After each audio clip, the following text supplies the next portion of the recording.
Hello! Hello, hello, hello. Hold on a second.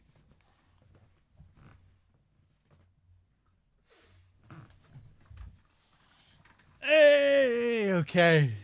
How's it going, everyone? Welcome back. Happy Friday. Happy weekend. How's it going? Hey, what's up, Pew? What's up, Lizard, Coney Jesus, Kev, Oscar, Stevo, all the usuals, Mont. How's it going, guys? Let me see. I got a new USB cable for this controller. So hopefully now we won't have any more of those same problems. Corsair, how's it going, man? Koala, good to see you. Little Half Dead with the 65 months, thank you. Hardcore Junglist, Safi, of course. Hey, what's up, Bunya? Let me see here. All clear. Welcome, Sam Porter Bridges.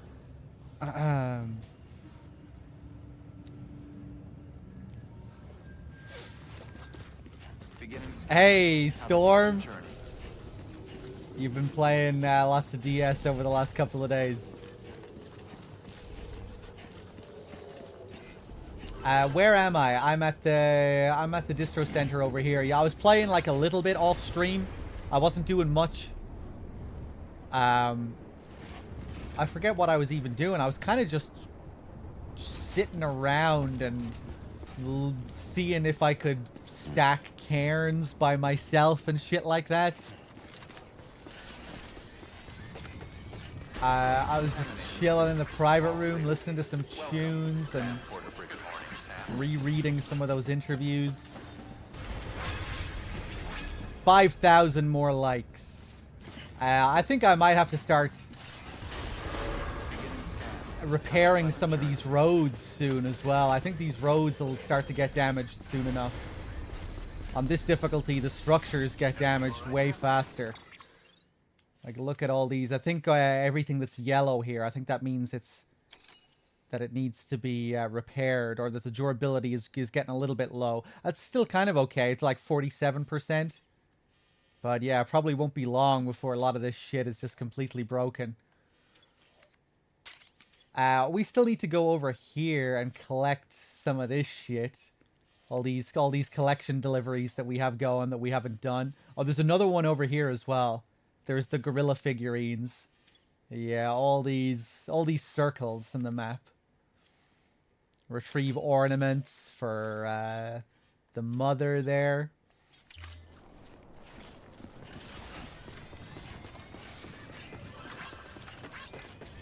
Thank you for gifting the sub to the Vlad. Welcome, Sam Porter Bridges.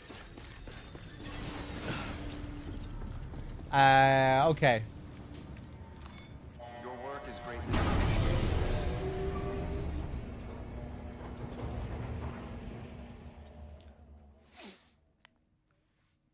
I think we'll go back and continue what we were doing. We'll bring that photograph down to the photographer. Sam, has your unread mail been piling up? You might be missing out on helpful tips or... You really love reminding me about my mail. Make sure to read the priority mails, the ones with yellow subject lines.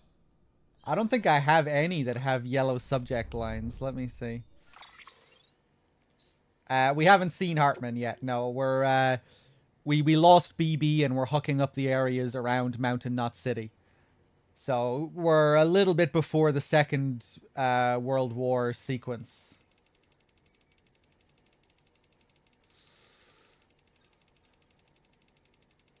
Ah. Sorry, Sam. I know you're a busy man, but I need you to deliver something to a guy named Victor in Port Knot City. It's only right that he has it, not me. And it's unique, too, so chiral printing's not an option. If you could do the honors, I'd be super grateful. Right, okay.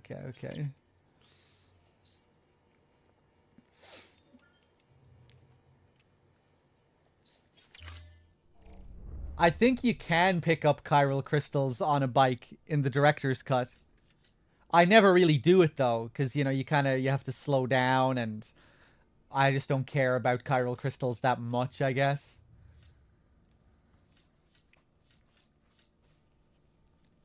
Something you could do to get a load of chiral crystals would maybe be to get caught by some BTs on purpose and fight one of those big BTs.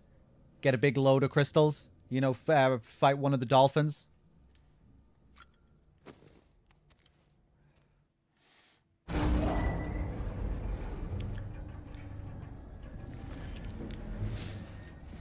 If you just want to do a little bit of chiral crystal farming, those things are always a good way of going about it, I think.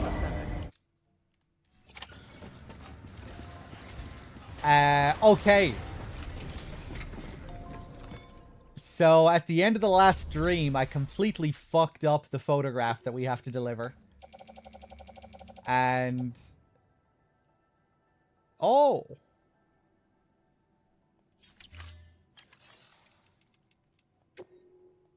Right, yeah.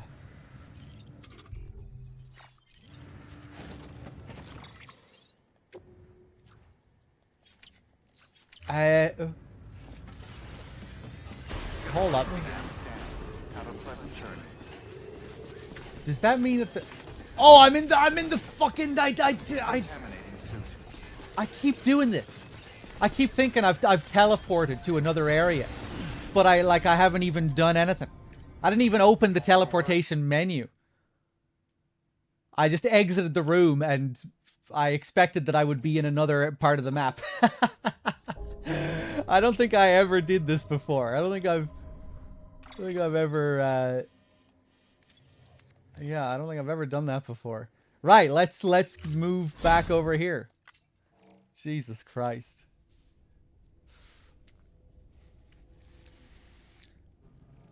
Ba ba ba ba ba dum ba dum bum. Ba ba dum ba dum ba.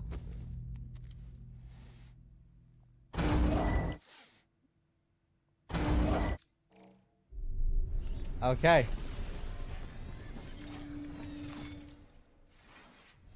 Yeah, there's no way of canceling main orders. So we just have to deliver this shit and get our terrible rank.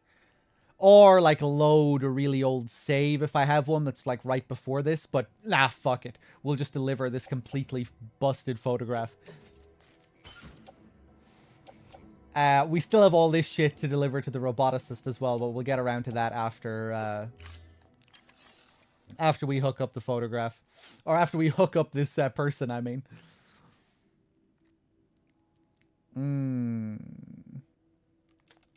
Let me take a look here.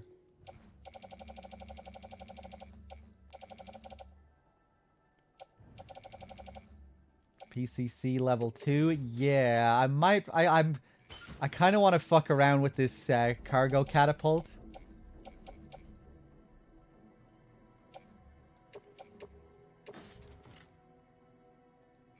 Yeah, I'll take the armor plates as well.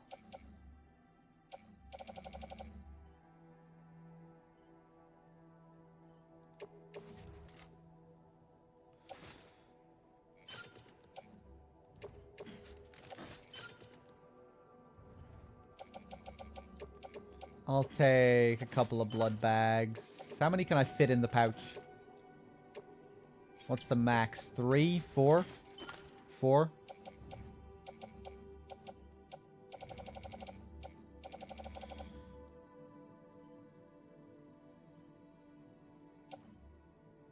Okay.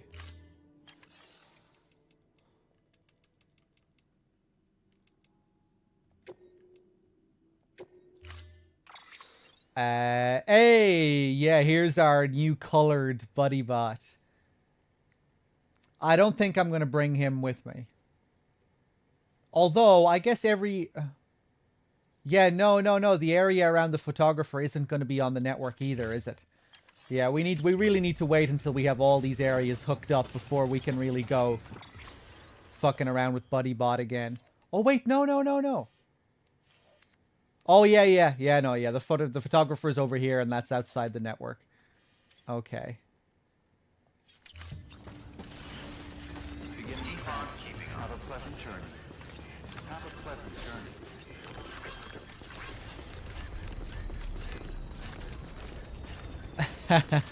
You like the colors, Storm? Yeah, we only have a few colors unlocked for Buddy Bots, but we should get a good few more, I think. Right, yeah, let's just fucking head down to the photographer then.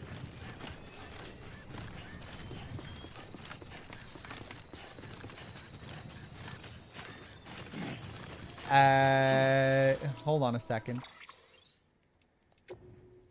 Yeah, these armor plates. I should maybe attach these.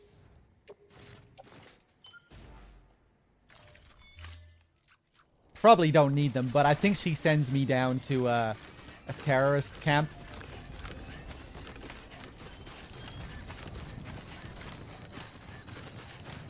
Might be crazy enough to follow.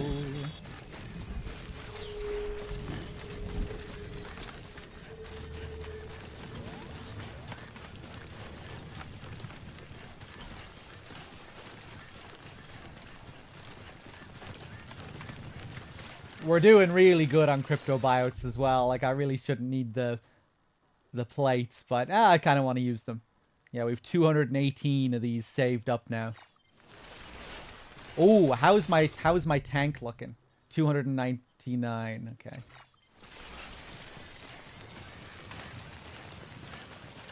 I want to perform some more science with the piss later.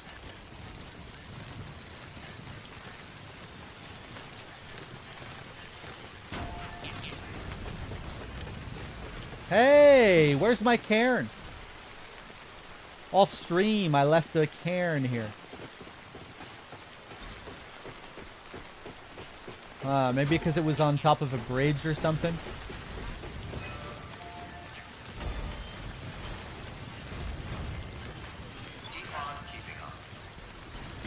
Let's see. What is the fastest way of getting over here?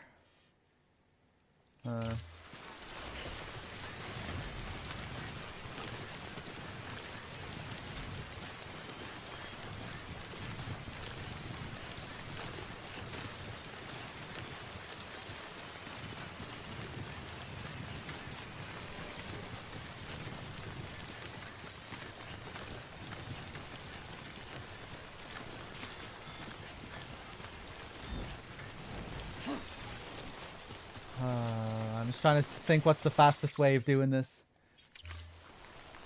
Just cutting across up here, I guess.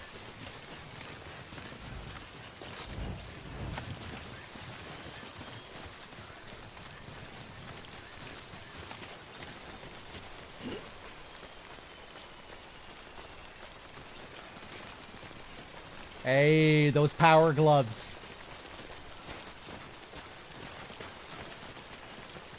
Damn, that's pretty good, man. Look, no stamina loss at all.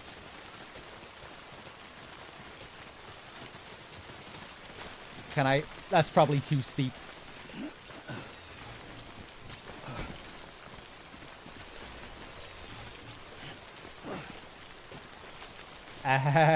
You want to try, Sam? Oh! Yeah, no.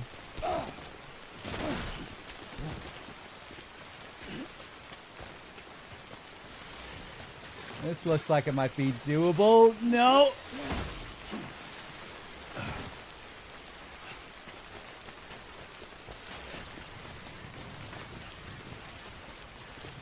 Oh! She's here.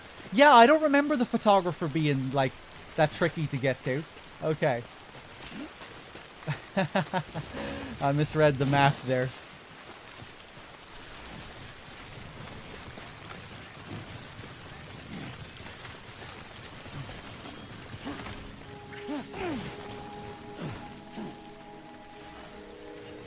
Photograph's fucked anyway. Beginning scan. Scanning bridges ID. Fragile Express ID verified. All weapons will remain locked until departure.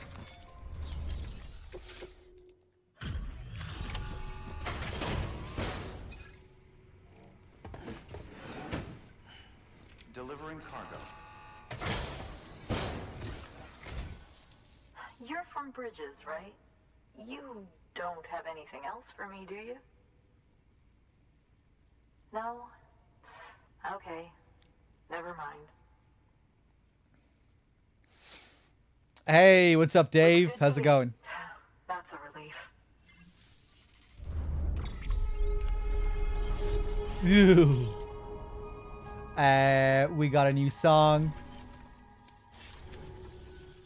Hey, I have a favor to ask. Do you think you could find my father's camera for me? It's kind of a long story, but he used to conduct field research in the area. My father believed that the key to understanding the Death Stranding was hidden here, somewhere in the caves and strata. But he passed away before he could complete his work, leaving me to finish what he started. And not long ago, I found something amazing. I was sure it was what my father had been looking for, even if I couldn't see how it related to the Death Stranding myself. What I needed was an expert opinion, someone who could look at what I'd found and tell me what it meant. So, I grabbed my father's camera and set out to document my discovery. Took pictures of every last detail. But on the way back, I spotted a group of armed men, and I panicked, dropped everything and ran like hell. Thankfully, they never saw me, but when I stopped running, I realized the camera was gone, case and all. I've been trying to pluck up the courage to go and look for it ever since. But then, I remembered that the cargo tag was still on the case. And I figured, you being with bridges and all, that you might have a way to pinpoint its location. Please, I'd give anything to have it back. I'm gonna put in the order. I'm gonna put in the order. Yeah, okay. Camera means everything to me. Until I know it's safe, I can't think about anything else. There's a terminal there you can use if you want to get started right away. Here. It's what I'd take if I were going myself. Knock yourself out. Good work. I don't like your style. Please access delivery terminal or further. Yeah, I'm just gonna put the order in on the terminal, okay? And you know, you can get to it if you want. Alright, I'll just put these things on the shelf just to help you. You know, you're with bridges and all. You can do it. Yeah, okay. But sure, I guess I'll take on this order. I don't have anything better to be doing. Nice one, Dave. I haven't been drinking much at all over the last few months, which is probably a good thing. I used to have the occasional beer on stream, but now I barely ever have a fucking beer on stream. Not even one. I guess I had a few drinks at Christmas, though. Even at Christmas, I didn't drink that much. I guess one night I had a good few beers. But yeah, not as much as I usually do. Let's see. What's in the locker? Nothing. Let's take on this order then. Camera retrieval.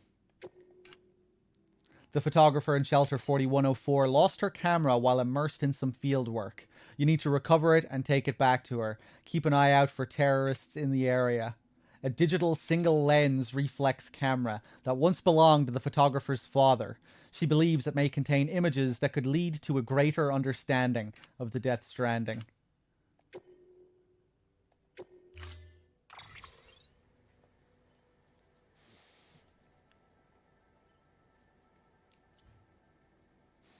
In London, you were having beers most of the time.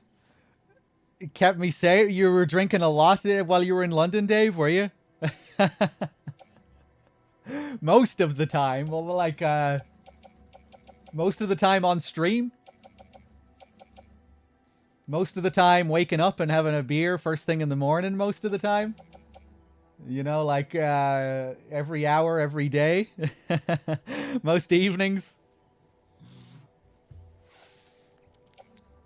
Let's see.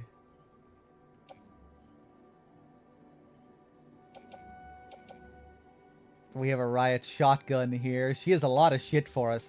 I have so much upgraded stuff now. I've like This is useless to me. I have lethal assault rifle level 3s. Which are probably just going to tear through everyone that's in this camp. Order assigned. Okay. Oh!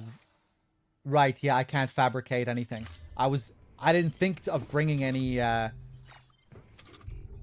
Yeah, fuck, I should have brought some assault rifles. Hey, fuck it, while I'm here, I guess I will take some of these then.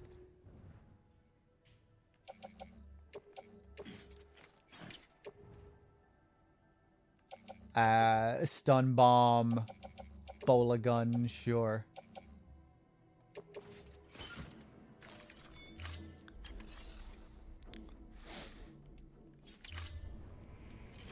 I'm just gonna kill all of these guys. I don't plan on killing anyone, no.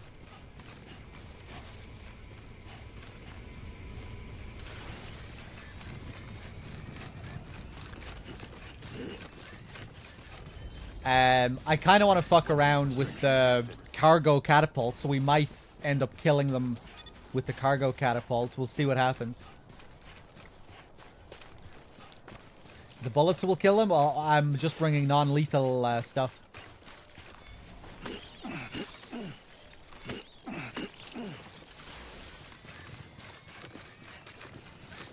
Oh, although we'll need cargo to fucking fling in at them with the cargo catapult.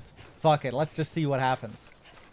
It's my first time using this stuff. Maybe I should pick up lost cargo on the way to fire at them. I can't imagine these small packages are going to deal much damage.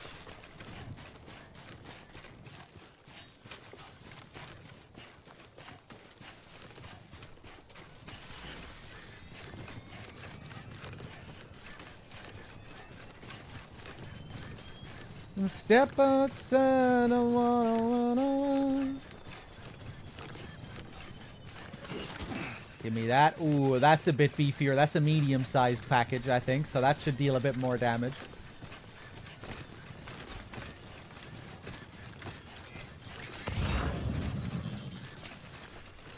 That's not a camp up there, is it?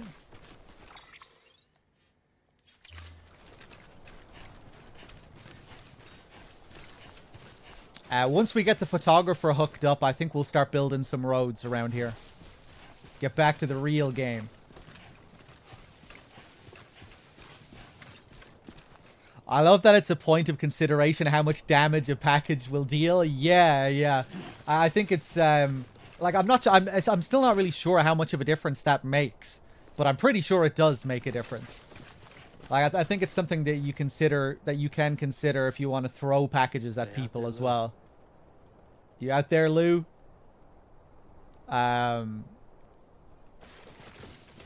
Which I've been doing quite a bit in this playthrough when I go into mule camps. It's one of the most fun ways of dealing with enemies, I think. Using the sticky gun to get packages from the enemy and then throw their cargo right back in their face.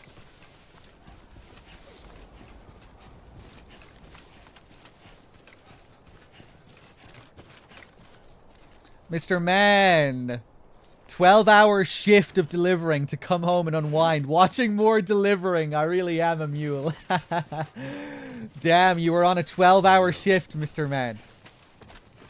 Did you have any, did you have a big load in the van with you? Any cargo on the passenger seat? Milk bottles. Let's fire some of these milk bottles in at them.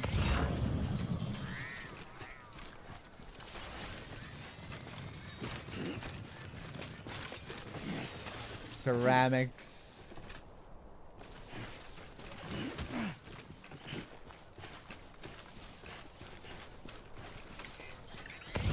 Okay, that'll do. Let's add a bit of piss to this guy's mushroom.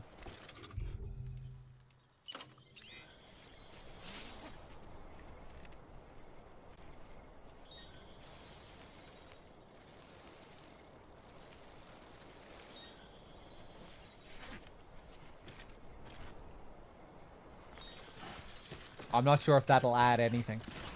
Just 100 milliliters. 100 milliliters is enough to create a small mushroom by yourself. Maybe it doesn't do much to add to another person's mushroom. I don't know. We didn't even get a sound effect there.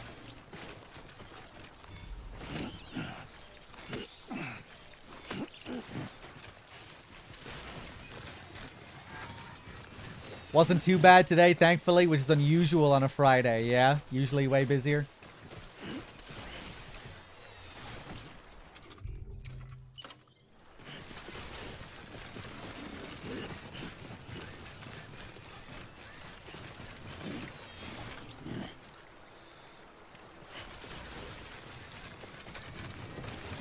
How many miles did you cover, Mr. Man? Do you know, roughly? Soft toys.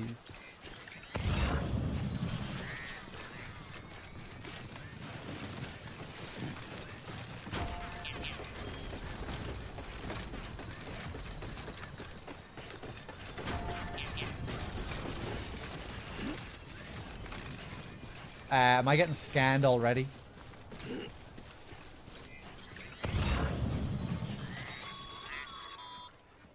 Sam, did you find our missing cargo? Huh. It looks like someone's carrying it around.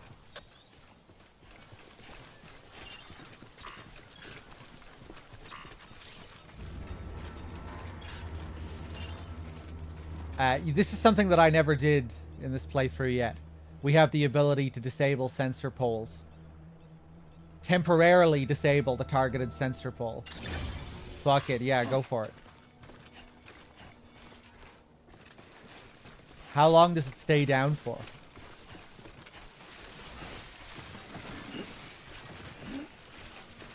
Oh, it uses up a lot of battery, though.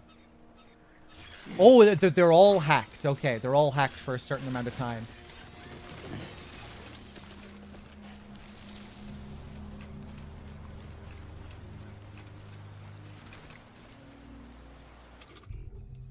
I'm probably going to make a balls out of this.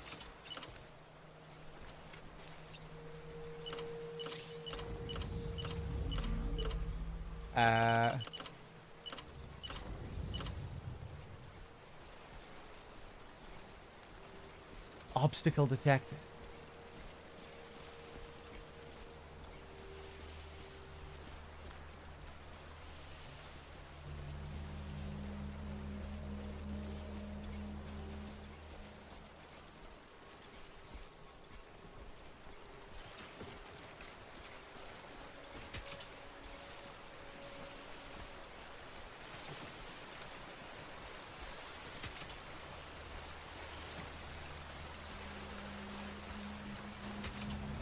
Ah!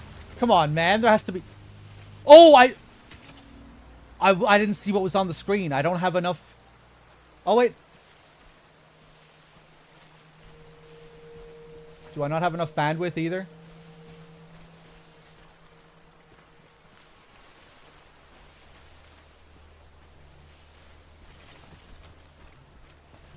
Are we outside of the network? No, we're in the network.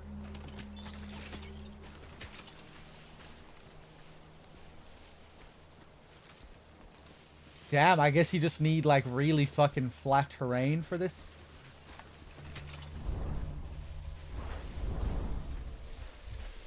Oh, fuck off, game.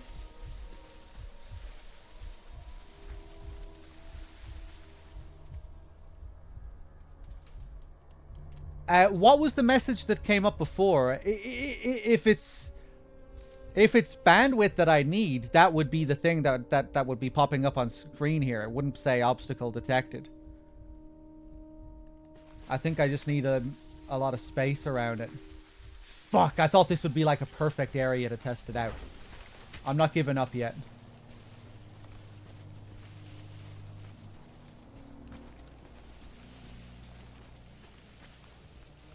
Jesus, really? Like, not even here? I guess because the terrain isn't flat enough?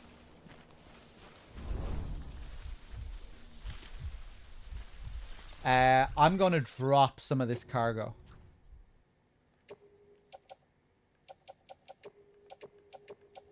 anything that can get pinged.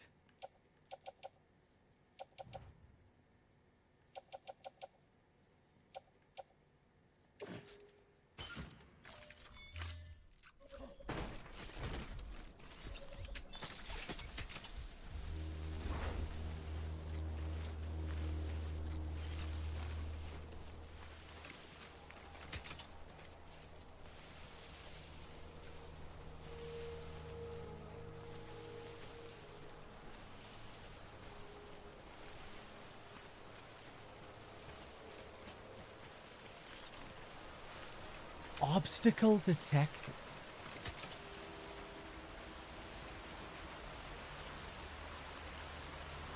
Okay, hold on. Let's go back a little bit further then. These things stay down for a long time.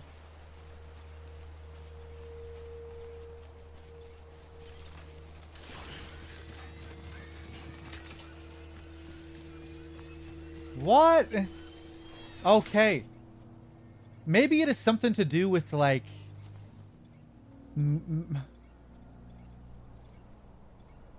Maybe you can't plant them within... like, the mule territory?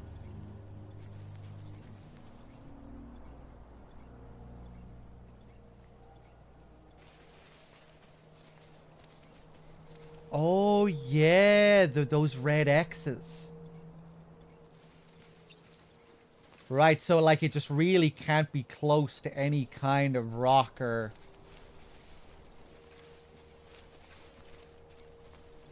Okay, let's... This should still be close enough.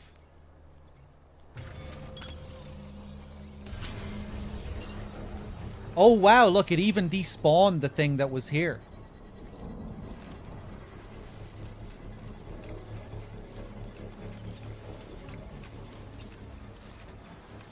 I guess it has some issues operating around certain terrain. Yeah, the range is it can go way further than this camp, I'm pretty sure. I'm just being extra careful because I haven't used it before.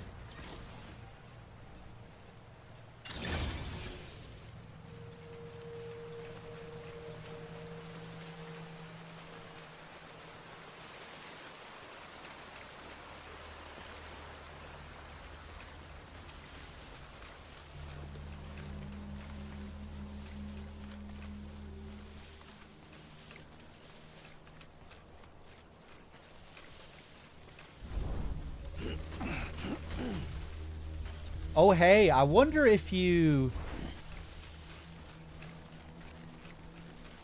If you shoot a package that contains Vogue, will the Vogue spew out of the package?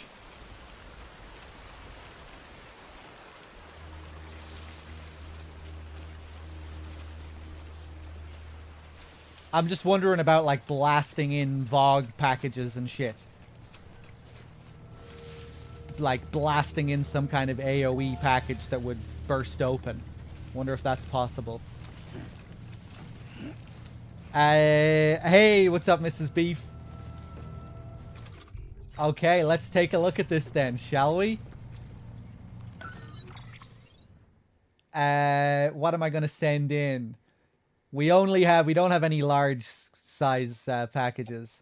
Let's send in some milk bottles. Fuck your milk, Mountaineer. Okay. Oh, wait. So, hold on this thing. I can blast in multiple packages at the same time. So, I wonder, would that, like, increase the, would that do more damage because we're increasing the weight if we just put like a load of small packages on it? I kind of feel like just blasting in one of these. Although, wait, hold on. Am I allowed to blast in more than one at a time?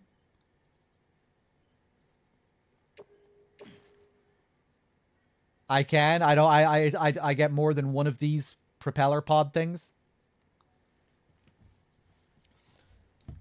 Okay,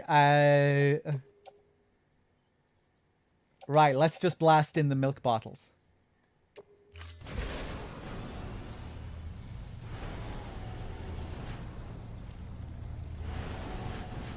Fuck, I can't really see too well, though.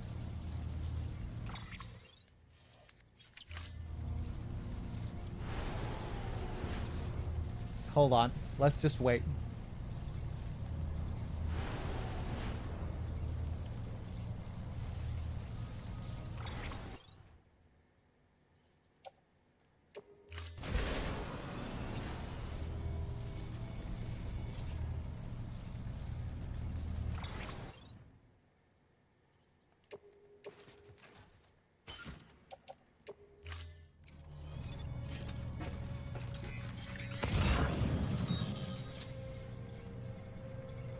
Hey, there's a guy. Okay, okay, okay. We have some people marked now.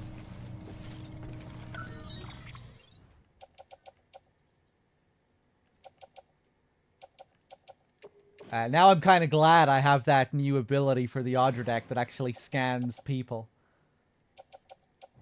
Okay, let's try and blast this guy over here.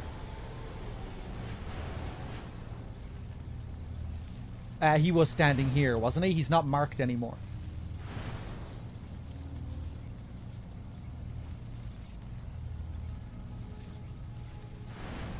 Is he walking back? Is that him? Yeah, that's him. Okay, hold on. Let's wait.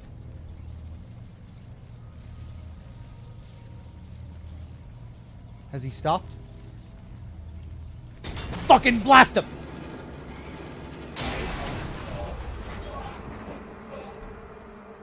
Oh, shit. Did I kill him? Damn, it travels at a fair old speed. Oh, shit.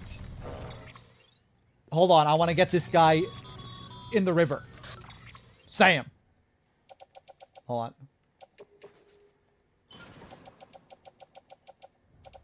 This guy who's slowly walking in the river. Looks like you've tripped an intrusion sensor. To be clear, these sensors react to you, not to your cargo. Fuck. Trouble on the way.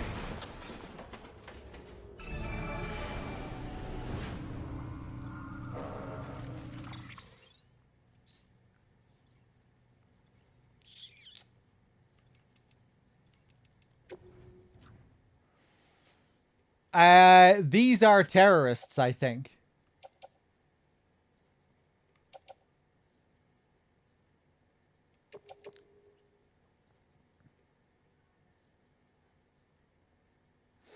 I'm trying to think if I just want to drop this stuff and try and skip away from them.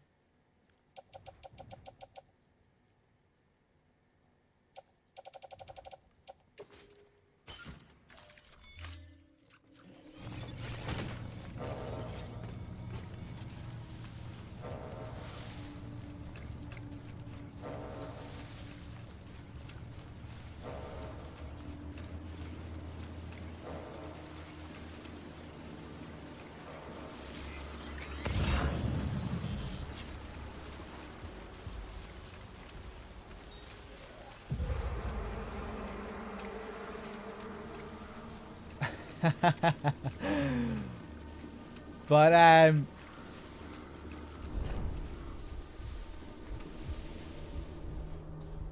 yeah, really not the best or the most efficient way of dealing with these guys, I think. Smacking them with the cargo catapult, but kind of fun to play around with either way.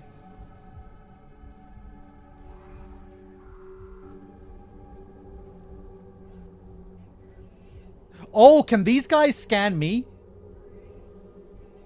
They were scanning me there, not the cargo?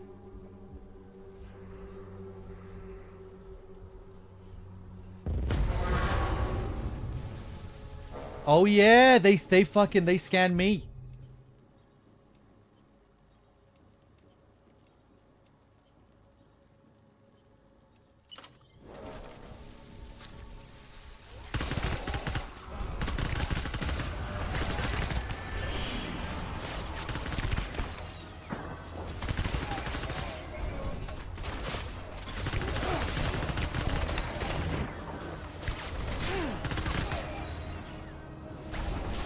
Ooh, wow, that's a lot of damage.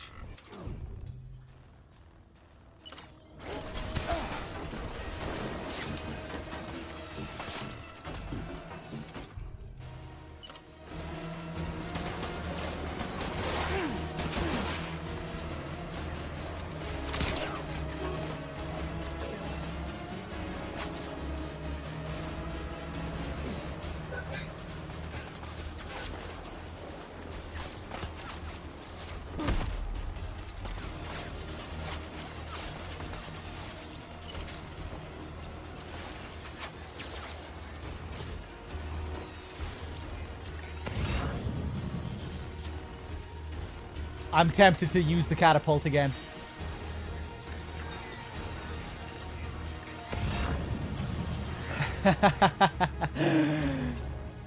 Hey man, what's up? Where are you going?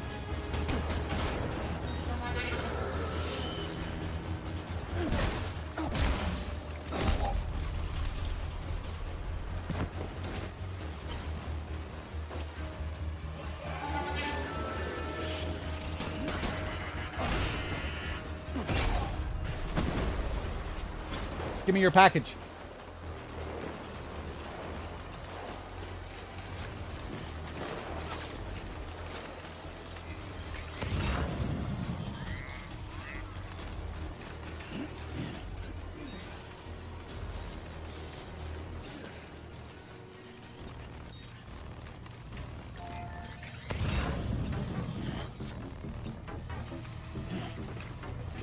No, Sam.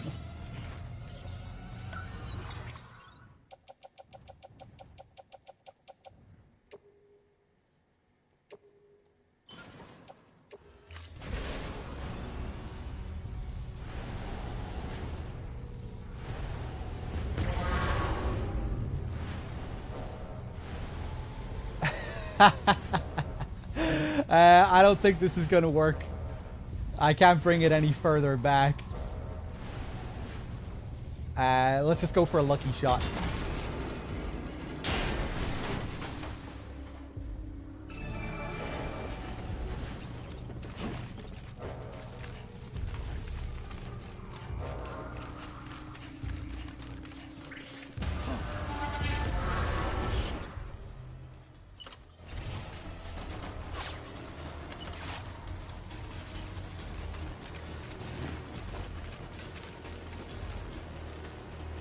Ooh, this guy was on the turret. I should have sent one in at him.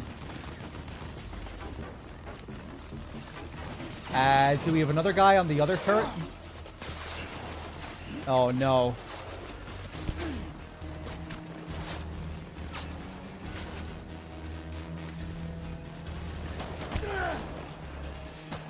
I have to go in here for a main mission. I have to collect a camera.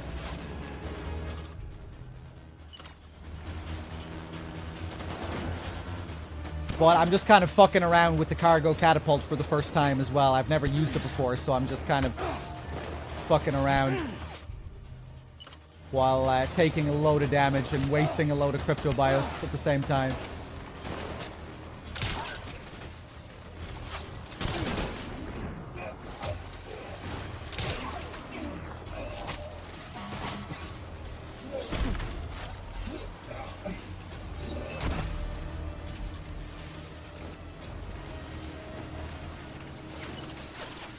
Oh my god, there's so many of them.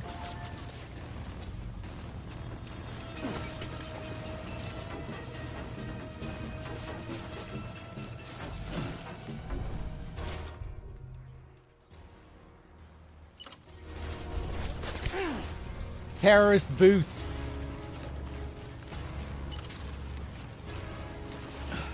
I assume they're kind of similar to the mule boots, where they can get rid of your footprints.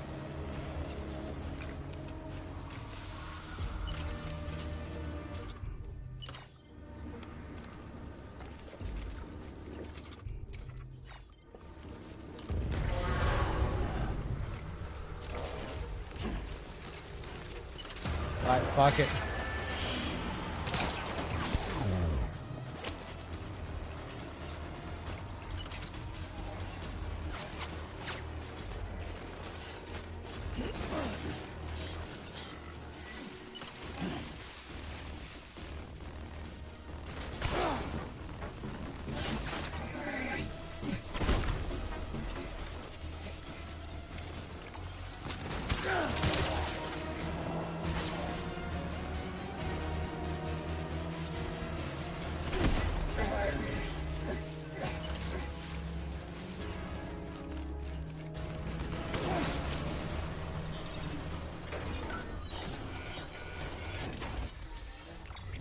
I think it's in here, isn't it? Alcoholic beverages, disc-based media.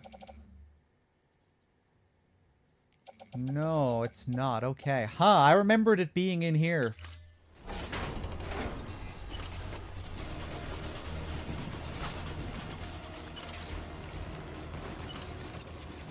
Oof.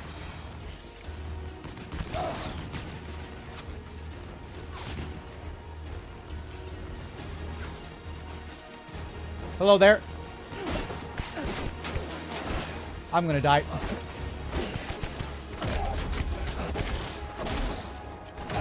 Oh my god, you take so much fucking damage! Eat something, Sam!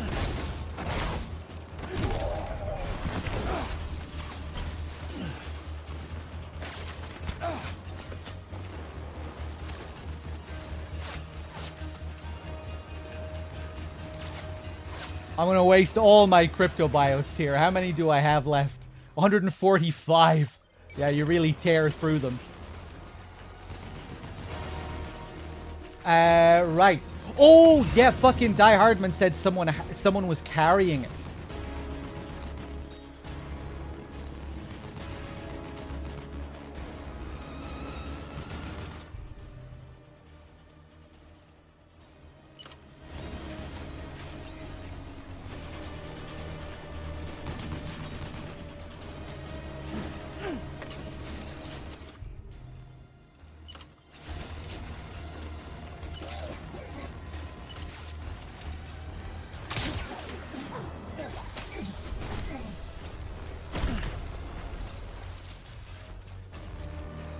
Okay, who's left? PCC.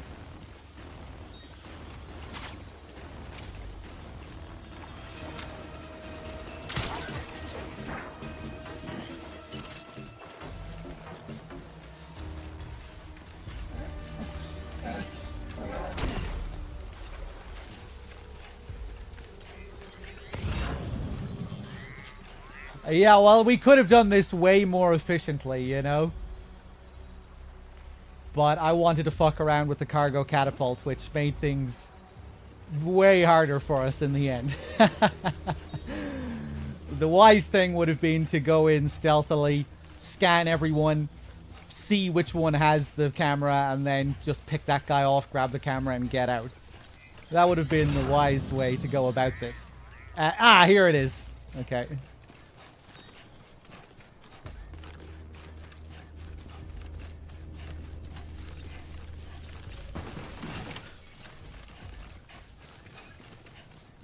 What a mess. Okay.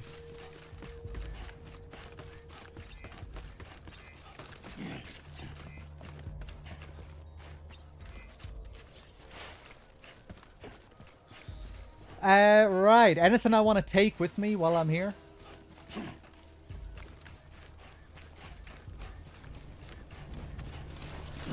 Someone pissed in their tent, yeah.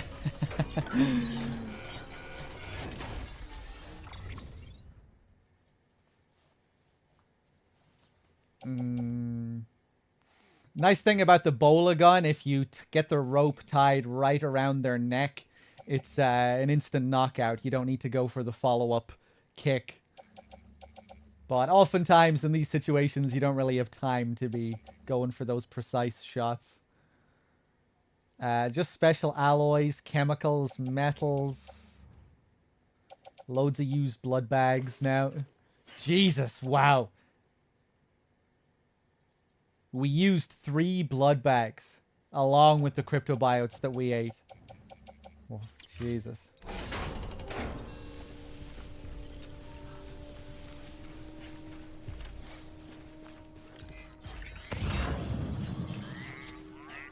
Yeah, I think we'll just leave all this stuff here.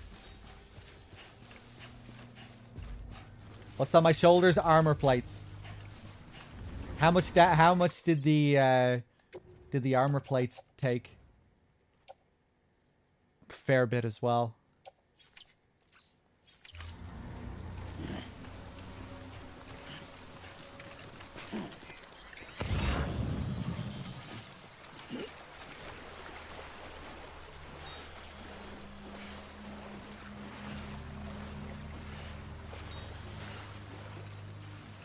Yeah, it seems like it's hard to get, like, genuine use out of the cargo catapult.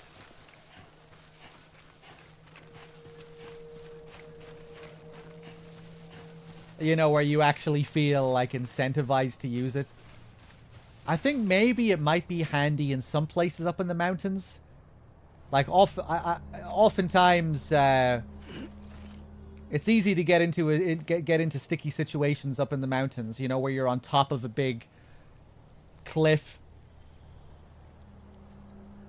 and you have no real safe way to get down. I'm just thinking of in situations like that, maybe where you're in a risky situation and you have a lot of cargo with you that you need to protect. Maybe in some situations like that, you might feel like, hey, maybe I should, you know, fly this cargo over the hill here, just so I don't drop it on my way down. Just as a kind of, if you're being extra careful, or if you feel like you need to be extra cautious with a certain delivery. That's the only thing I can really think of where it might be useful. You know, like genuinely useful outside of just fucking around with it for the sake of fucking around with it.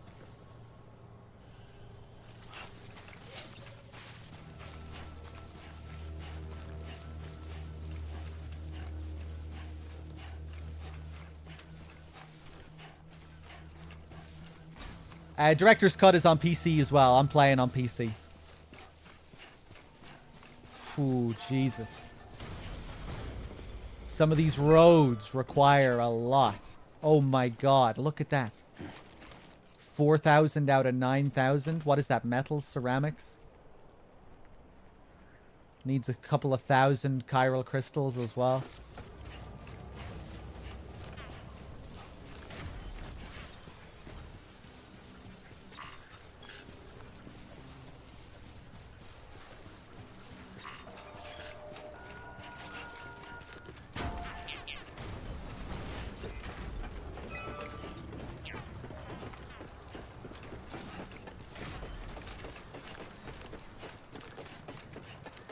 I am power. Look at this edgelord.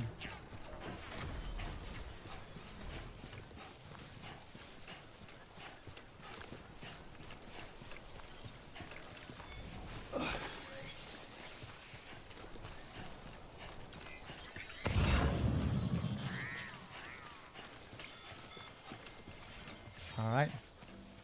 Hey. Let's head back up to the photographer.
real nice.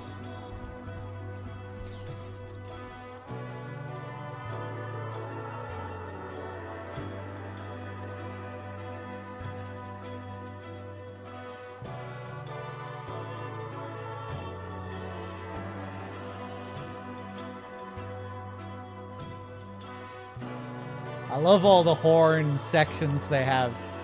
I don't think there are too many tracks with brass instruments, but it's always real nice when they use them.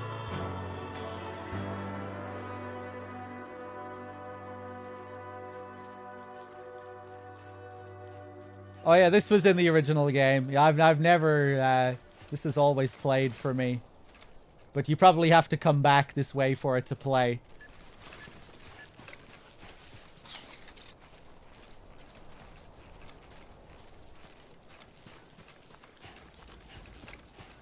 Hey, what's up, Billy? And Bald Steve, what is my plan? I'm just doing a few main missions right now, hooking up these areas around Mountain Knot City.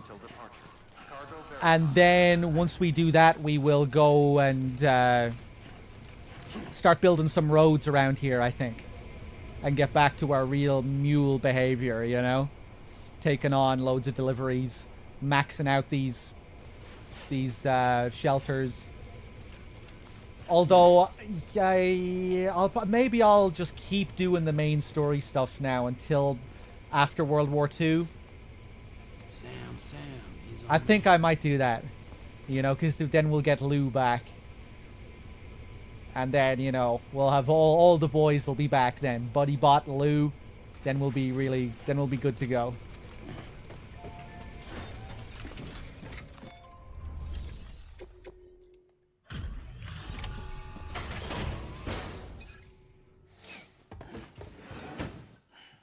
Delivering cargo. Oh, wow. Thank you. I was afraid I'd never see it again.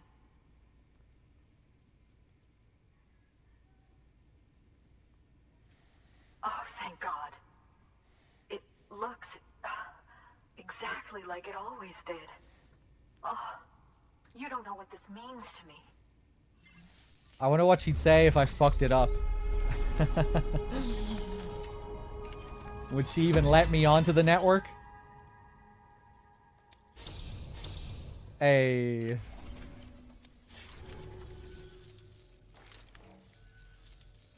Hey, Granny. It was my father's idea to move all the way out here. He thought he could get to the bottom of the Death Stranding all by himself. And we were right behind him. But look where it got us. If you hadn't come along when you did, the camera would be gone, and all our hard work would have been lost before anyone had a chance to see it. We can't let that happen. The world needs to hear about this. Someone out there will know what it means. So, connect us up. We want to be a part of the UCA.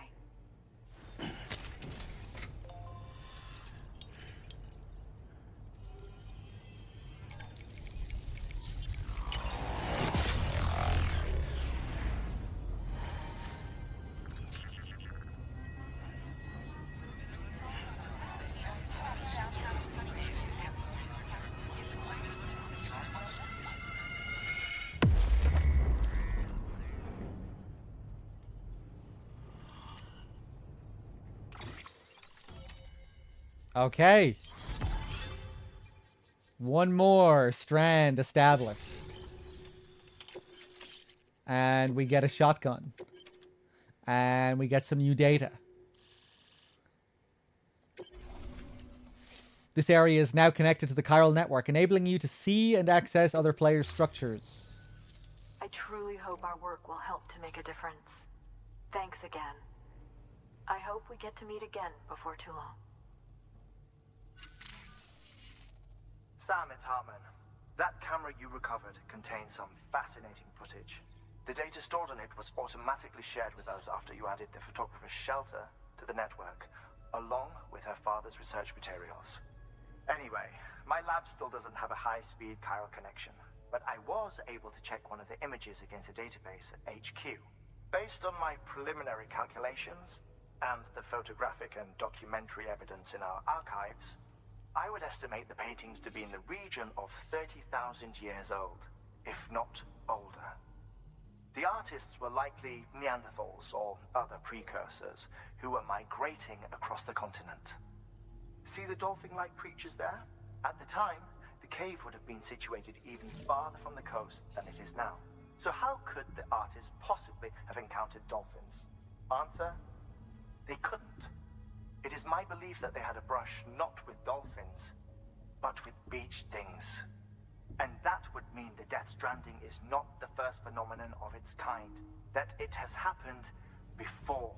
Since the birth of our planet, countless species have gone extinct, from bacteria to dinosaurs. Scientists refer to the largest known mass extinctions as the Big Five. But there have, of course, been many other extinction events, albeit on a smaller scale.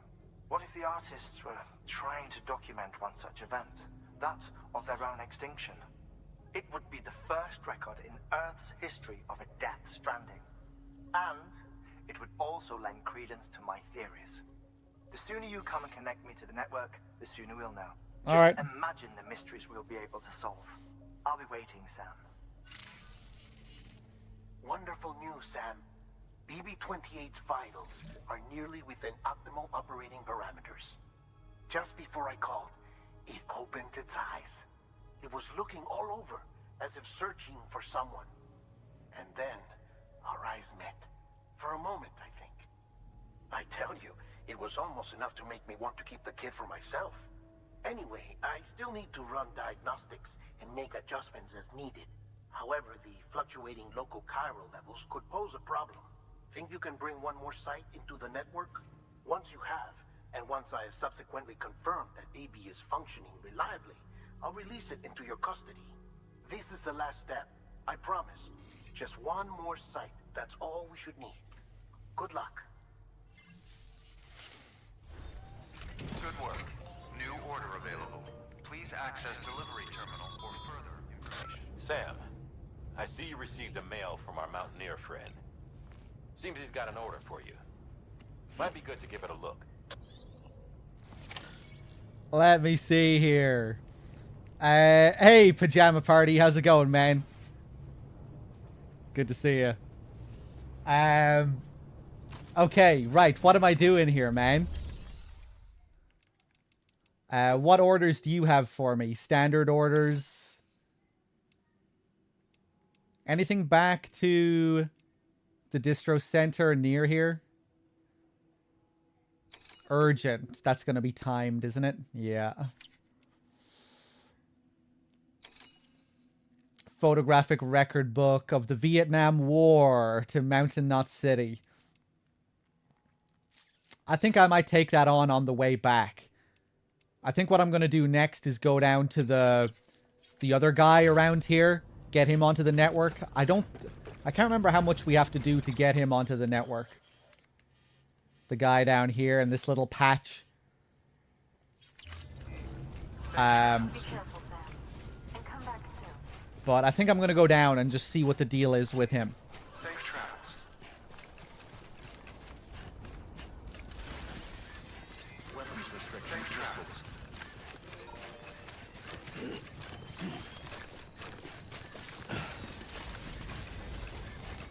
See if we can hook him up. I think maybe he might want us to go over to the terrace over there or something, if I remember. Grab some more crystals.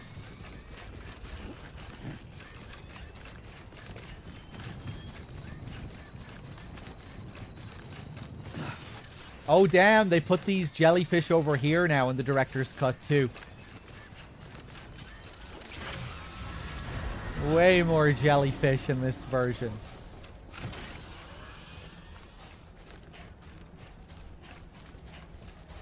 Okay, the guy we're looking for, I think that might be his place.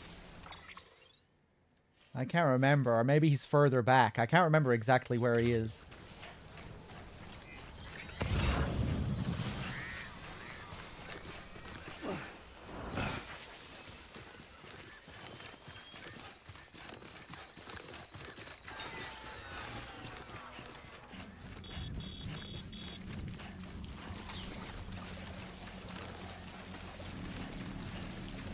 Home.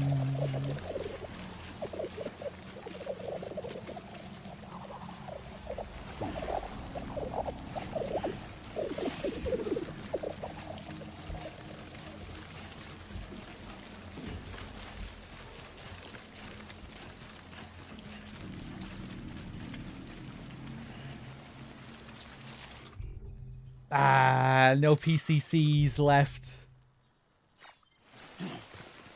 Okay, fuck it. We'll just go without our speed juice for now then.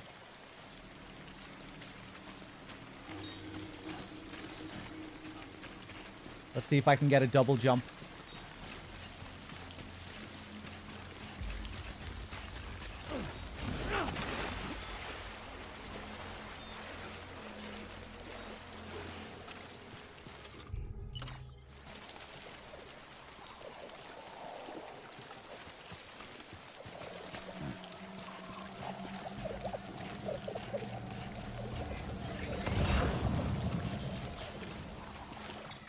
Okay, this guy, I don't think he's further back that way.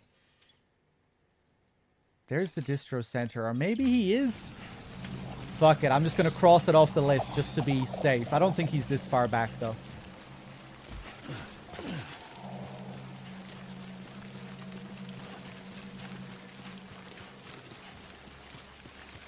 Do these things steal packages?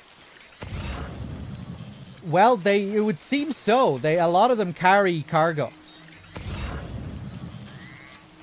I'm trying to remember if they were like this in the original game as well. But they have some pretty good stuff here.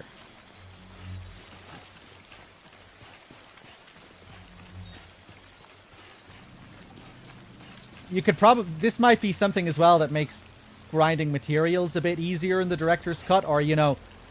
Like, they have a lot of materials here. Were these materials in the base game? I don't think so. You know, like 400 metals, 400 metals, 400 metals. 160 high density ceramics. That's a, you know, that's a fair amount of stuff there. And I remember those other jellyfish opposite the crater near the craftsman. Earlier in the game, they had loads of materials as well.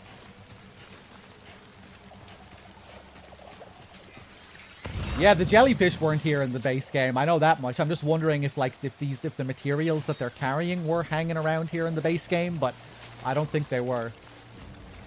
So yeah, just a pretty nice metals grind here at least. Maybe. Jesus, there's fucking loads of them here. But yeah, pretty good materials grind.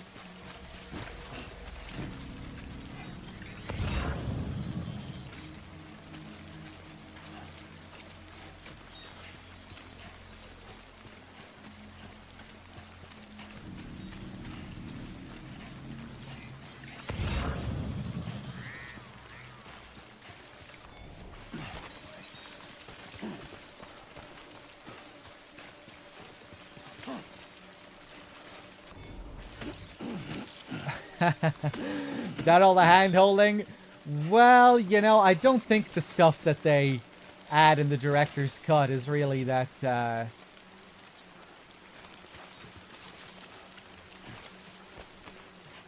don't think it's that big of a deal, you know? Like, most of the stuff, I think, just makes the game better from what I've seen.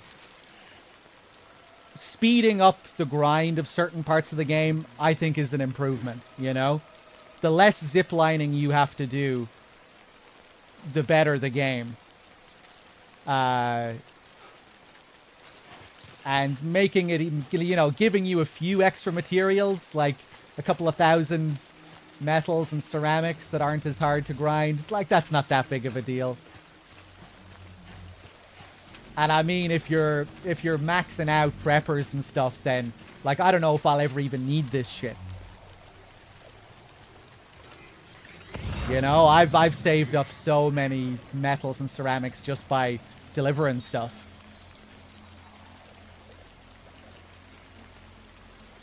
But yeah, I guess this... well, we'll see. We'll see. Maybe I will run out of materials because we are going to be building a lot of roads. And as we just saw, some of these pavers seem to require a lot of materials.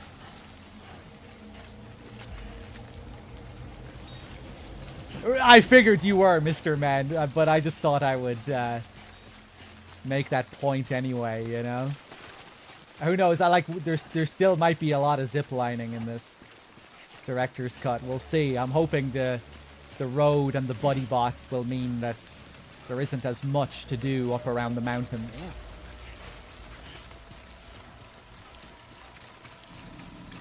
On the other side of the map, I didn't feel incentivized to do much ziplining at all, really.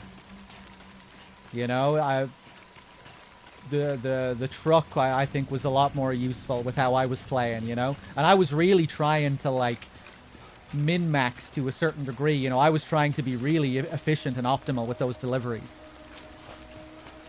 A lot of them, anyway. Like, I'm sure I wasn't. You know, I'm sure there were way faster ways of doing it than I was doing it, but I think I was playing in a pretty smart way, you know, the way I was taking on as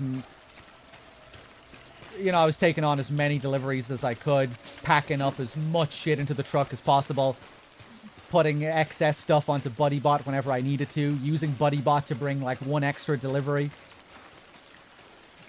It was really enjoyable doing all that stuff on the other side of the map, like really trying to optimize those delivery routes and get as many deliveries done as possible in one go. You know, like in one drive through an area.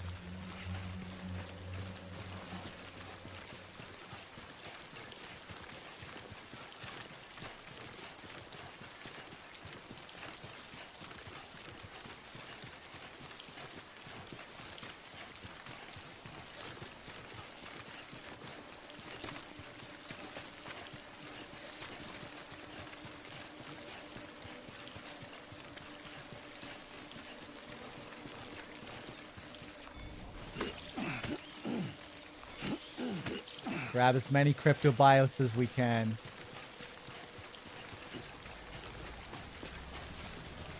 Did Kojima add all these things that make the game much easier because of player complaints? Well, I don't think he did add stuff that makes the game much easier.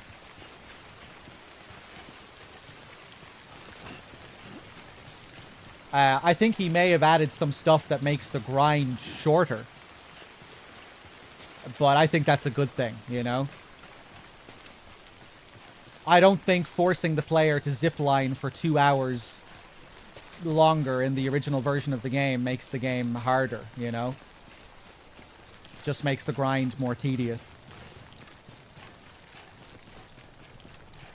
And it's not like the stuff that they've added have, like, shortened the grind to an excessive degree, like where you're just maxing out porters as soon as you're hooking them up or anything. You know, you still need to put in a lot of work. And you still need to think about, you know, you still need to plan things out like you had to before.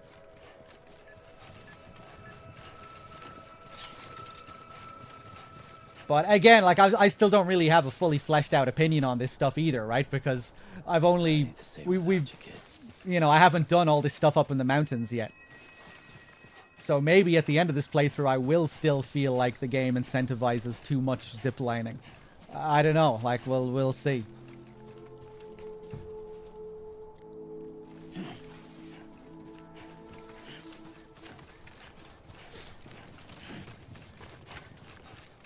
But so far, from what I've played, it's been really enjoyable, you know, doing the optional stuff and maxing out the preppers and even going beyond that and just delivering everything that I can. Beginning scan. Scanning bridges ID. Like, that was really fun planning all that out on that other side of the map. And now we're just getting to this part of the map for the first time, so yeah, we'll have to see what it's like. I'm really intrigued to see how useful BuddyBot is up in the mountains as well. That should be funny. Don't be afraid. BuddyBot is really going to be tested up in the mountains.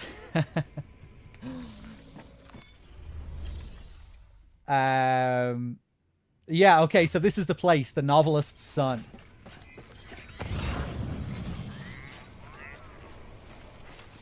Weapons restrictions lifted.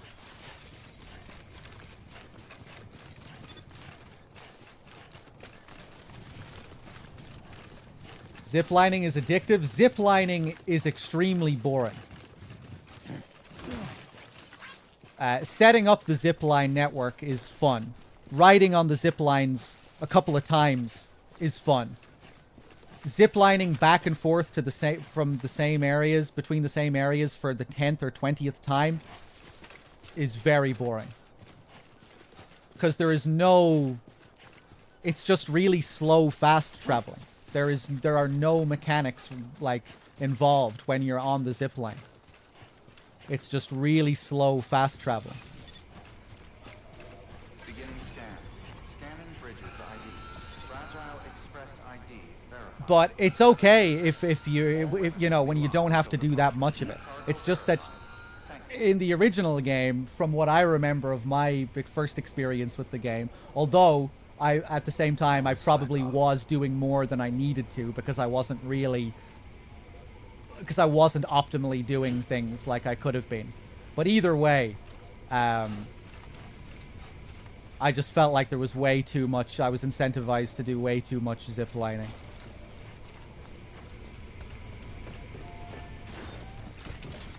It's satisfying when you don't have to do too much of it. But after a while, when you're like going back and forth for the 5th or 6th time between the same area, it's it becomes mind-numbing. But it's probably a lot worse if you save all as well, you know, if you save all of the optional deliveries until the end of the game. I feel like we've been kind of pacing things out cleverly in this playthrough, you know?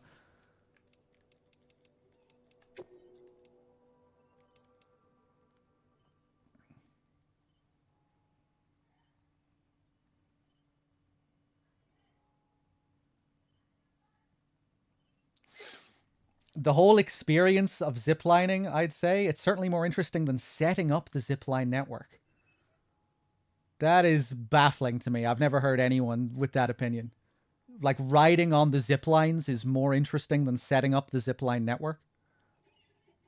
Like, you don't do anything when you're riding on the ziplines. You're just, like, watching Sam on the zipline. You're just fast traveling, you know? You're just slowly fast traveling. There's nothing... There's no game to it at all. You're just... Yeah, you're just watching Sam fast travel. At least when you're setting up the network, you're actually thinking and using your brain, you know? You don't use your brain or do anything when you're on the zipline. Oh yeah, like it feels... again, I'm not saying that it is completely terrible. You know, that riding on the zipline is just this awful thing and it's terrible the first time you do it. No, like I said, the issue is when you've done it for like the 5th or 6th time and you're going back and forth between the same few preppers for the millionth time. You know, that's when it gets old. There is of course there is satisfaction in using the zipline after you've set up a network. It's when you have to keep doing it. It's when you keep doing it again and again and again, doing those optional deliveries. That's when it gets really fucking old.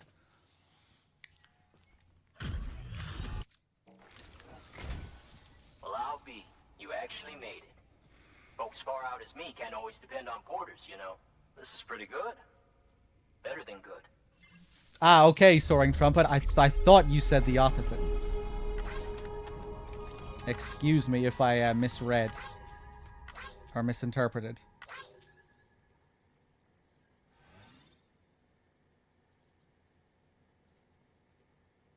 Right, Soaring Trumpet. Yeah, sorry, I misread what you said.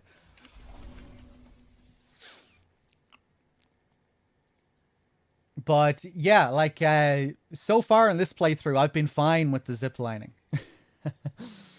And you know, in the director's cut, they give you the floating. You can use the floating carrier on the zipline now, which means you can carry more cargo while you're on a zipline run. Like I think that must certainly shorten it down a bit. You know, like the amount of ziplining that you're incentivized to do. Much obliged to you, friend. Good work. New order available. Please access Yeah, like on the other side of the map, it felt like we had a really good balance of things to think about, you know, when trying to optimize all those deliveries I was making. Like, and that area up around the film director and the chiral artist's mother and the junk dealer and the cosplayer. weapons restrictions lifted. Like, I don't think I even had enough bandwidth to really set up zip lines around there either. But aside from that, it just didn't even really seem like... It didn't seem like it was even worth it, you know? Because when I was around there, I often had a load of deliveries with me to make, you know? Where it just felt like it was better off to use the truck around there. So I could have, like, 5 or 6 deliveries with me. I'm not explaining what I mean here. It's kind of hard to put into words. But yeah, you know what I mean. When we were trying to optimize all that stuff on the other side of the map, it felt like there was a nice balance between what we had to do. Between using the truck, between going on foot, between doing a little bit of ziplining here and there. Going down to the Timefall farm on our truck. And just kind of mapping all of that out. It was pretty fun. Right, hold on, let me go back to this guy.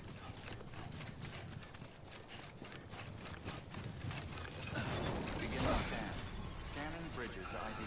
Fragile Express ID verified. Weapons Take orders, standard orders, tabletop playing games to the distro center, 42 kg. Sure, I'll do that. I want to go back to this distro center anyway, because I brought loads of materials over there earlier from the other side of the map. Loads of those metals and ceramics that we had saved up. In the distribution center south of Lake Knot City, I have like 5,000 or 6,000 metals and ceramics as well. So we can bring all that shit over here later as well.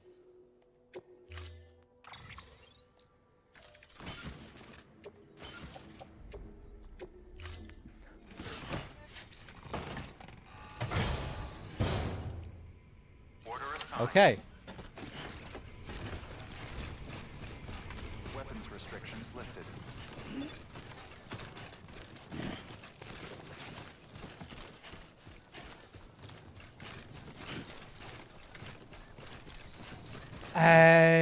We haven't opened him up to the network yet, have we? No.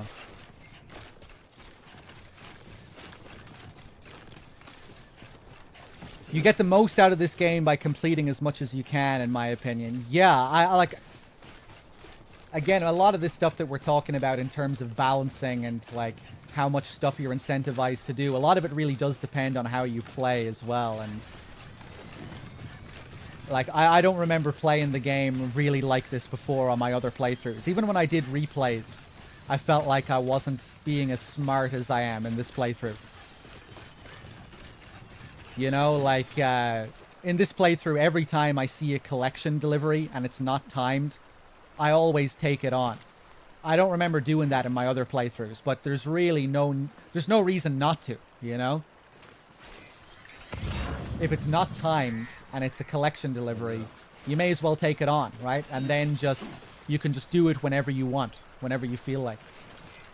Like, let's say you're just around that part of the map, and you're like, oh, hey, I also have another delivery to be doing here. I can go down to this camp and pick this up while I'm on my way doing another delivery.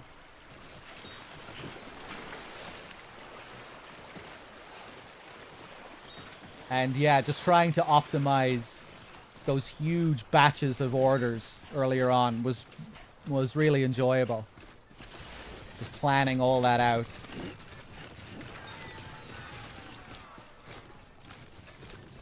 You know, when you just really think of it as like a logistics sim where it's like all about efficiency and doing as much as you can in the shortest amount of time.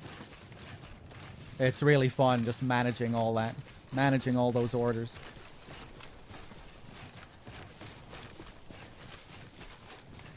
Then you have 200 deliveries not finished and don't know where the cargo is. Well, I do. I definitely have a load of orders. Look, when I press L1. That's, those are all my orders, right? Like a standard order of fragile whatever. I have that. Retrieval ornaments. Other stuff for the weather station. These are all the orders that I have on the go. But I'm kind of cool with that, you know? I guess it's kind of cluttered on the screen whenever I press L1, but I can deal with that.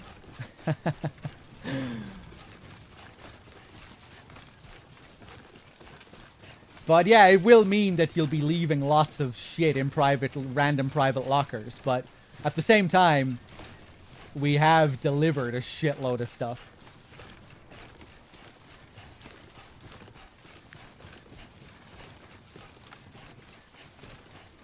And it's kind of nice, you know, like whenever I go back to one of those spots, I can just look in the private locker, like what orders do I have on the go here, and then I can make the decision. Like, is it worth taking this stuff with me and delivering this now with all the rest of the shit that I have going, or should I leave it for another time?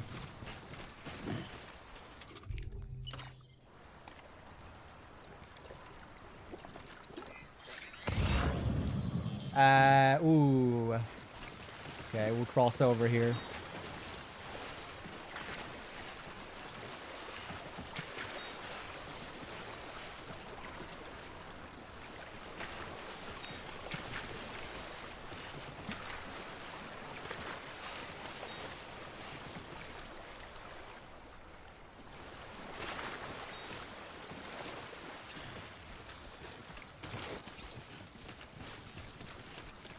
It's the best way to get the most out of BuddyBot as well, playing like that, you know, when you're always jam-packed with cargo.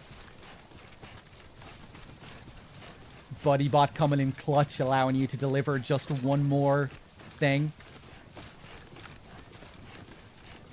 Like, oftentimes, he'll really come in handy, and he'll be able to... He'll allow you to deliver just one more order as well. He'll allow you to take on one more order. Clement with the 23 months and the 2 streak. Thank you. This is exactly why I drove a fully loaded truck basically everywhere in this game. Yeah, I'm really keen to see how the mountains are.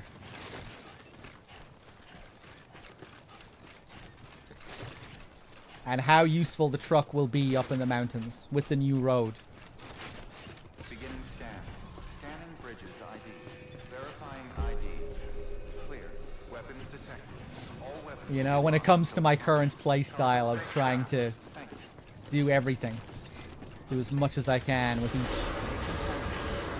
All clear. each order. Sam Porter Bridges. Hey, what's up, Van?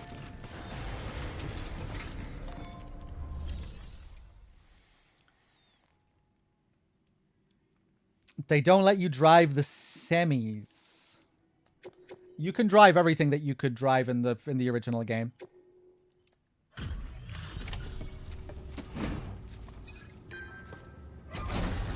I don't think there are any new driving options in the director's cut. Oh, Dave.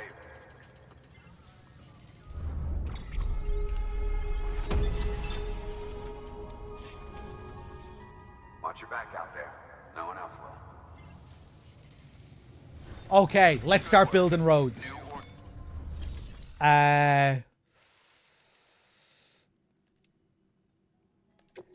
Let's do it.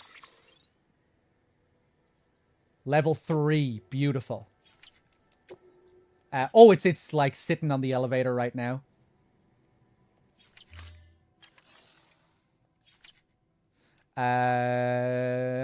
Claim materials. Give me that. Give me all this. Give me 400. Give me 200. Oh, wow. What? I only have 1,000 ceramics here? No, I have more in the private locker. I think we're going to have to go on another run from the distro center south of Lake Knot.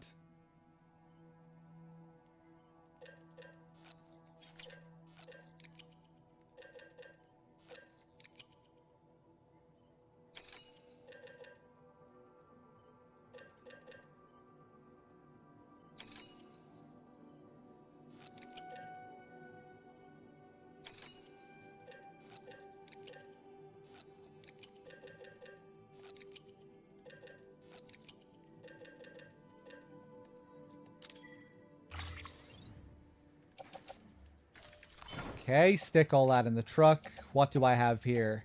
Yeah, look at all this. I mean, it's not too much more, but... Oh, I've loads of metals here as well. Oh, nice. Yeah, look at all this.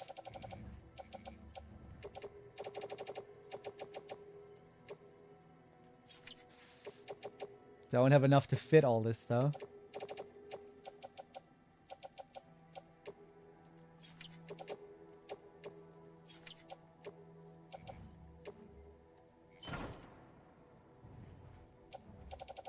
Oh, I was highlighting shit that was already in the truck there, wasn't I? Just in the jump, you can get the truck basically anywhere you want. It gets a bit ridiculous at times.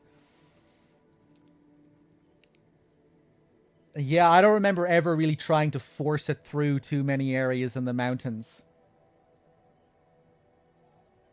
Oh, I can hear my own voice. I can hear my own stream. No! Okay.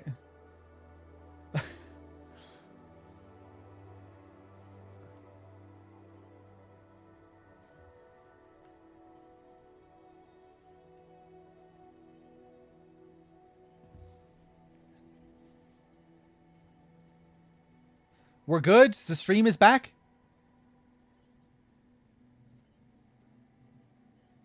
Okay, yeah, I don't know what happened there. A little internet hiccup or a Twitch hiccup? I don't know. Welcome back, everyone.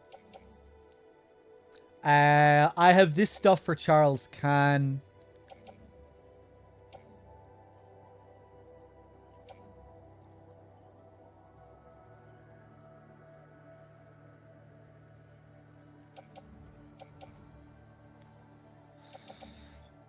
Right, fuck it. Let's go out and build some roads. Maybe I'll take on another order as well. Oh, we have a main order here. Rescue rookie porter who's in trouble. Oh. Another one of these. Which means it'll probably unlock another director's cut item. That tends to be how this goes.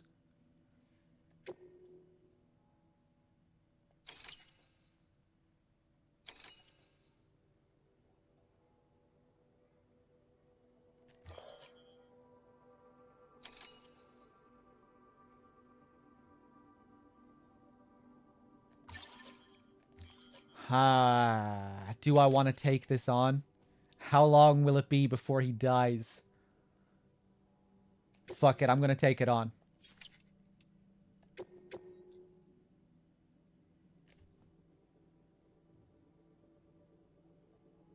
In order to take this order on, you must first either complete or cancel the current orders. The V recovery chip. Ah, right. Yeah, the V recovery chip is over at the distro center south of Lake Knot. That's okay. I'm planning to go over there soon anyway to bring a load of metals and ceramics over, so... Right, okay.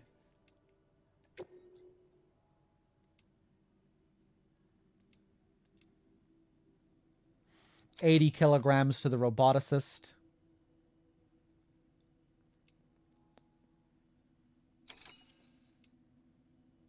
$15 kilograms to the novelist's son. I'll take that. Ooh.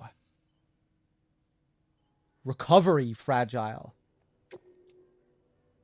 20 pieces of cargo up to Mountain Knot City. 540 kilograms. Yeah, I'll take that on. 32 kilograms.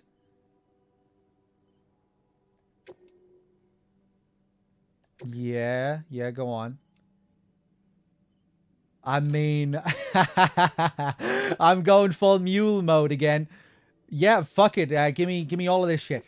Yeah, I'm taking on every single fucking delivery. 53 kilograms to the doctor. Yeah. Like, why would I not take on all these deliveries?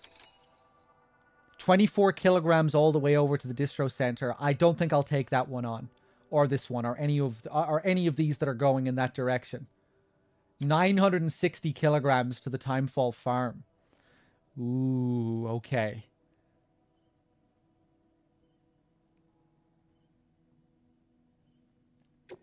Premium delivery. Ooh, That's gonna be a big drive, I think.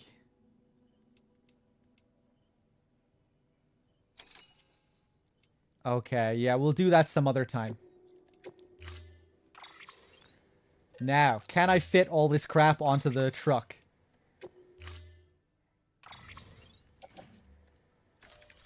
Of course I can.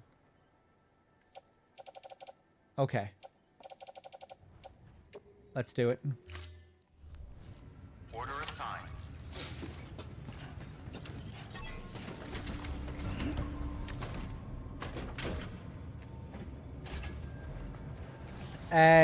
AGN Sheepo, thank you for the 8 months.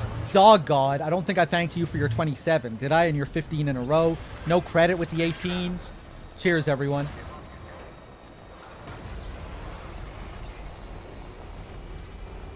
Okay, let's fucking build some roads. I think I'll do my usual strat of not building roads that don't need to be built. Let's not waste materials on these first couple of pavers.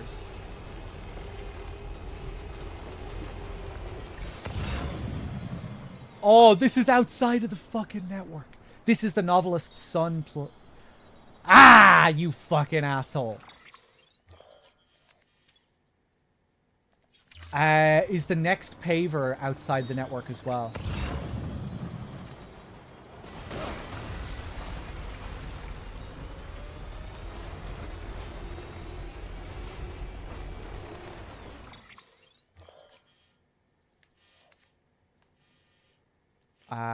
It seems like it is. Okay, what about the next paver?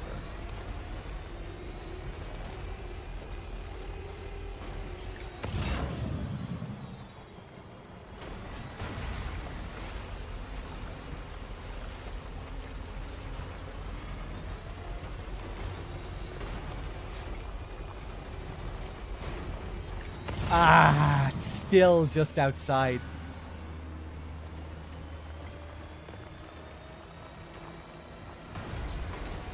Fuck off.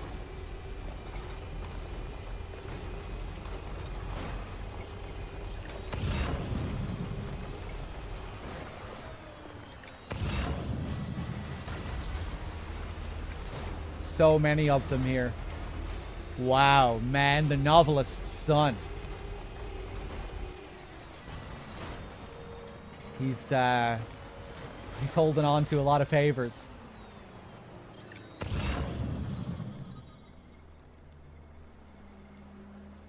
Shit. Okay, I figured that most of these would be inside the network.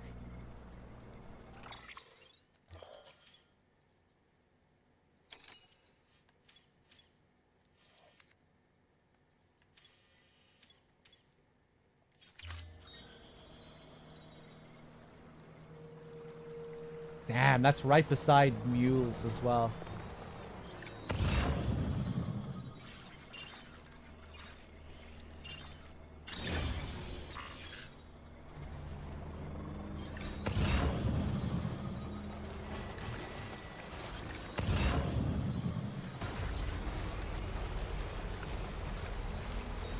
Hey, what's up, Linda?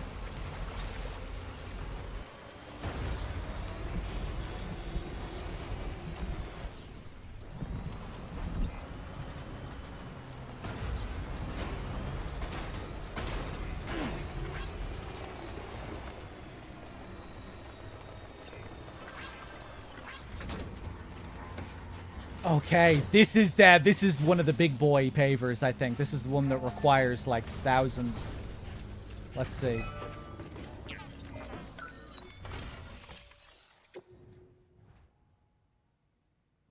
Jesus Christ.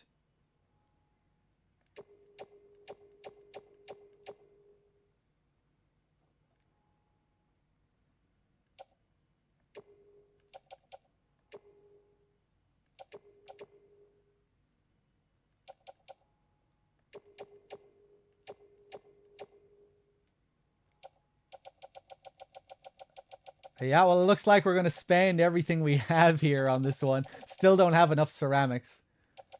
That's okay, though. We can come back.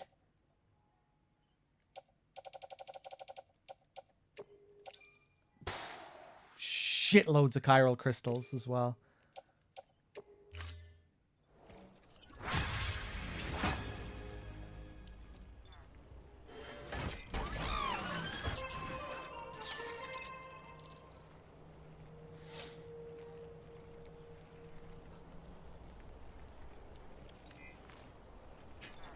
Okay. Let's head over to the Novelist's Son. I think I might leave all of these orders in his private locker. I'll deliver the shit to him, leave the rest of this stuff in the private locker, go back to the distro center south of Lake Knot, and bring over loads of materials. I have 5,000 ceramics and 5,000 metals saved up there, I think.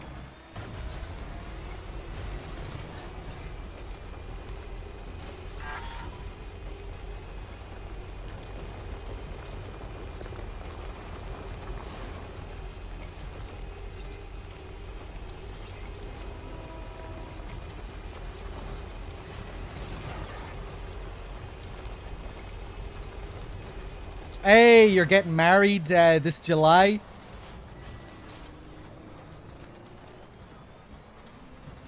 Mr. and Mrs. Wex?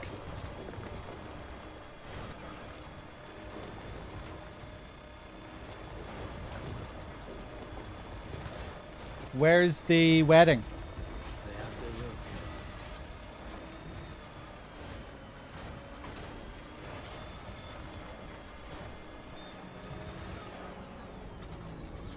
We're running out of juice here. And I probably didn't bring any PCCs. Like a fucking idiot. Yeah, no PCCs. Has anyone planted a generator around here by any chance? Ah, fuck.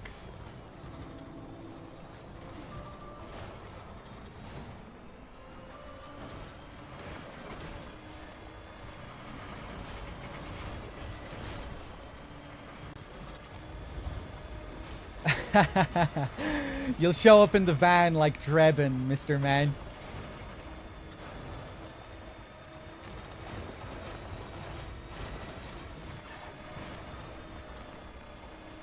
A selection of packages, courtesy of Mr. Man.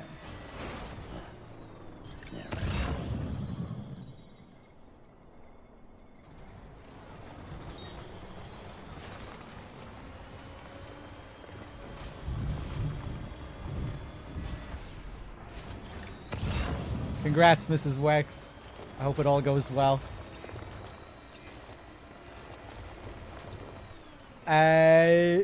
Jesus Christ. No one has planted a generator around here? Any PCCs just hanging about? No? Oh my god. I didn't expect to get into this mess. What do I do?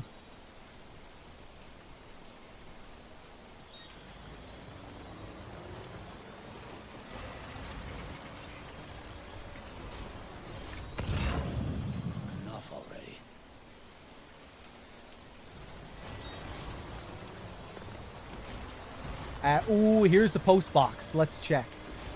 I think this is a post box. Hey, is that... Nope.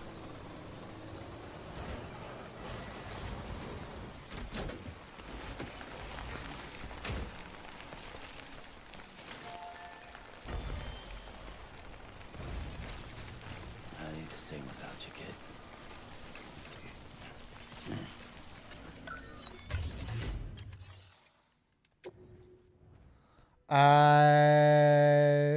Share locker. Oh, yes!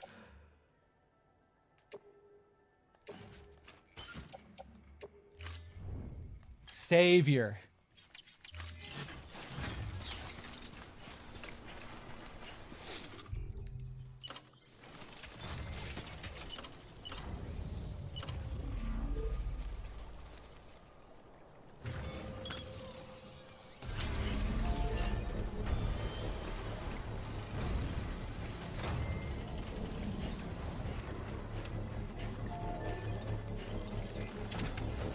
Oh, thank God for that. Give me the juice. Construction complete.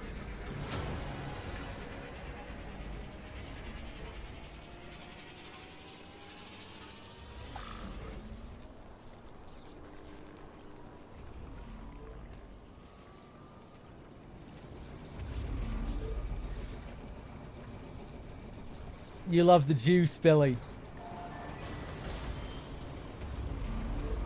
Alright. Yeah,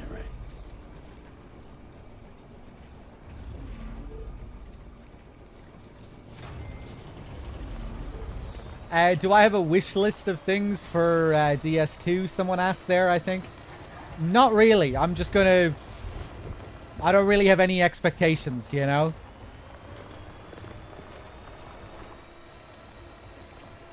I'm just really intrigued to see what it's gonna be.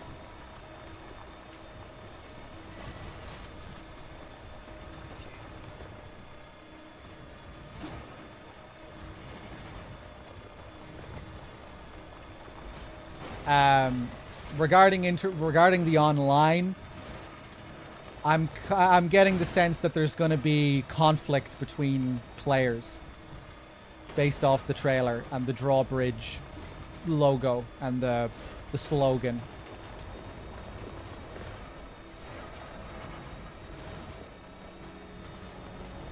I wish I could. I really wish I could remember what the fucking slogan is.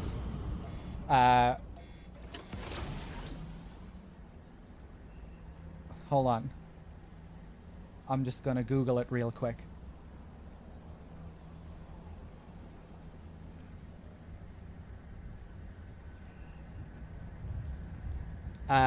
Drawbridge, both stick and rope to protect and connect.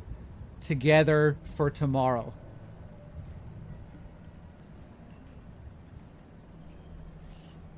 Alright, so this game was all about, primarily about connection, working with others.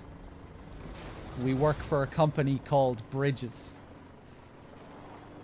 There was no mention of Bridges as a company in the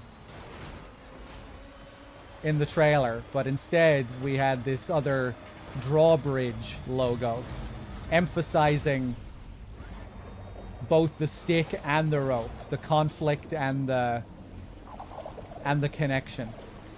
And obviously, of what is a drawbridge? A drawbridge is something that you can use as a defense, you know? A drawbridge is like a possible connection to someone else.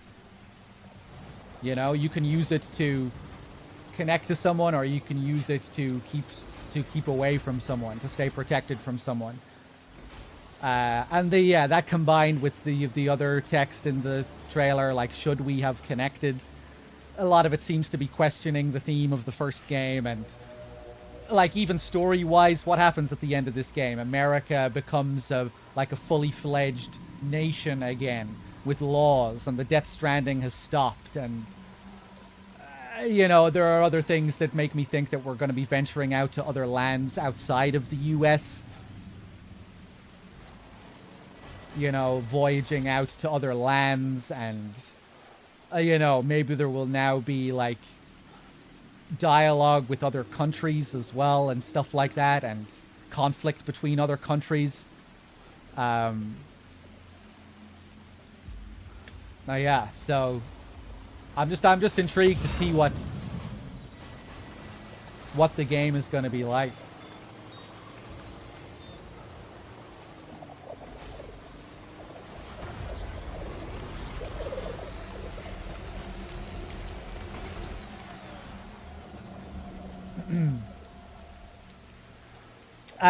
Okay.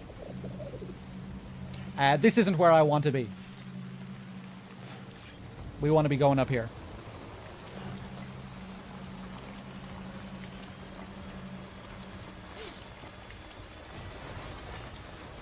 I have a feeling it'll have completely different themes. Like, yeah, it'll be, well, like, you know, MGS2 kind of serves as an inversion of the first game in many ways. Kojima loves to do that, you know, where his sequels kind of deconstruct the previous games or serve as like an antithesis in some ways to what he's done before. Like MGS2 being the sort of anti-MGS1 and MGS4 being kind of the anti-MGS.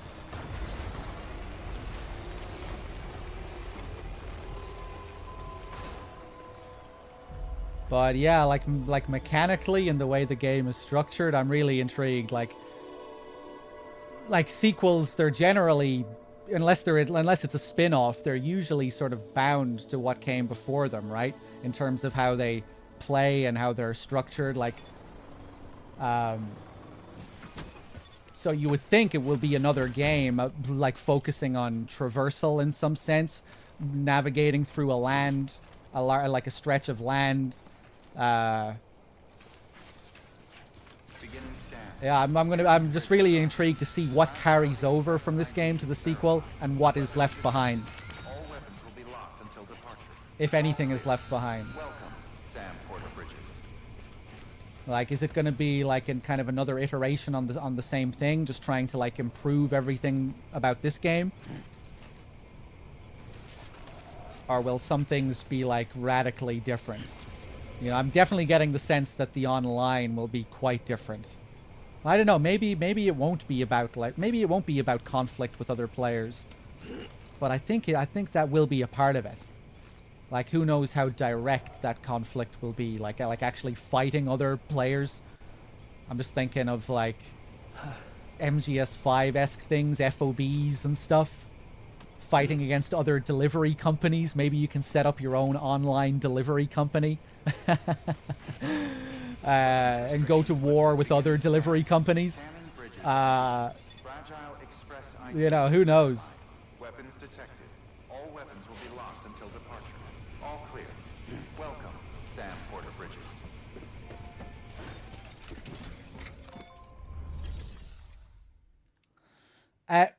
Oh, right, yeah, I need to take the stuff out of the truck.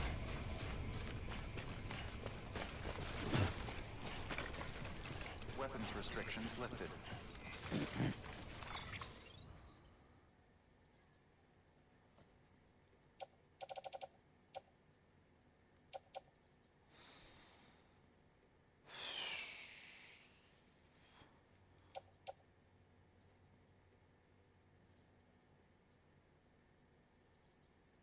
Every other Kojima game? Oh, I wouldn't say that. You know, Kojima made a lot of games before you could even play online and interact with other players.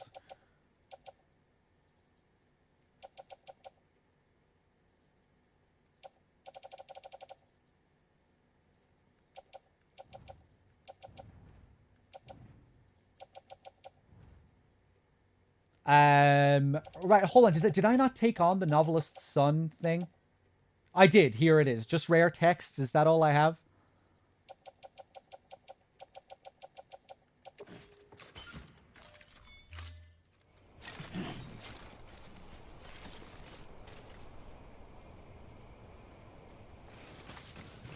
Beginning scan. Scanning bridges ID. Fragile Express ID verified. Weapons detected. All weapons will be locked until departure.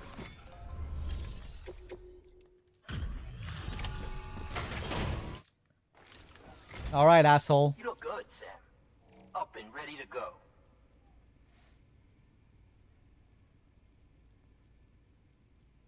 This is pretty good. Better than good.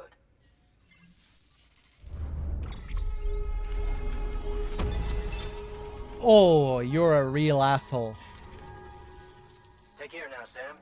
I'll be calling on you again. Although, I mean, I guess Until then. I guess it was a small order, right? Good work. New order available. Sam, access delivery just checking. Have you been Shut the fuck up about my emails. Yeah, let me read the stuff with the yellow text then, you fucking asshole. Dear Sam, my wife is doing great now. All thanks to you, thumbs up. You couldn't have demonstrated more clearly the type of support the UCA has to offer. I don't know much about the Chiral Network, but I know we're a part of it now. And that things are better that way. Oh, I have a friend nearby I'd like to deliver something to. Could you drop by when you have time? I'd appreciate it. 10 thumbs up. All right, thanks. Now fuck off, Die Hardman, and leave me alone. Yeah. You don't need to tell me 50 times. Definitely don't need to tell me more than twice. Okay. Standard orders. Deliver fragile counterclockwise watches to Lake Knot City. Okay. Right. Change of plans. All of the stuff that we need to bring up around Mountain Knot City. From the truck. Why didn't I just drive the truck up here, man? I'm getting distracted by the chat. Restrictions beginning scan. Scan weapons restrictions lifted.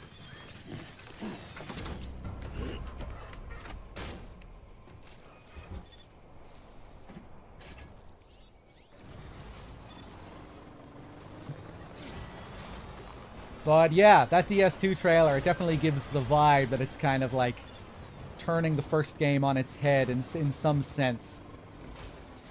Like, you know, like the whole red theme as opposed to the blue theme. Even the way the direction Fragile is looking is like the opposite to Sam in the first, for the poster of the first game.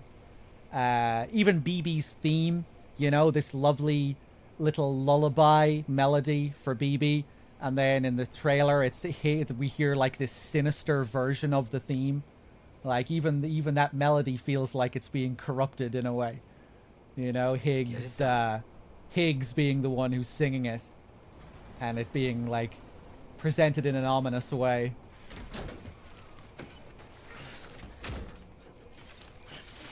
Beginning scan. Scanning bridges ID. Fragile Express ID. And then the whole should we have connected, drawbridge, more of a focus on conflict, keeping people away. Right,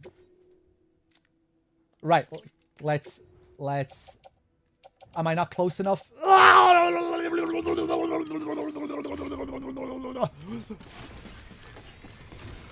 Yeah. In my brain, I thought I wasn't allowed to drive the truck inside here. But of course, I need to drive the truck inside here. That's what allows me to... Or do I have to be even closer? I'm not seeing the cargo flash inside the truck. How close do I have to be? All weapons will be locked until departure. All clear. Welcome, Sam Porter Bridges. Oh! I could have sworn you see the cargo flash. Oh, I guess it only flashes if it's next to the person you actually have to deliver the cargo to. Okay. I'm blaming all of this on chat for making me think about other things apart from what I'm supposed to be doing. Right, let's...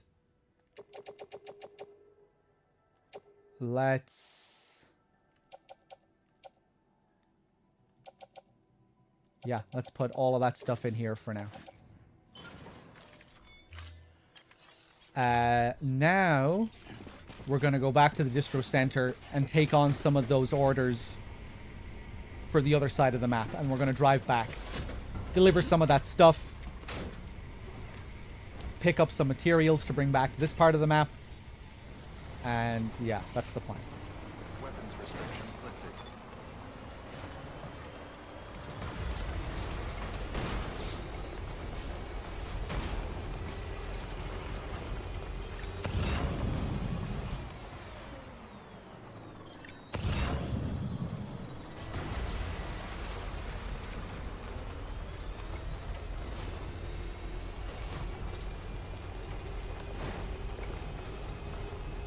I think I have a lot of stuff saved up at that other point anyway.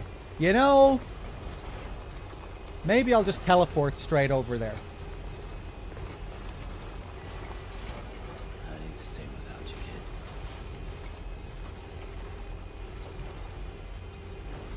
I think that's what I'm going to do. I'm going to teleport over there and leave the orders here for another time. Because I might be better off, you know, maybe I'll need to... You know, maybe I can get a load of other stuff later.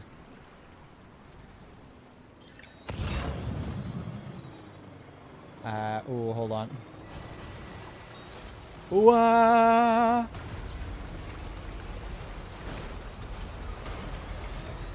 You know, I might be better leaving it until I have orders to take from all these other guys to bring over to the other side as well. To really make the most out of it.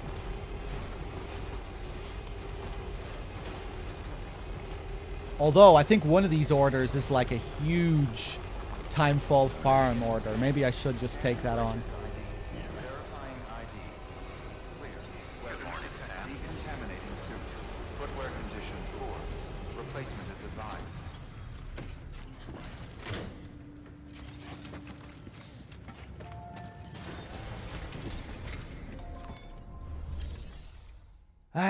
Okay.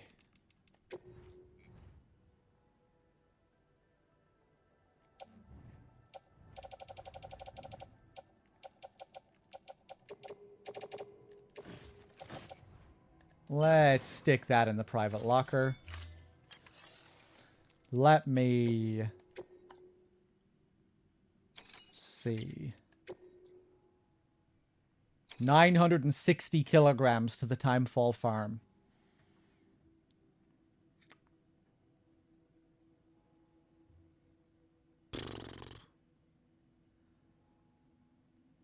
Nah.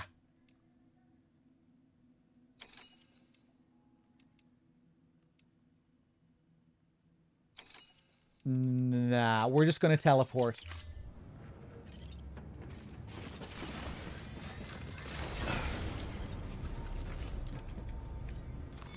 Your work is greatly appreciated.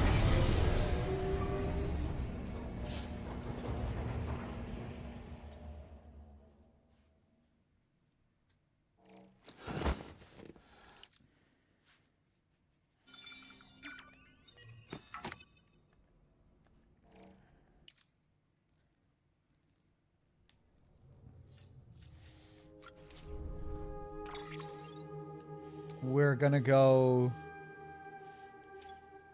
back here. Pick up all the materials I can. As much stuff as I can stuff into the truck as possible. Your structure is starting to deteriorate. Oh no, we're gonna have to go around and repair all these zip lines soon enough.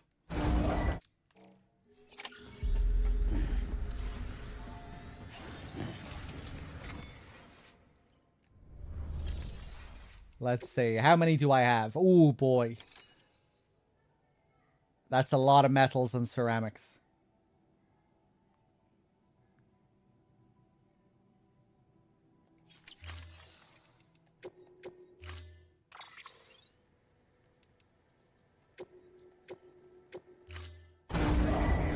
Stand clear. Vehicle ready.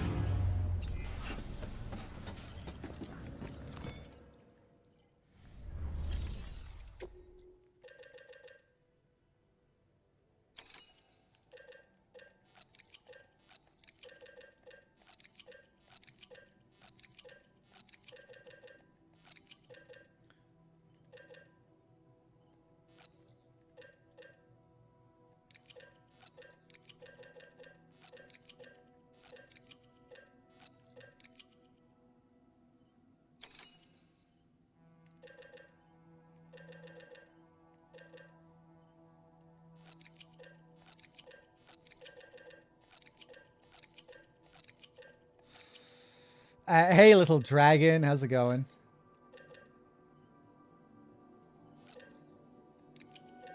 Well.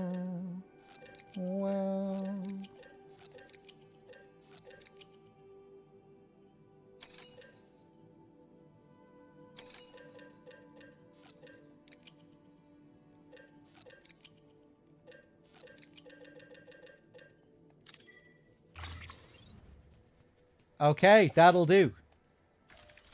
Oof. Some high density metals here as well. May as well load that on. Anything else? Ah, yes, the V-chip. Then we can do that other thing. That other director's cut mission.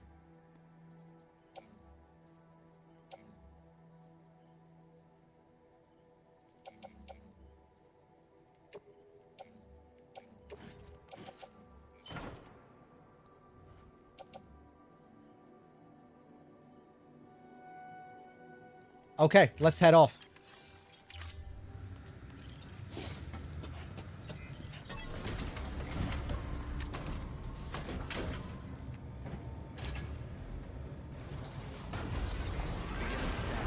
Footwear conditions poor.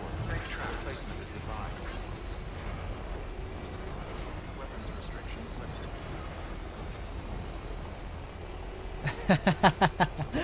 lifted. Sorry, Mr. Man. I do get, I do have those unpredictable bursts of, excitement every now and then. Good morning,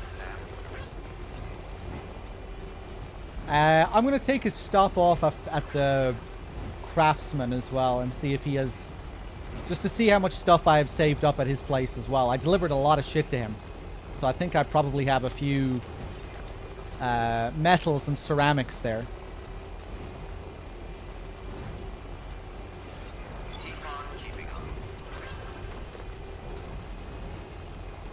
I don't think it is possible to topple the truck over. It is possible to lose the truck in deep water. And just if you run out of battery, if you're not paying attention to your battery, that's another way to completely lose a truck, but I don't think it will ever top over. Beginning scan. Scanning bridges ID. Verifying ID. Clear. All weapons will remain locked until departure. All clear. Welcome, Sam Porter. I don't think I've seen it happen anyway.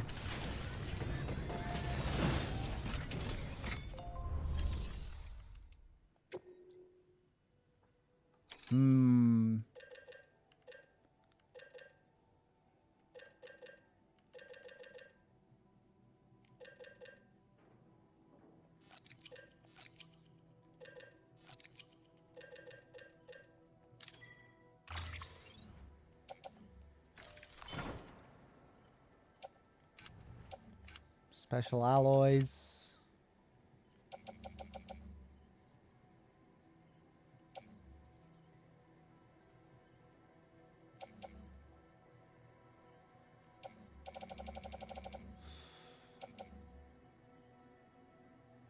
Ooh, yeah, I think I might bring over these custom hamatics.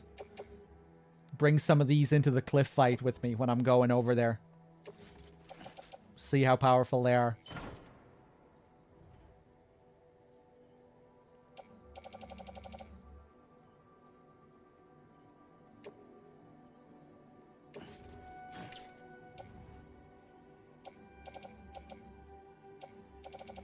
Okay.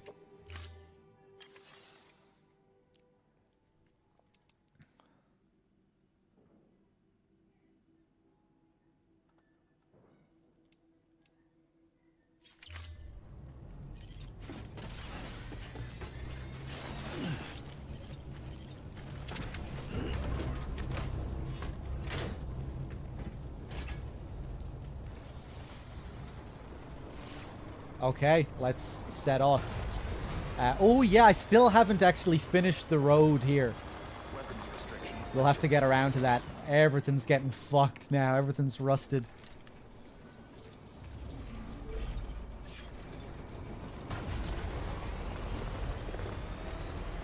Keep on keeping on.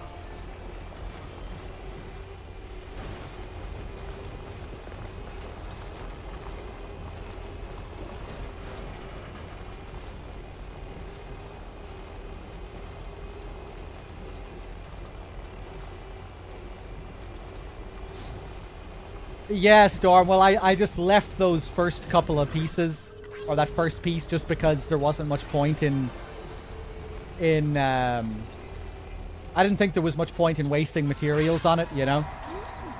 That I was better off saving the materials for parts of the road that I actually needed. And that's what I'm doing up in this next spot as well, you know? I'm not... I think it's best to leave the first... Generally speaking, I think that you're better off leaving the first parts of the road till last.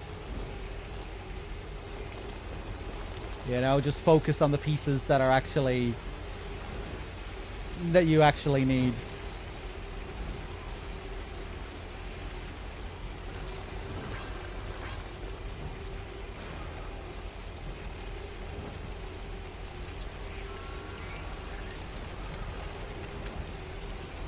But I'll finish it off eventually.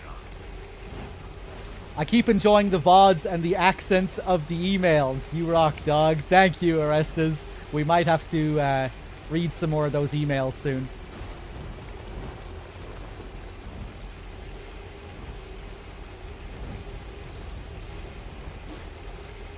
Maybe I should have checked the orders back there as well.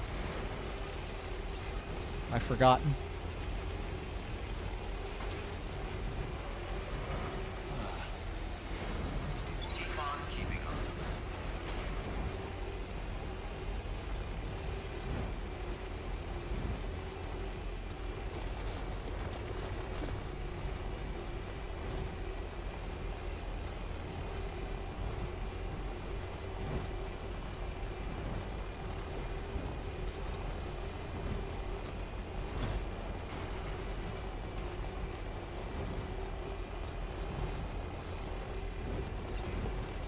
But yeah, better driving physics would certainly be nice for the sequel.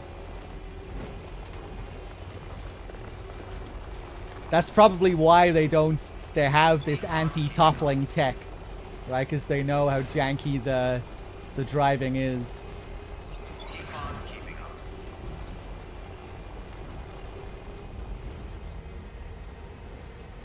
They probably thought it would be more frustrating than it was worth to let you topple over. I don't know.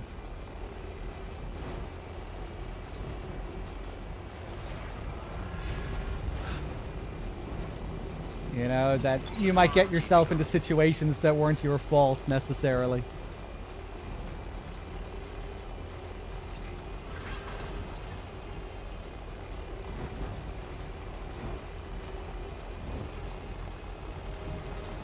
You know, if you couldn't control the physics properly.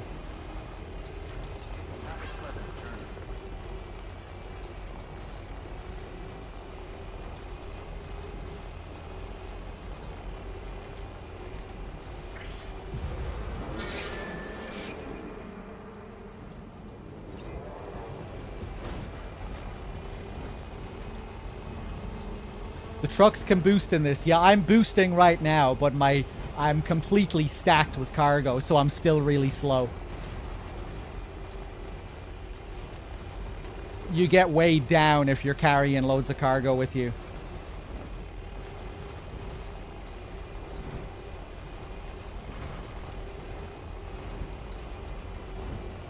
I need the same without you, kid.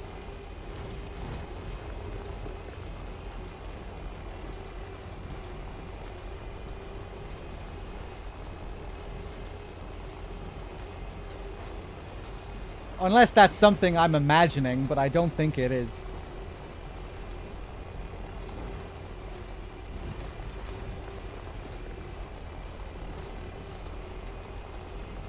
You can, you know, if you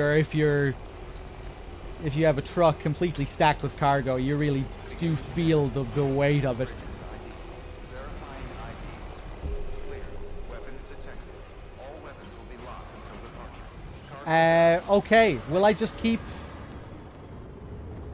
Well, no, I want to get the novelist's son on board.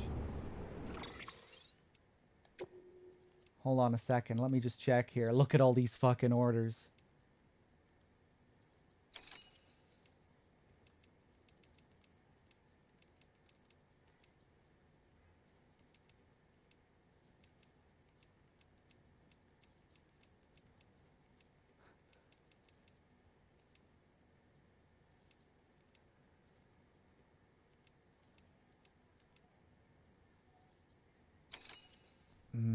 Yeah, okay.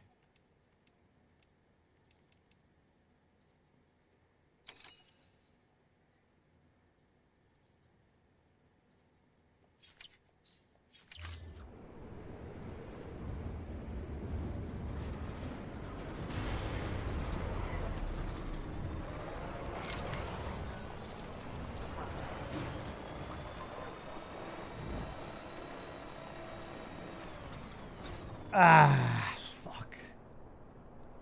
Okay, right. We're going back to that paver, and I guess I'll see if I can at least finish the path up to Mountain Knot from that last paver I was working on. And then we'll go and get all the crap that I left in the private locker at the novelist's son's place.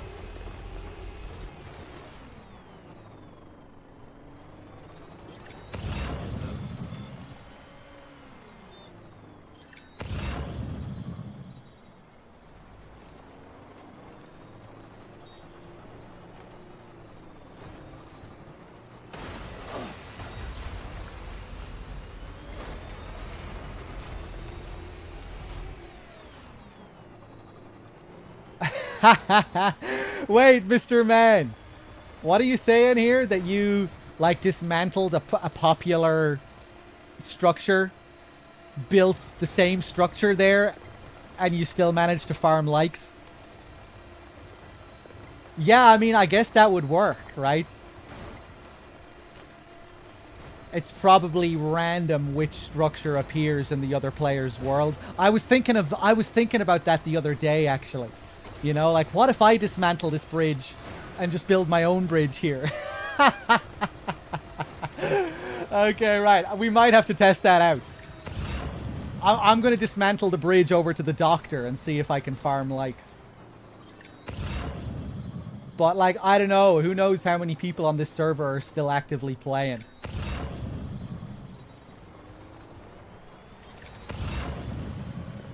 Let's cross over here.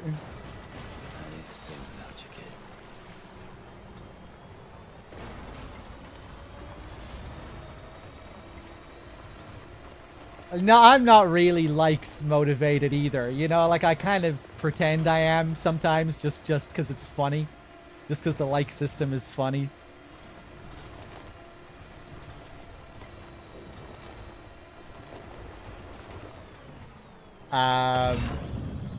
In DS2, it's going to be dislikes only. You won't be allowed to do anything other than dislike.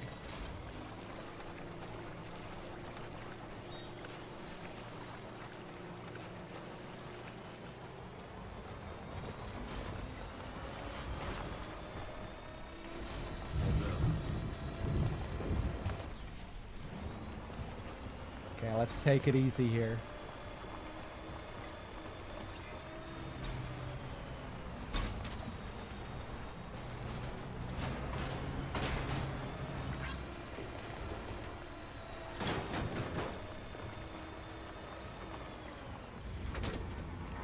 In your first playthrough, you were obsessed with this one shitty bridge you built. Do you remember? You kept going back to check. Yeah, I remember that.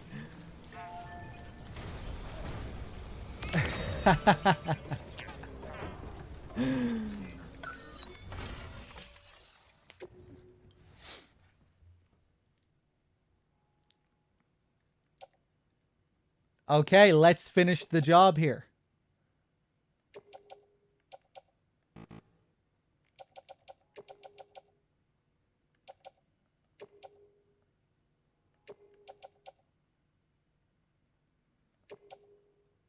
Hey, there we go. Perfect.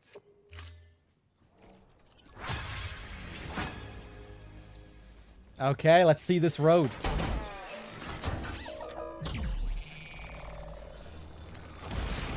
Hey, Implosion, how's it going?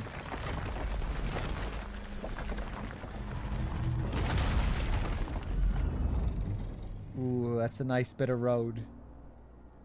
Oh, that's some good roading. Okay. Nope.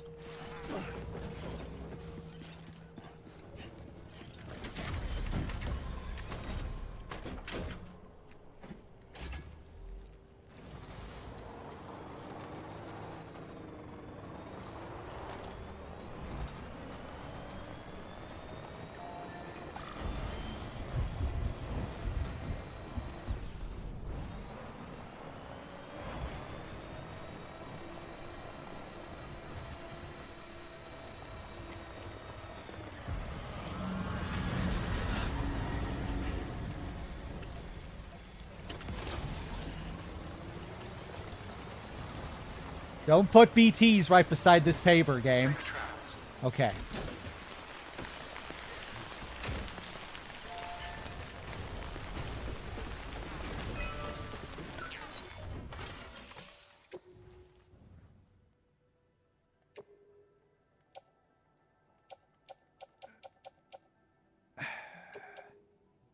520. 420. That'll do.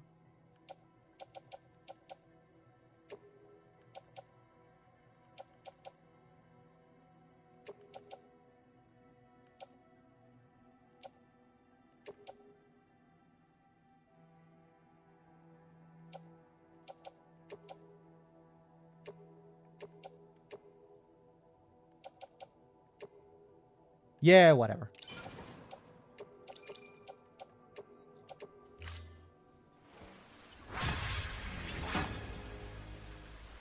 $2,000 likes.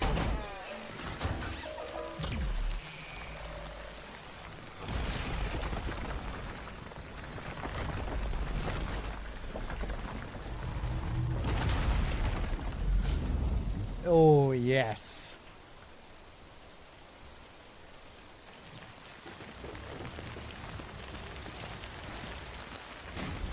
I brought some of those materials back to that distro center, didn't I? South of here.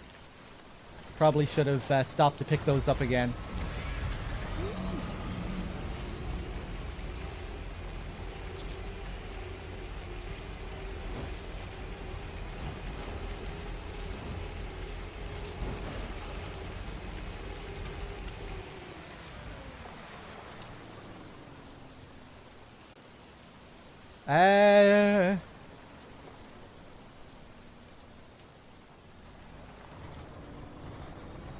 We outside of the BT area? I guess we are, right? Safe travel. This looks like friendly rain.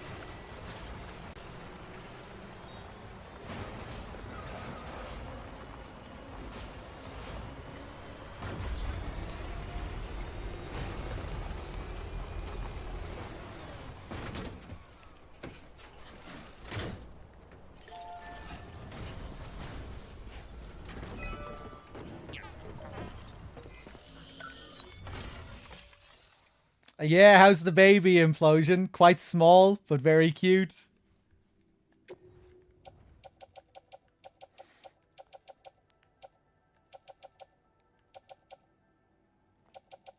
How long are you staying up there for, implosion?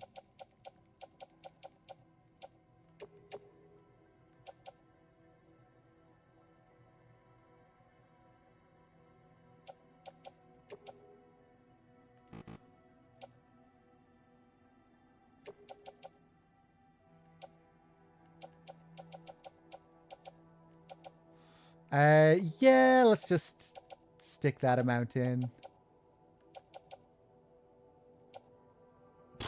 We're already almost completely out of ceramics.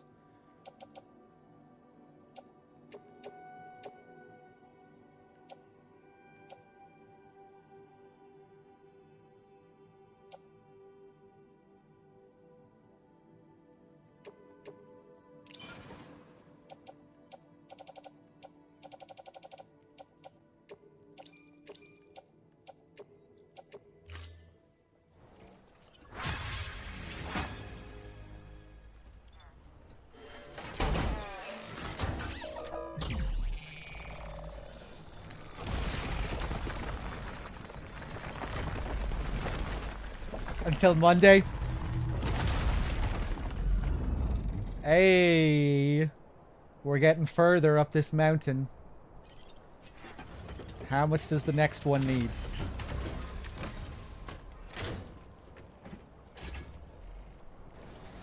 She's a lovely baby.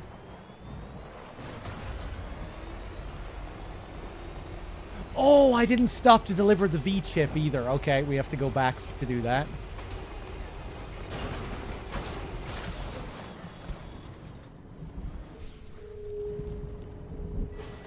A lovely baby. Oh, she looks lovely. No, my baby's pure ugly. No, she's lovely. No, I wish I had your baby. But my baby's ugly. No, your baby's lovely.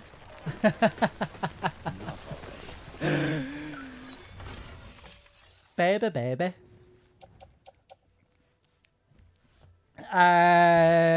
What am I doing here?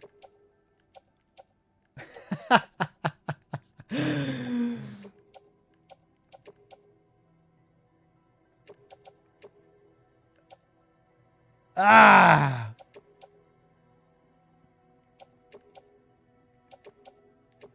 $870, yeah, whatever. And completely out of ceramics.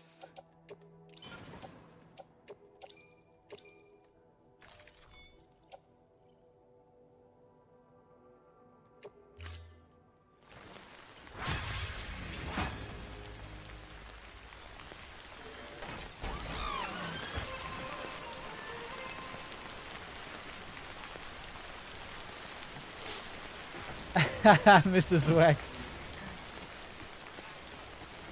That's my impersonation of every Coronation Street character.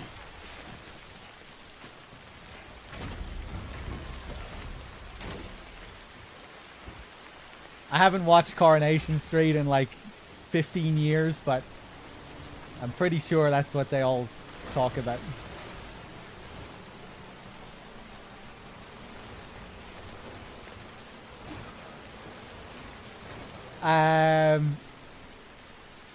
Okay, well, we're pretty close to the top, so I guess we can grab some materials from this place and the doctors to finish off the job.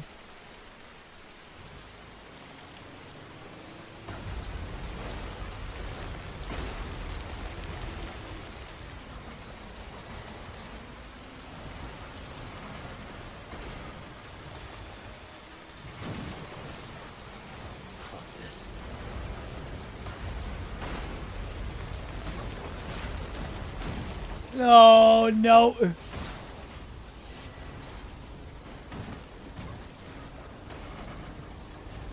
Let's take another path.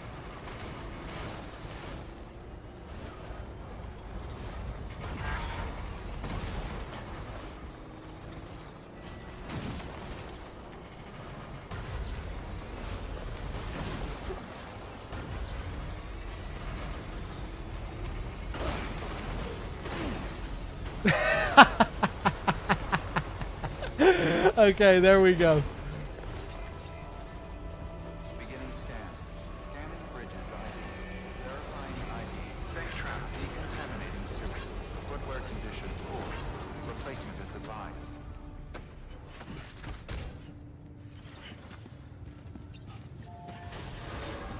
I probably should have just went up the main road there. Hey, Wex, thank you for, thanks for gifting a sub to Mrs. Wex.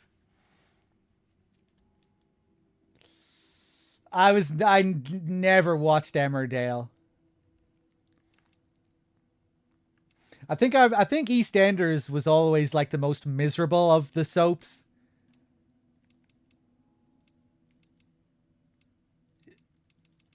You know, where the characters, like all the characters were just unbelievably miserable all the time.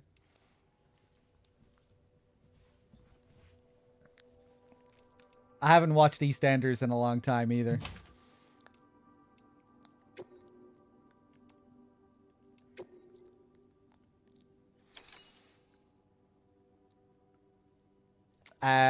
Right, okay. Oh, wait, what is this? Jesus Christ, we have loads of standard orders open here now. Mountaineer, photographer, 40 kilograms to the novelist's son. Okay, that's nice. That's nice. Let's just focus on finishing these roads first.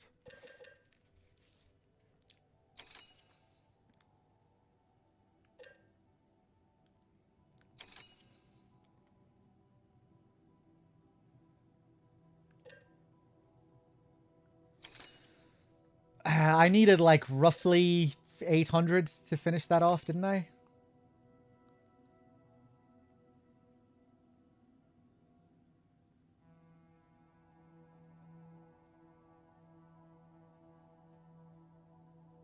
Although, wait, there's another paver. Hold on, let me check something. Wexford with the 52 months. Thank you. I did have a good Christmas. I hope you did too. Have I not been talking to you since Christmas, Wexford? The tier 2 as well. Thank you.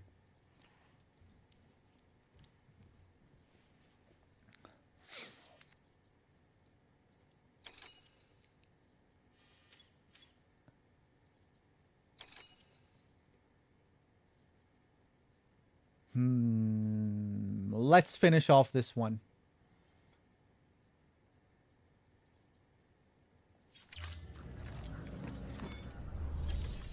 A little bit here and there, been busy. Yeah, I had a good Christmas just back home with the family, chilling out, eating food, drinking beers, watching movies.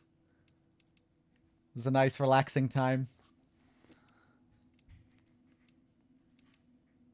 Okay.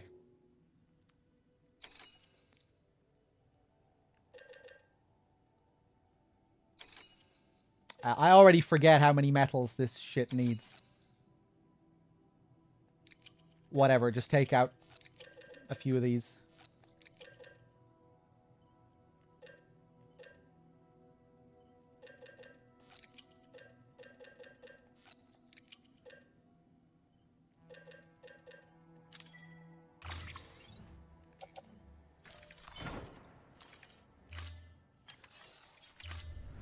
Bum bum bum bum bum bum.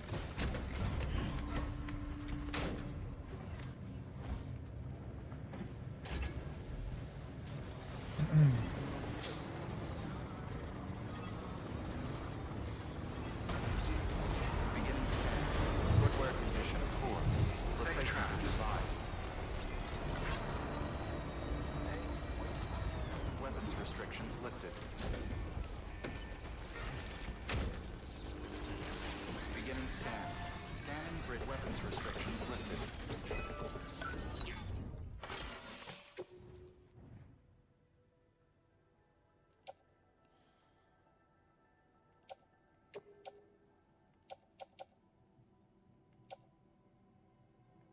Through there we go. That's decent. Oh, perfect.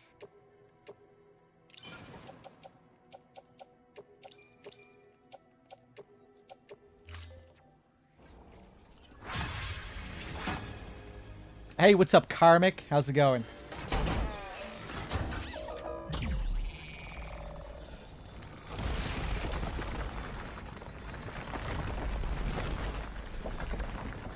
Hey, Bloody Crow as well. How's it going, man?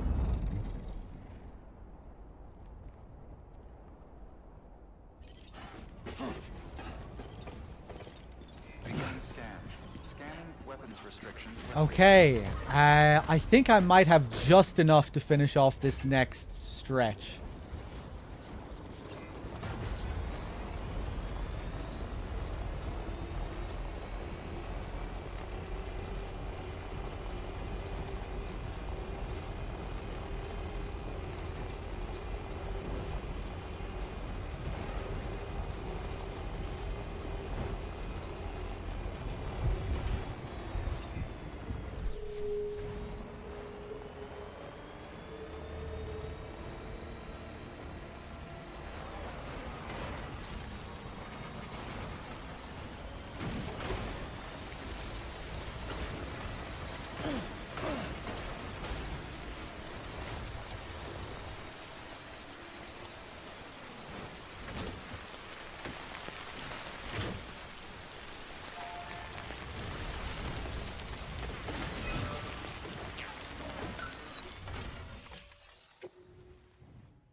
Yeah, nice.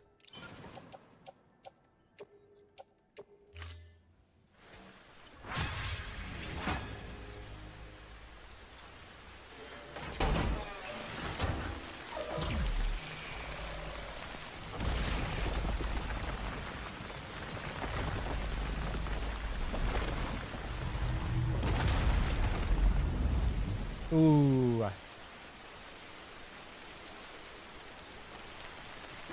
Okay. Now, can I get this truck back on the road? Easily enough. I think I should be able to. Just back up the way we came.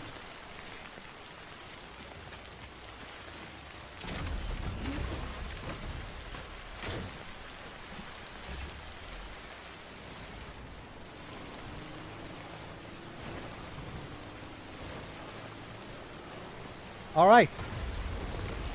Now I think I'll go back to the distro center with this B chip so I can take on that next order that unlocks us some new director's cut shit. I asked the other day, but I can't remember what the response was. When it comes to upgrading the stabilizer, do I just have to level up Mountain Knot? Or do I get the upgraded stabilizer from somewhere else?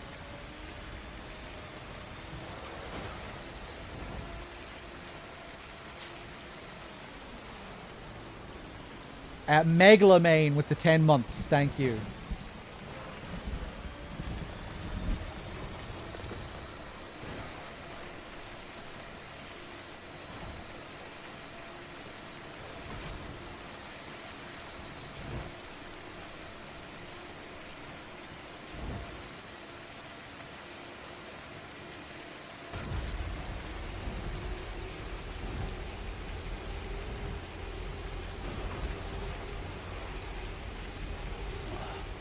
It is Mountain Knot? Okay, I thought so, because that's where you unlock the stabilizer in the first place, so I figured it would make sense.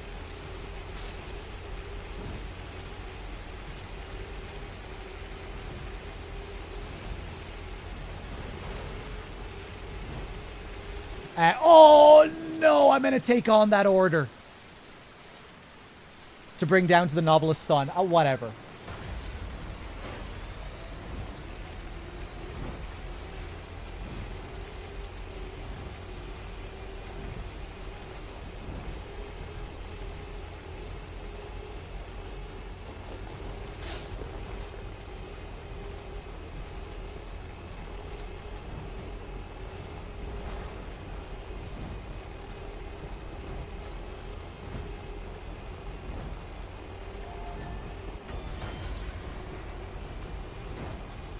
I had to actually make sure I was boosting there.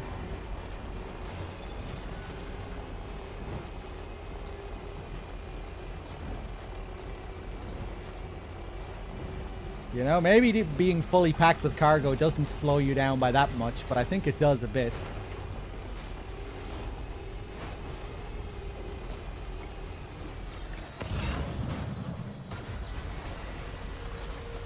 Oh.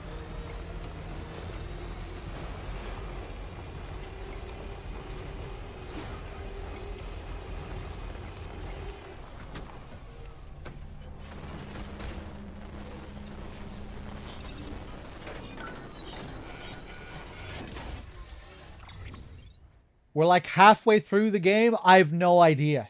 I have no idea. It's my first time doing a 100% run, so I don't know how long this is going to take in the long run.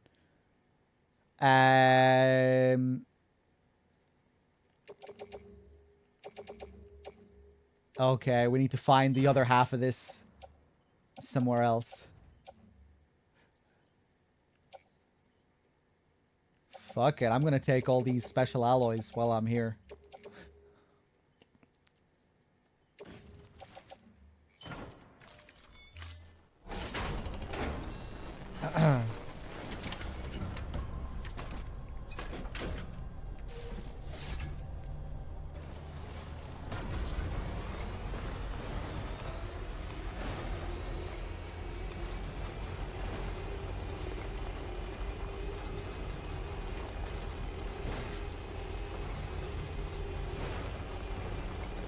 Oh yeah, Raguchi, the latest remake.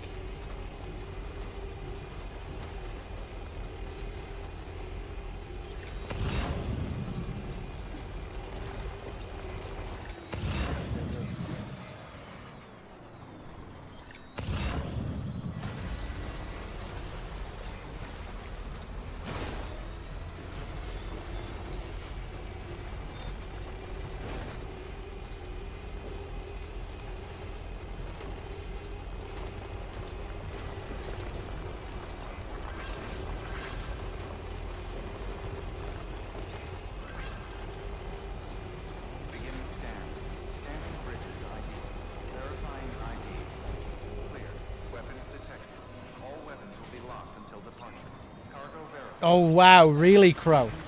What was it at? What was it at before?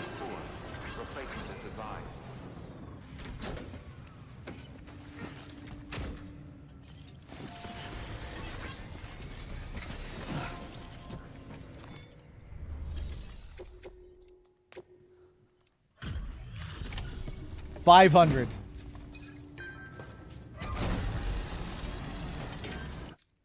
Hey, Sam. You made it, huh? That's a relief. We really appreciate all your help. I hope you know that.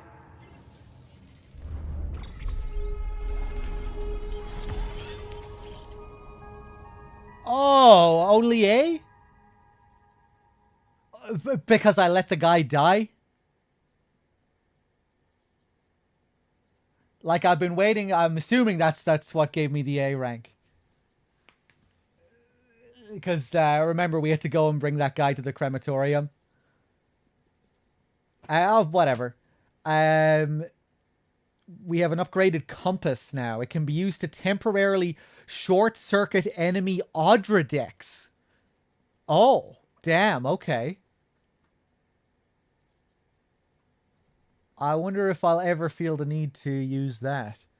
Select an Audra deck in compass mode in order to disable it. Using this function will drain Sam's battery, right. Okay. Oh, and whenever it's convenient, you ought to grab this thing I got for you.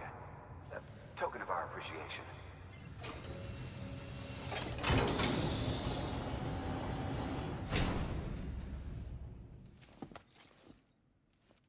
I thought I already unlocked these. Johnny sunglasses. Watch your back out there. No one else will. Good work. New order available. Please access delivery terminal for further information. Let's check. You really are the great deliverer. Damn, Sam, you're a real trooper. Another chip in the bag thanks to you. Shame about that porter, though. He'd still be alive and kicking if he hadn't taken the job. Here's hoping he finds peace in the next life. Of course, that could have been you had shit gone sideways. Sure, of course that could have been you. Right, okay, right. I didn't know what the fuck he was saying there. Of course that could have been you had shit gone sideways. Or maybe you'd have rolled with it just fine. I'm sure they don't call you the Great Deliverer for nothing. We got a few greats back home, too. Legends. Chip had all kinds of info on him. But they didn't work for cities or countries. They were slaves for huge corporations. And then some pendejos kicked off a war between the megacorps. A war that dragged everyone and everything into it. Maybe that's how I ended up over here. I don't know. Dunno. All I've got to go on is a record of a memory of a memory. But the V I keep seeing has to be the key to it all. V. I can almost feel the letter, touch it. Maybe the more chips I analyze, the more I'll learn. Anyway, I got something for you. Johnny sunglasses. Same design as a pair worn by one of the rocker boys of the Cargo Wars, of the Corpo Wars. Had a little more fun with your compass, too. You can now short-circuit enemy Audra decks. Should lay the fucker out most of the time. Maybe make it easier for you to complete your great deliveries. Yeah, your protagonist in Cyberpunk is called V, isn't it? Of course, this being a Kojima game would also make you think of MGS V and Venom.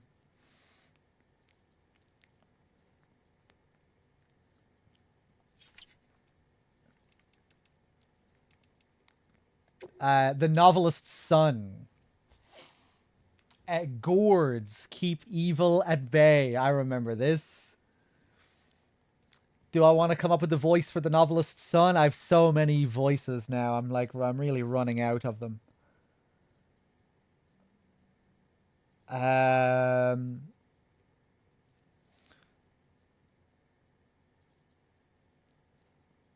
Mr. Sam Bridges.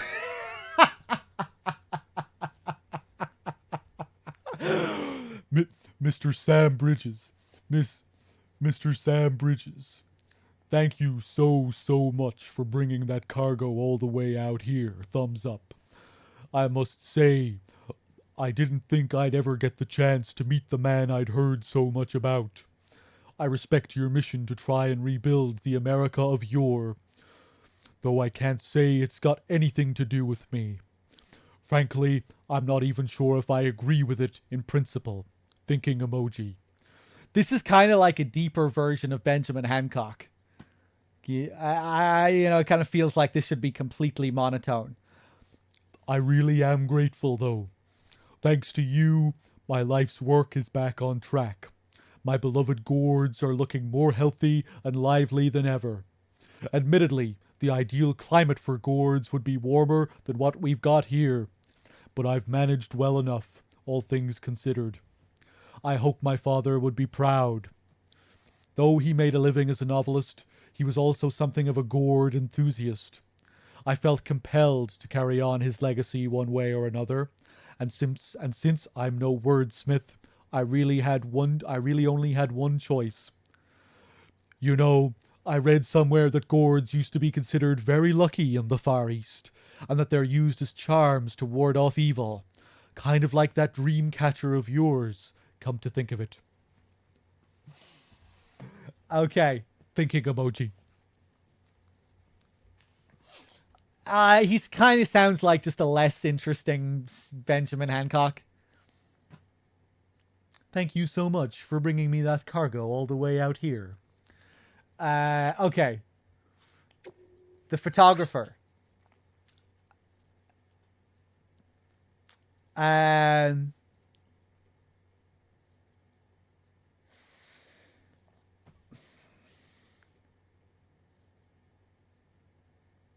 Another English accent.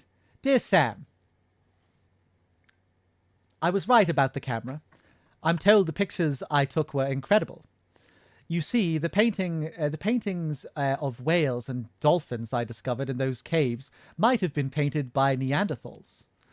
Whale emoji. I don't really have. I don't really understand the significance of it all. How posh do I want to go? I don't really understand the significance of it all, but it's definitely what my father was looking for. I don't think I've ever been so happy in my entire life, and it's all because of you. Dad would be happy too, I'm sure of it. Thank you so much. I know I nearly gave my mom a heart attack, but this proves it was worth it in the end, right? I made a difference for once, and I can do it again. There may be other secrets of the Death Stranding hidden nearby. I'll be more careful this time, but I have to get back out there and find them. I'll be in touch when I do.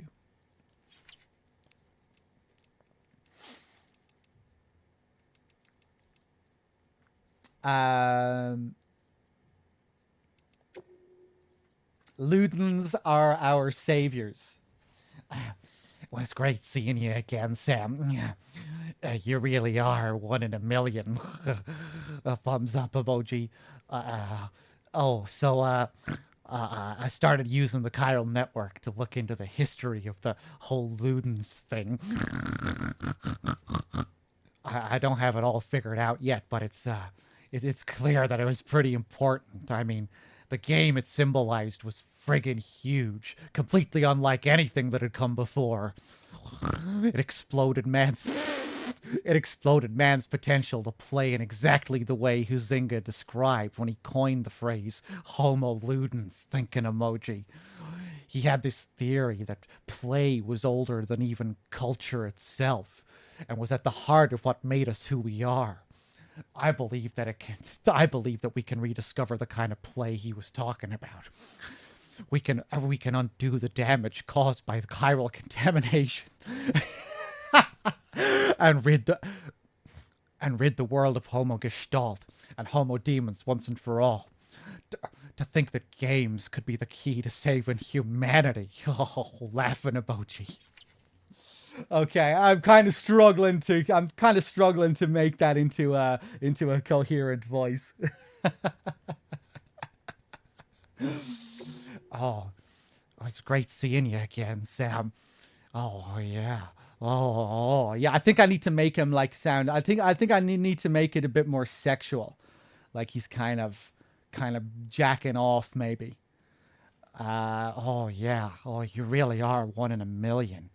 Oh, so I started using the chiral network to look into the history of the whole Ludens thing. I don't have it figured out yet, but Oh, it's clear that it was pretty important. Oh, yeah. Oh, he had this theory that play was older than even culture itself and was the heart of what made us who we are. Well, I believe that if we can rediscover the kind of play that he was talking about, then we can undo the damage caused by chiral contamination.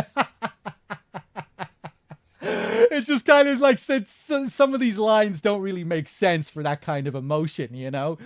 And it just, you know, there's a real mismatch between the tone and what's actually being spoken about. Like, he's not really, the words, the words aren't that creepy, you know? They're not really that kind of, I want him to, the idea was, right, because this guy it's Jeff Keighley. He's literally playing like the Kojima Productions fanboy in the game.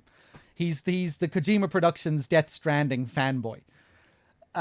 So, you know, I kind of wanted to turn him into this like obsessive, nerdy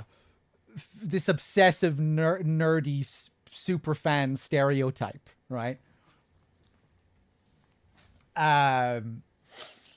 So I thought that would be, you know, the kind of voice that would be kind of a funny voice to give Jeff Keighley. Okay, we'll see where it goes. Yeah, so they actually bring up the guy here directly, Huizinga.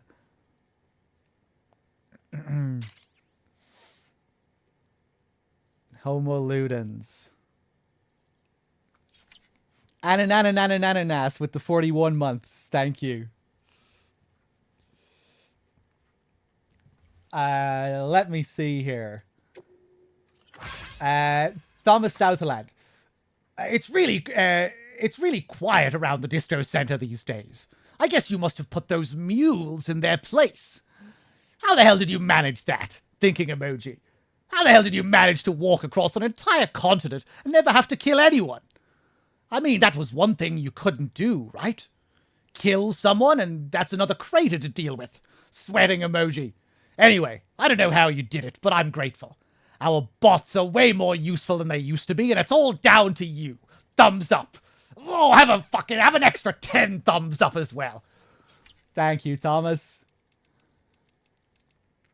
The Collector. This is another, we do the Irish culty guy for this guy, which doesn't really work either, but we can't go back to how things were.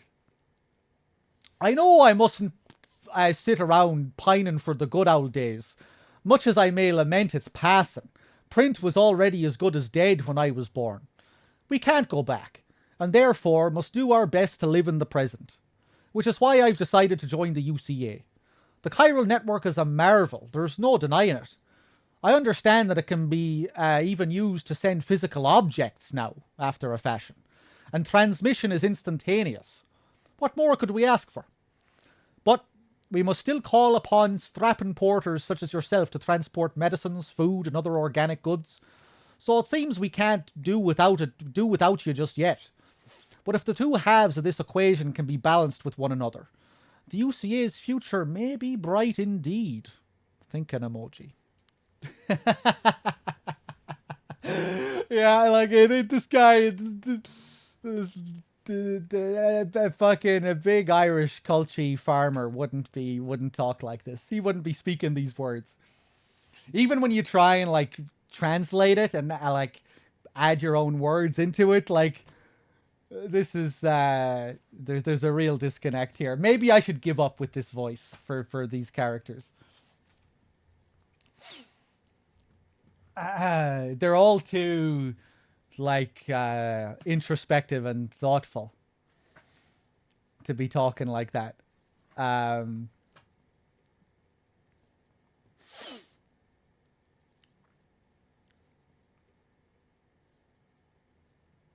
Yeah, I don't know. Why Lochna opposed the UCA? I haven't come up with a voice for this guy either.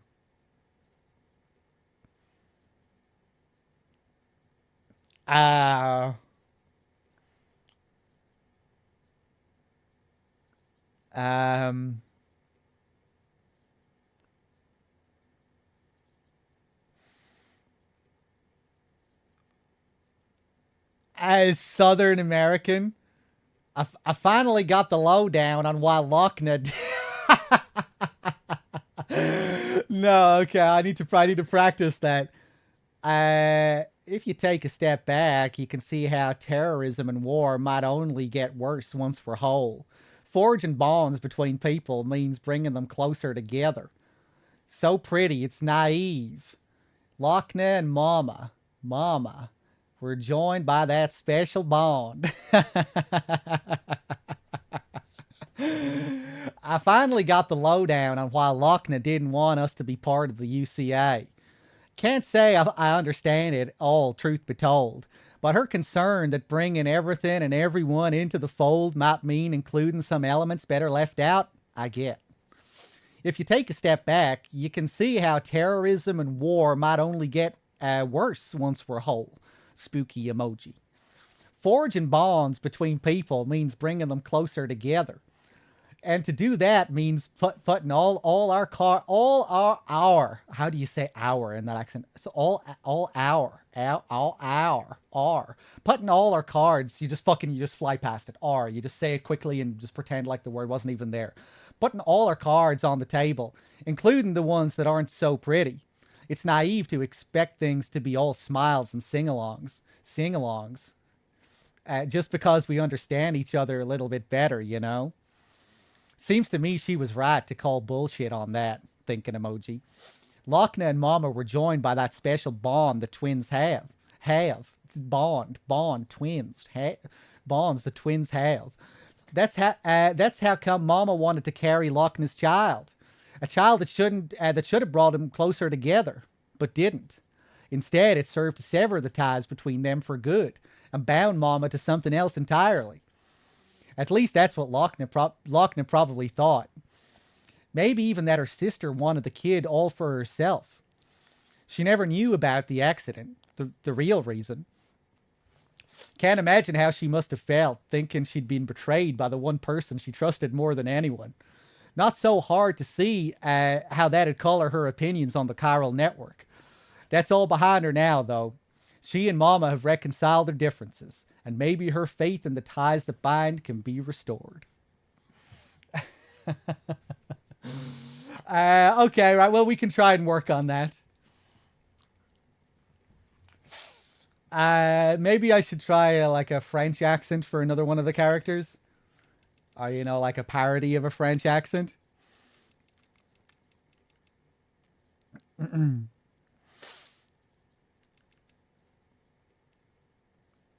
Charles Can. This is our Australian.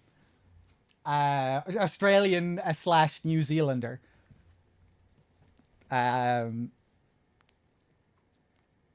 Who I kind of go into a New Zealand accent sometimes by mistake, I think. I get a little bit too sharp on some of the words. People think bridges are terrorists. Oh, fuck's sake. How do I do an Australian accent again? Hope you kicking. Oh, God, that's a really hard first fucking line to start with. Back then, it didn't matter what breed of crazy they were. Hope you're kicking ass and taking names, Sam. We heard HQ suspects we heard HQ suspects the whole Central Not Void Out thing might have been terrorism. Kind of blew my mind to think they're hitting the East Coast already. Things have been getting worse out here too. It was way quieter this neck of the woods when we first showed up, that's for sure. Back then, it didn't matter what breed of crazy they were. Separatists, isolationists, leave me alone, Atarians, whatever. You could at least get them to sit down and talk. Now it's blow shit up first, ask questions later. All because some folks got it in their heads that Bridges and the UCA are the real baddies. Not that I'm saying we shouldn't keep on trying to speak sense to these guys. If we don't, we'll be stuck beating each other over the head with bigger and bigger sticks till the world's covered in craters. Crying emoji. But on top of everything, now we've got these demons wackos and their wacko-in-chief Higgs to deal with. Not that he was always a total Fruit Loop. That's a hard one. Used to be a porter. Ran his own outfit hereabouts. And then the postmaster, oh god, that's such, and then the postmaster went postal. Don't ask me how or why. I don't think he could even tell you. Spooky emoji. End of the day, only way forwards with each other. Hand in hand with our fellow man. That's what the UCA is all about. Am I right? Thumbs up. With some of these emails, I feel like I should just read them in my normal voice because it's so hard to keep it consistent.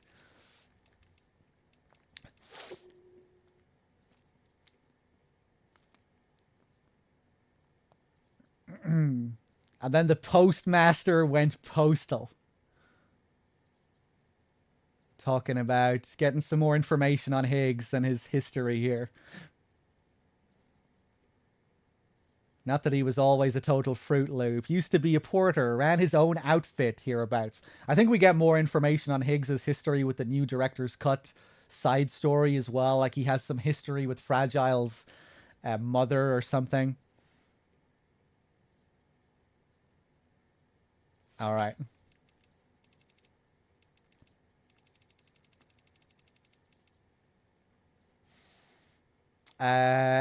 We have other ones to read here, but yeah, we'll get to them eventually. That's not a knife. Sam, there's a porter up in the mountains in urgent need of help. Check in at the distro center north of Mountain Knot for more information. Yeah. Bring home alive, and they're sure to do right by you.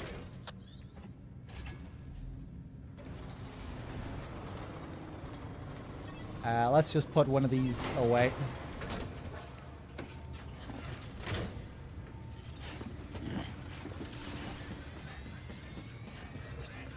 Sam Porter Bridges. Porter. Activate the terminal. Check your share locker. Check your private locker. Check your garage. Your hangar. Check your private room. Your firing range. Make your deliveries. Recycle.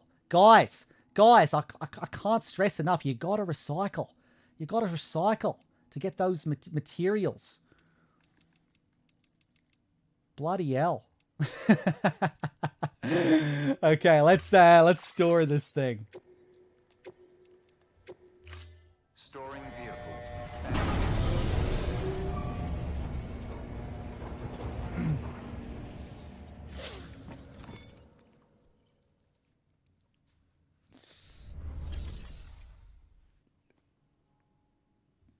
Hey, Delphaction. I hope I'm not making you cringe too hard with my impersonation attempts. Let's store some of these chemicals.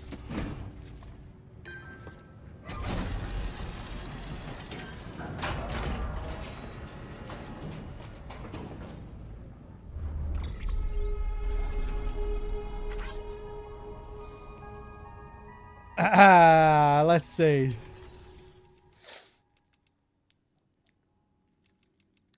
It's on point. Thank you. Let's see. So we can go and rescue this guy now. I don't think I'm going to do that. Don't think I'm going to do that yet.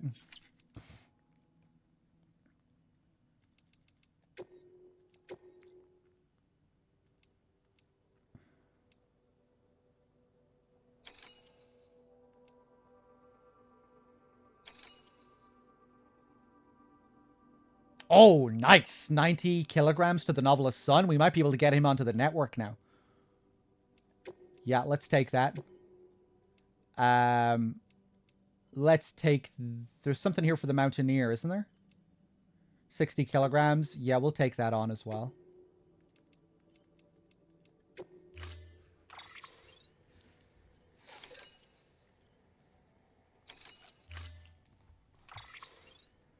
I have a truck right beside me, don't I?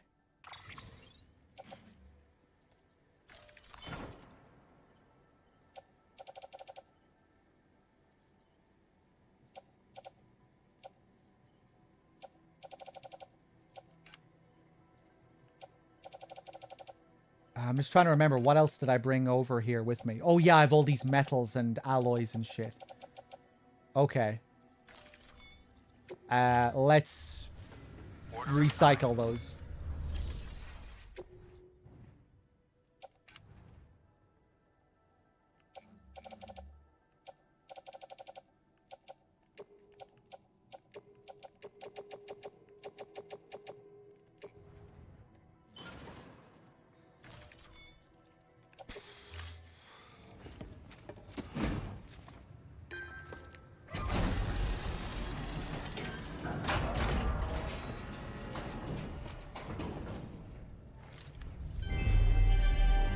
Thank you for your continued support.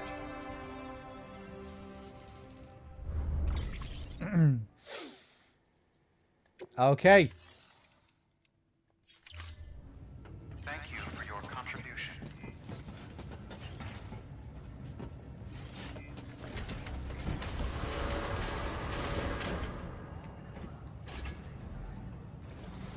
How's my battery looking on this? Not so good. Fuck it. Let's go have a rest. Sam could probably use one as well.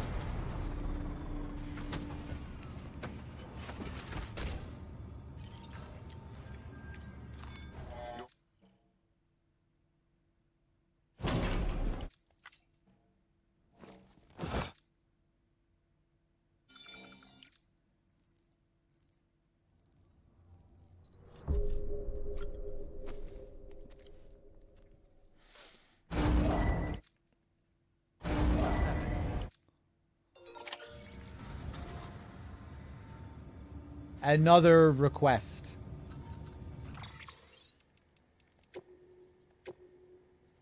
You're not going to believe this, Sam, but that porter I hired, smartass chum found 2 chips. But by the time I nailed down the location of the second, it had been snatched by terrorists.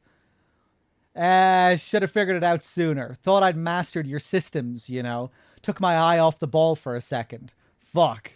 Probably brought the chip back to base already, too. You gotta get it back, Sam. These chips are my only chance.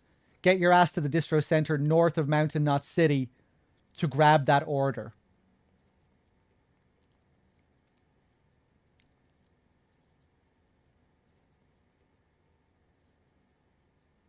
Okay.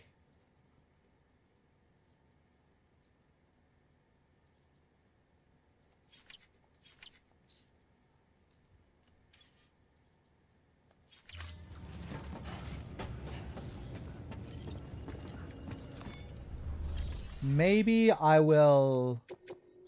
Will I take this on? May as well.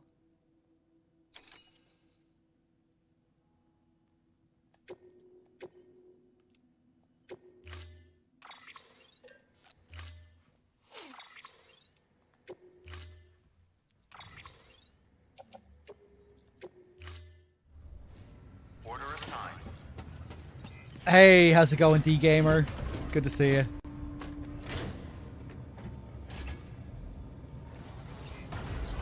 Beginning scan. Footwear compression poor. Replacement is advised. Safe travels.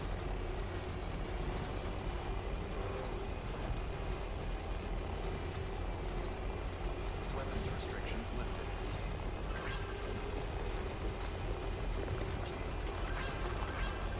Okay. So, what am I doing here? What's the plan? I'm going over to the Novelist to drop this shit off and pick up all the other orders I left in the private locker. Bringing all that up to the next distro center. And then, when I have all that shit done, I think we'll do another main mission. I'm kind of sick of getting tired of driving around.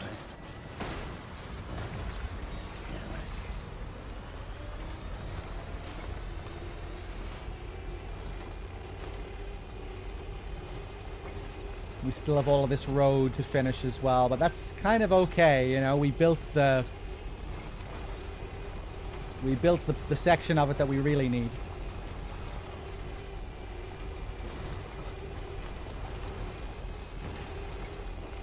I didn't, Delfaction, no. There was an MGS3 race, yeah.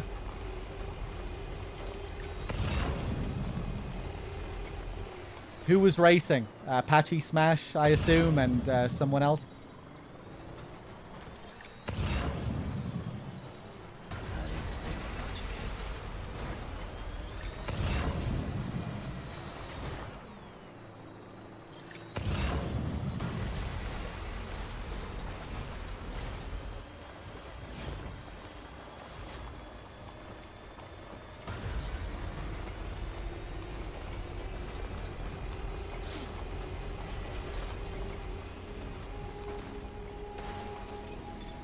Beginning scan. Scanning bridges ID. Fragile Express ID verified. Weapons detected. All weapons will be locked until departure. Okay, deliver this. Oh,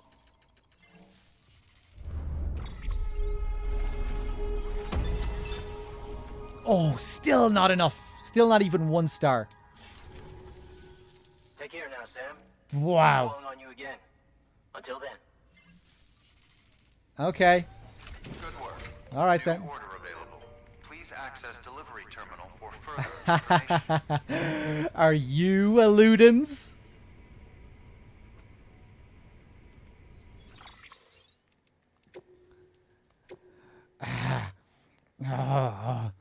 I had this crazy idea, Sam.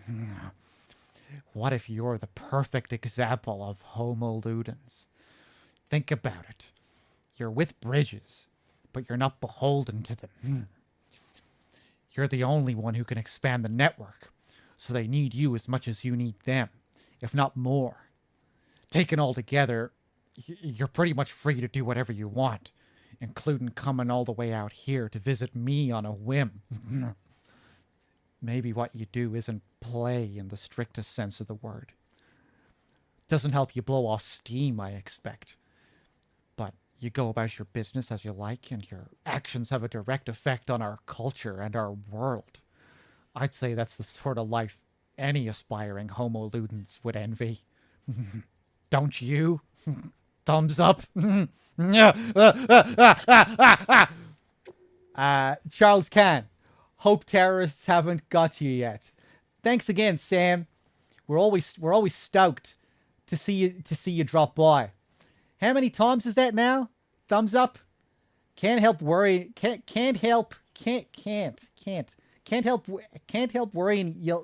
have a run in with our neighborhood assholes. Oh fuck. Oh, it's so hard to do this accent. Can't help worrying you'll have a run in with our neighborhood assholes one of these days though. Though is a really fucking hard word to do as well. Though. Like how do you though. I think I'm just thinking about some of these words too much. We're all oh Jesus Christ. We're always so stoked to see you drop by. How many times is that now? Thumbs up emoji. Can't help worrying you'll have a run-in with our neighborhood assholes one of these days, though. You know what makes me sick? The more shit Higgs pulls, the more his brand of madness seems to spread. It was just mules at first, but these days average porters are getting caught in his orbit. I don't need to tell you about Fragile Express and all that, right? Clearly, the guy's shit is inspiring others. What with other groups aping his methods and regurgitating his rhetoric, a united nations of assholes trying to take humanity by the hand and drag it kicking and screaming over a cliff. Ugh, whale emoji.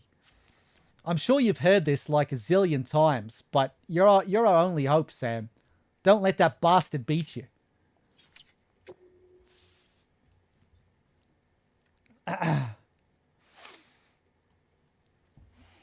Let's all give Dog lessons in our regional accents. Make him such a good voice actor he actually gets hired for games. I think I'm a long way off that.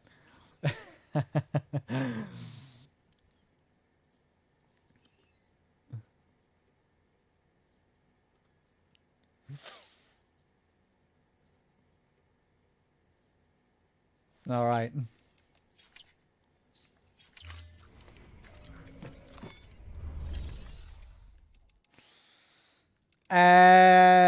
Let me see.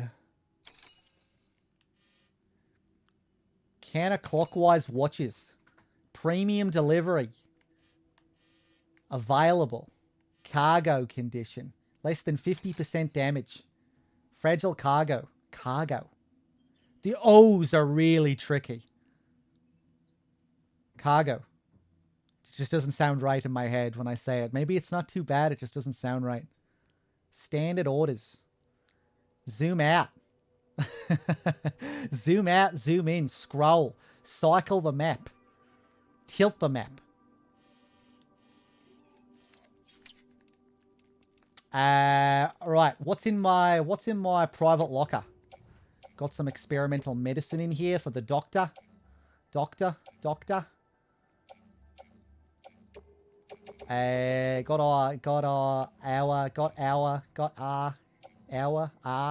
Got a special medicines of poison gas.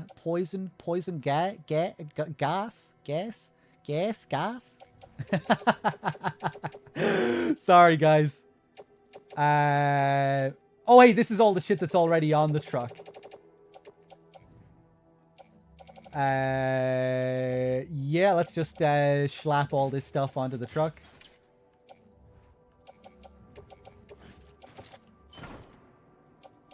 And we'll head up.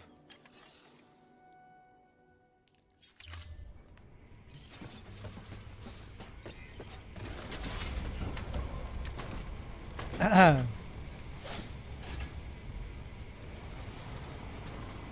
restrictions lifted. Oh, is Sydney in the chat there? Hey, what's up, Sydney?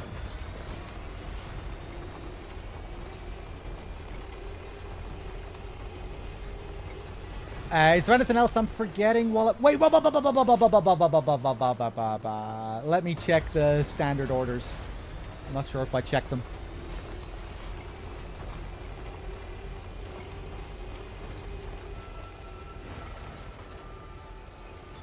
Beginning scan. Scanning bridges ID. Fragile Express ID verified. Weapons detected. All weapons will be locked until the...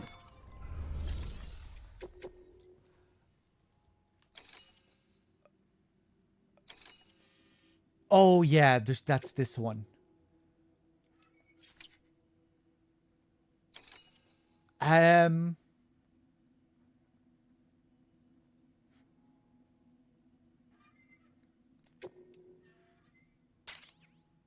Fuck it. I'm going to take that with me. I'm probably not going to deliver it for a good while, but I'm going to take it with me. And just leave it in the private locker up at the next distro center.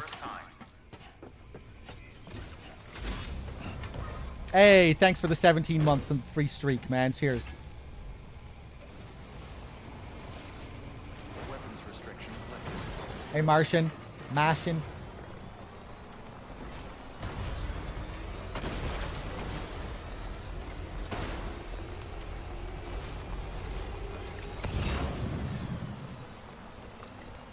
Right. Where can I safely cross here?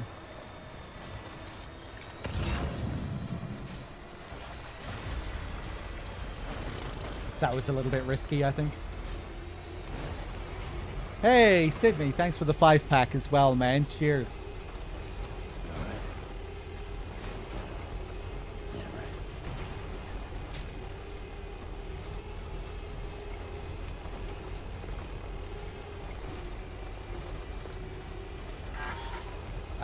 Just get me onto that road. Ah! Jesus. I thought that red was the fucking from the chiral network thing. Flag.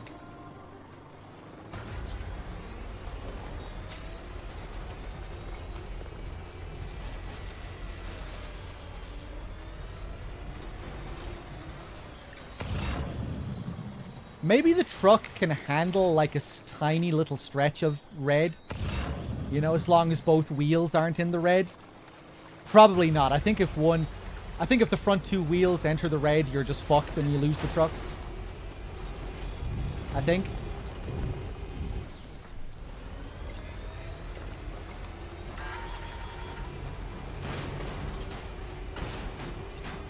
Lately, I just wanna suck your toes.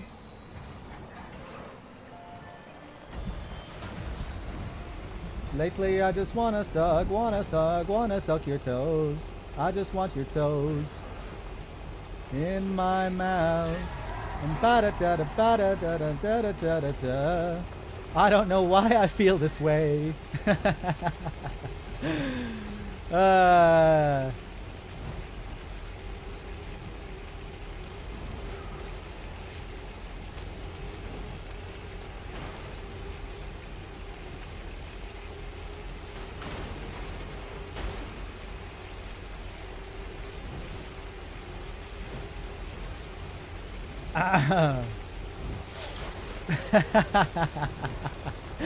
Not a fan of this era.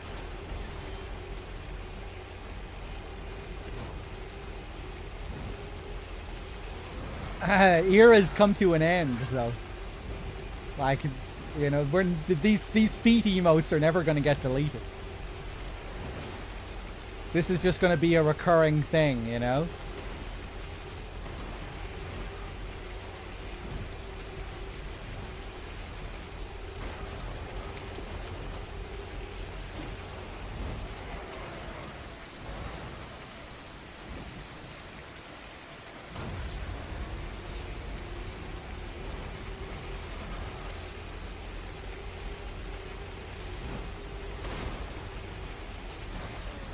Get the fuck out of my way.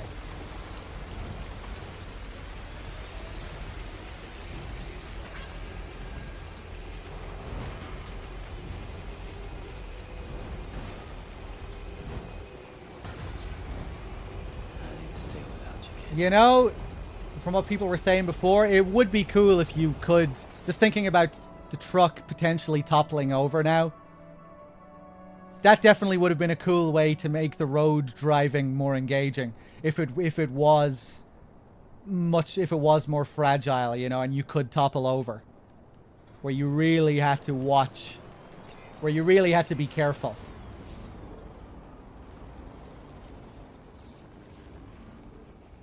I was saying before as well how it might have been cool if, like, the roads got icy as well.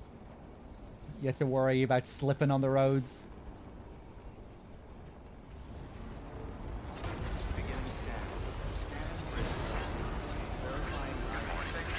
Something to cause more danger while you're on the road, you know?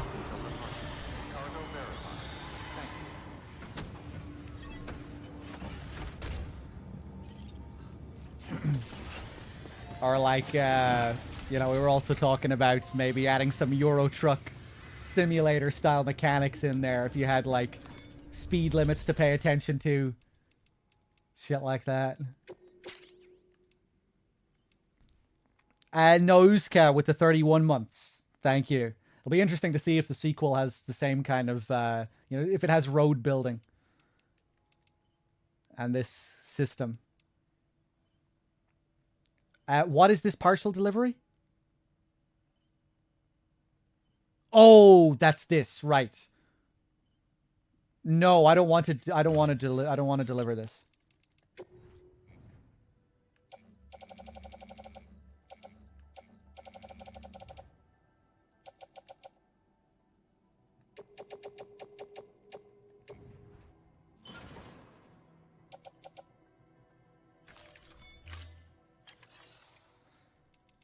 Now I should just be able to deliver my other thing, right? The private locker contains cargo designated. Submit this cargo as well? No. Okay, there we go. Wah! Yeah, no, we're good. We're good. I want to wait until I have all the stuff so I can get the full rank for it, you know?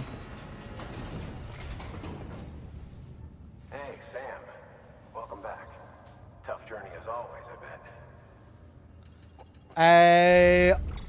I really like some of the stuff in the director's cut. Well, mainly the buddy bot. The buddy bot has brought me a lot of joy in the director's cut. I'm not sure how you're going to play the game, but We're going to get through this because of you. Thank you, Sam. If you're taking on huge runs where you're trying to deliver New order available. multiple orders Please at the same access time, delivery terminal for further information. the buddy bot is basically like extra cargo space. When you're riding around making deliveries. So he'll always be there to allow you to carry one more delivery with you.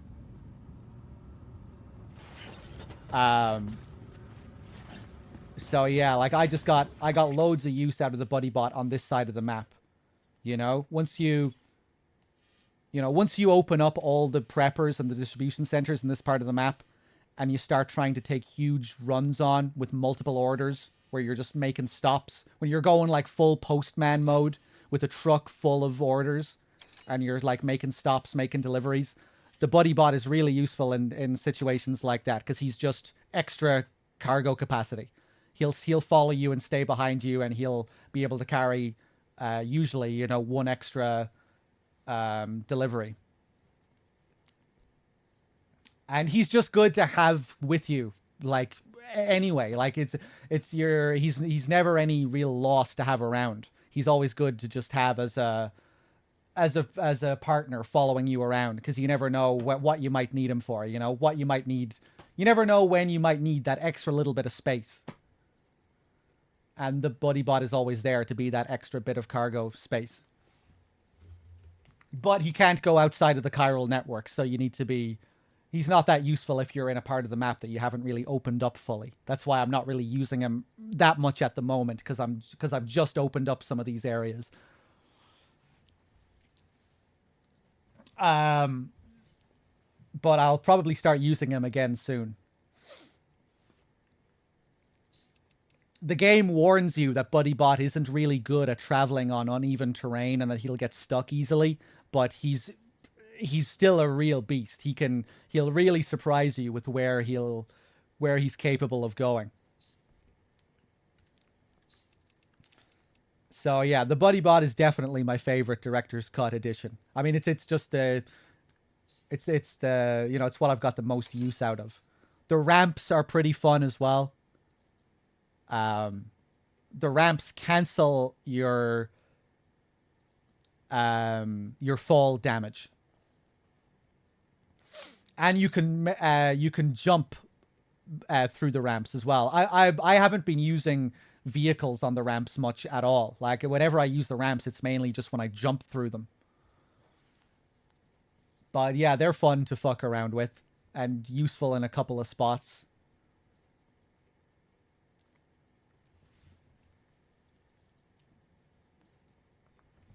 Although I haven't set up many of those by myself, I mainly just use other players' ramps. And when it comes to, you can now build roads up in the mountains. That's another thing. So I'm intrigued just to see how useful those roads are up in the mountains later on. Another cool thing that the director's cut has is you have the ability now to use floating carriers on zip lines, so you can deliver more shit now when you're zip lining, which will hopefully mean that you have to do less zip lining to really grind out the optional deliveries, because you were incentivized to do way too much of that shit in the base game. The cargo catapult seems you kind of have to force yourself to find uses for it. Like, the game isn't naturally really going to incentivize you to use the cargo catapult that much from what I've seen so far anyway. I guess I've only unlocked it recently enough. But you can still get up to some shenanigans with it, like knocking other enemies out with packages and shit, flying cargo at them.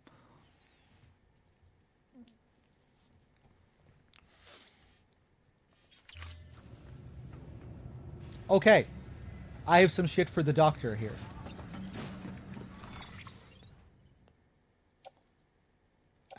Oh yeah, this thing. That's for the mountaineer. Okay.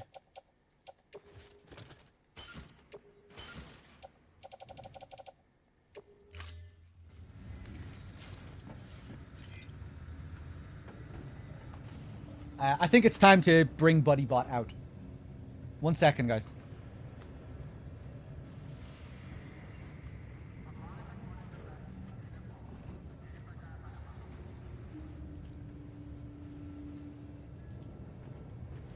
Brennan Barrett. Okay.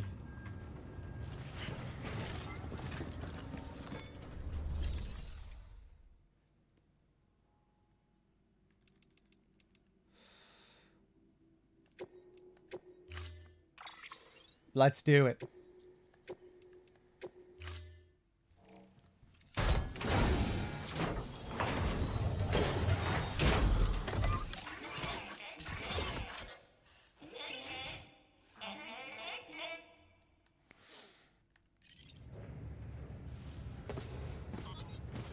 So now we're really just going to test him in this area. See how well he fares here. I think he's really going to struggle up here in the mountains. Wait, no, I want to stash some stuff here.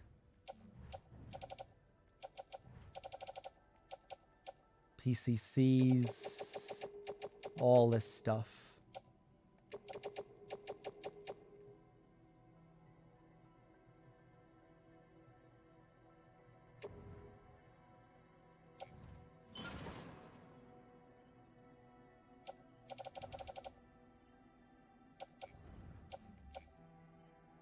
Yeah, I think I'll take this stuff with me now as well. Oh, this is a chilled delivery.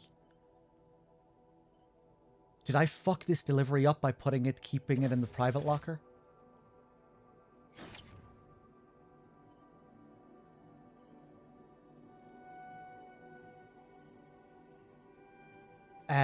Fuck it. Let me just grab all this stuff.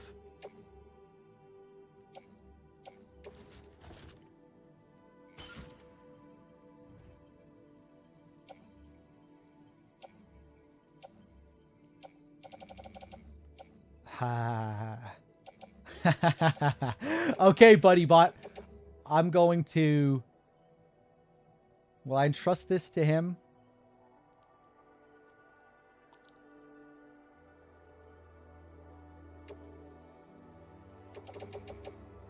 I don't really know what I want to do.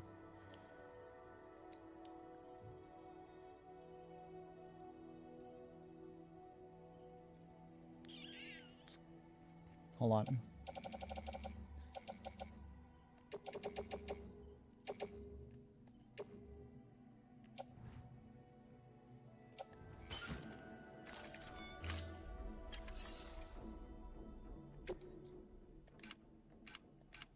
Let's create a floating carrier. Put this stuff on the floating carrier.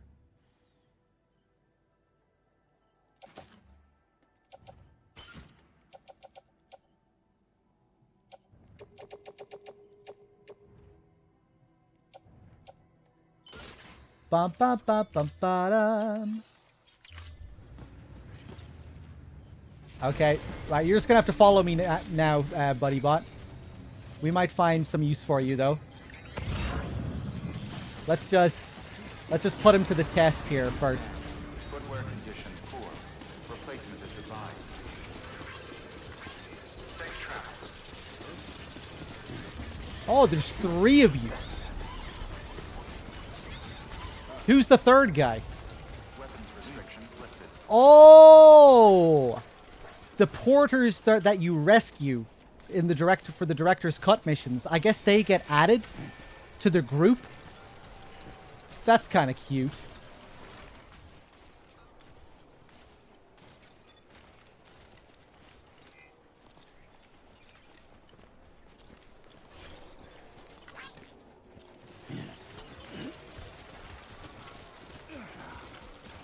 I think that must be it, right? Because originally it was just the 2 boys. But now with all the new missions are to rescue porters. I think. Or, well, maybe not all of them, but some of them.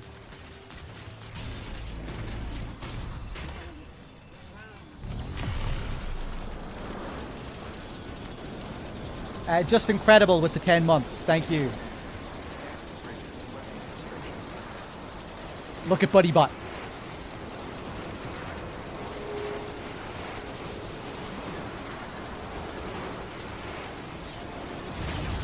Oh, he's completely fucked. He's not making it over here. Maybe I can get back over to his position before he shuts down.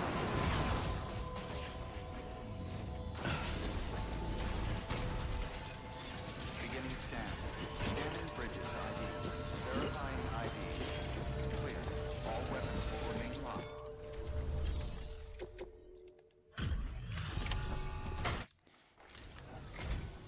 Ah, the porter. Excellent.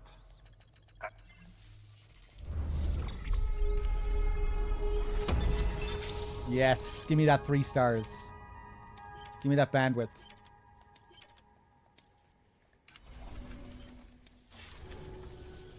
Oh, by the way, I came across something I thought you might find useful. You're more than welcome to it. Mepaz with the 37. Thank you. High capacity blood bags. Okay, that's cool.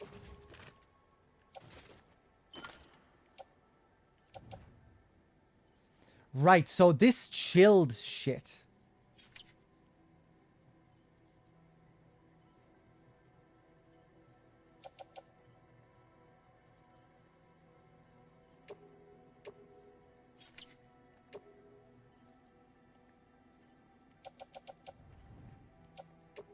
Remember not to I guess I just have to be careful that I don't go into like warm areas with this stuff. New Is order available. Please access delivery terminal for or maybe not. Maybe not. I know there are some deliveries like that where you need to be careful about the temperature and shit. Oh, Jesus. 1,080 kilograms to the Mountaineer. Time sensitive. 6 minutes and 45 seconds for the premium. If we want to get Legend of Legends. Oh, that's actually, no, that's not too bad. Oh, just 18 pieces of cargo. Although, no, they'll all be like huge fucking large crates, won't they? Yeah, no, of course, we can't do that. We can't put all that stuff on our back.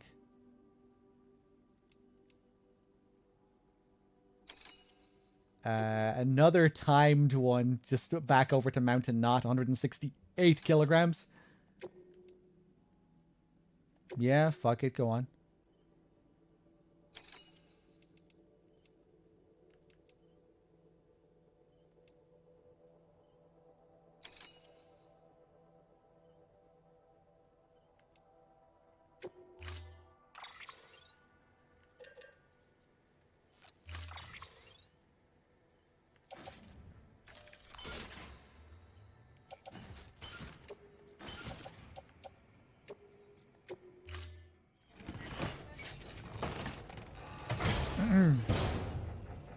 Order assigned.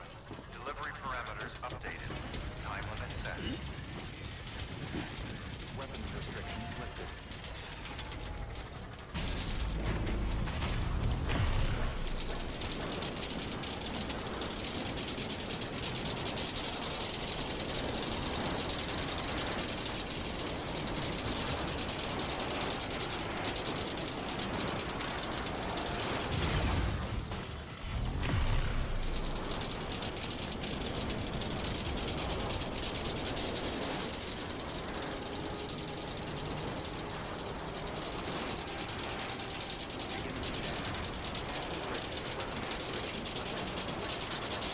I haven't then.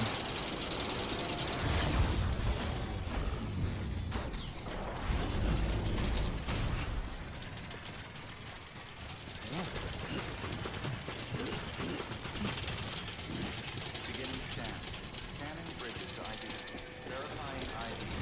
Decontaminating suit. Footwear condition poor. Replacement is advised. Oh yeah, fuck, where's Buddybot? Did he break down? Did he go back? No, he's out there. He's out there. Nope.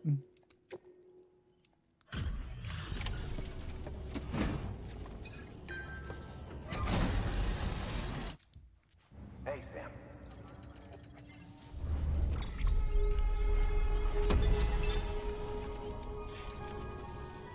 We're going to get through this because of you.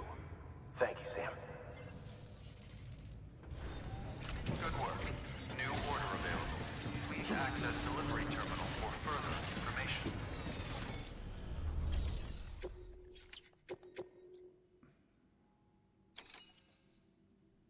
Spring used in a broken bot to the roboticist. Let's take this on.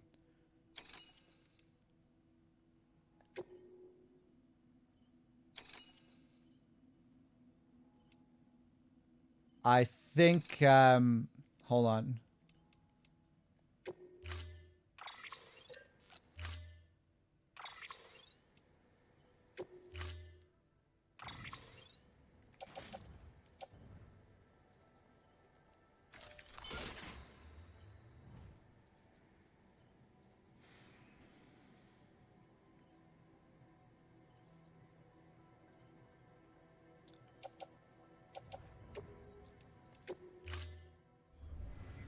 Order assigned.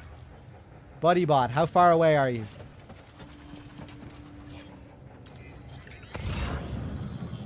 Hey, here he is.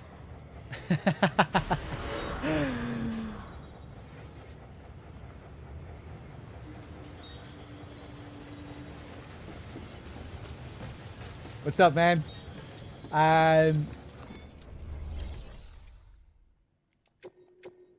I'm just not sure how many things I want to take on here. And I'm not really sure if I'm kind of thinking about like trying to force the truck up around these areas as well, maybe. It's not like I have too many people hooked up there anyway, you know? Don't think I really need the truck. It's just the roboticist and this guy.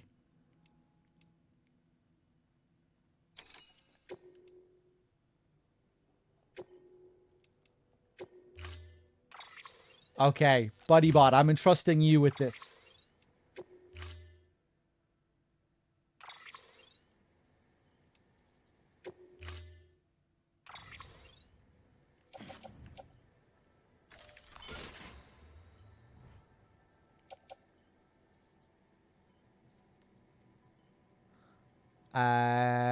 Although we really don't need him for this either. I could...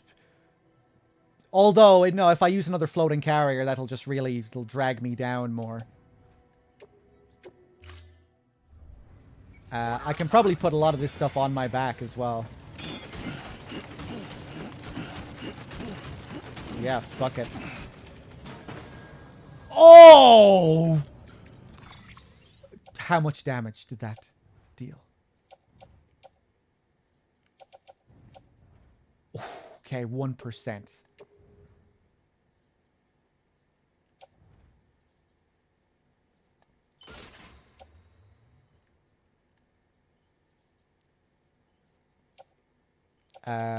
How is my speed skeleton doing?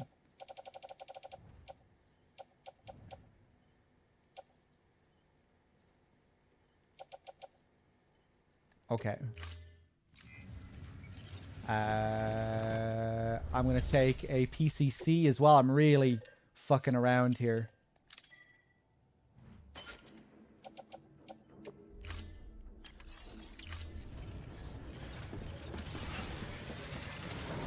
Beginning scan. Footwear replacement is advised. Oh, yeah. I was teleporting earlier, so I don't have my fucking boots with me either.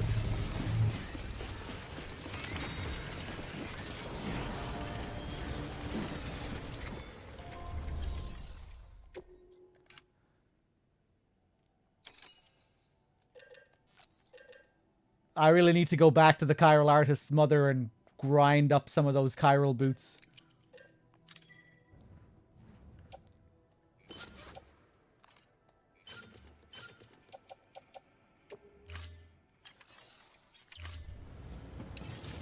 All right, let's go. Have a pleasant journey. Safe travels.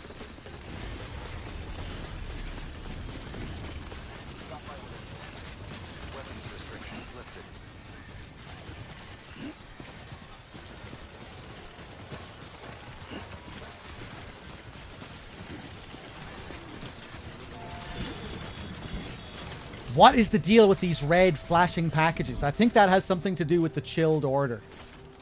Oh, I wanted to upgrade this as well, didn't I?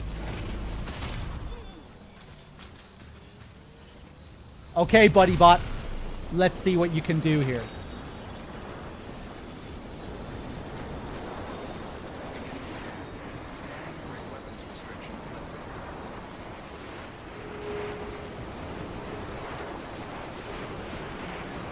Which path has he taken? Where is he?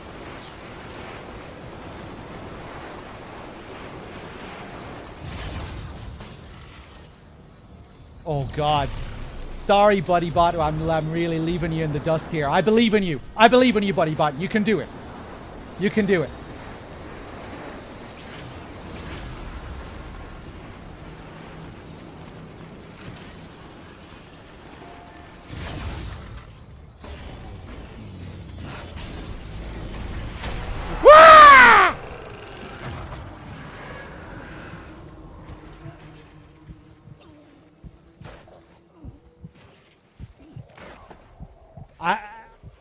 You get so much less of a warning when you don't have BB with you. Keeps catching me out.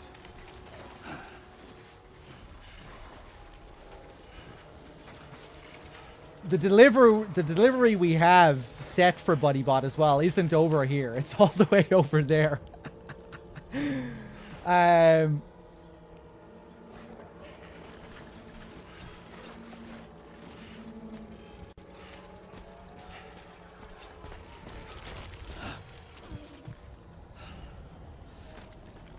Sam is fucked.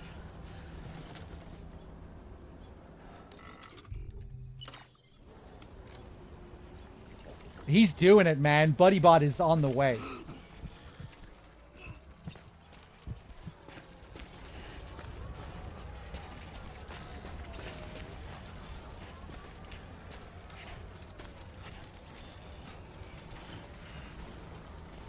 Although, yeah, if he follows me over here, once I deliver this shit, then I can put the stuff that BuddyBot is carrying, I can then carry that stuff myself.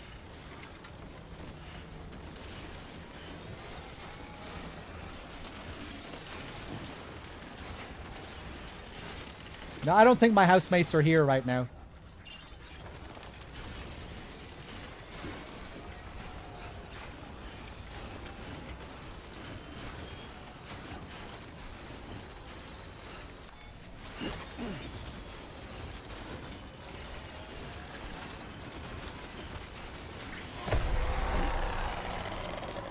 Oh my god, BuddyBot!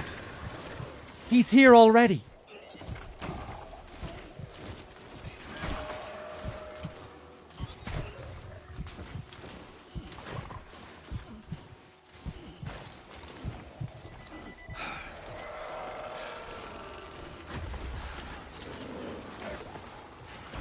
Look at him all covered in snow. Fuck off!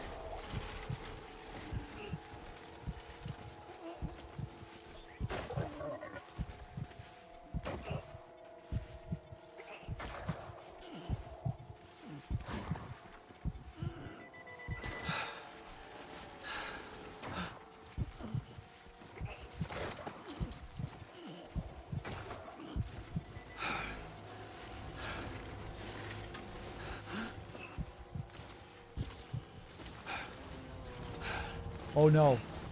Please don't still be following me. Okay, we're good. No, don't fall back! Ah! Ah! I saw that coming and I tried to push forward against it. I think when you're on certain slopes, you just can't fight against it. Oh god, well there goes our S rank most likely.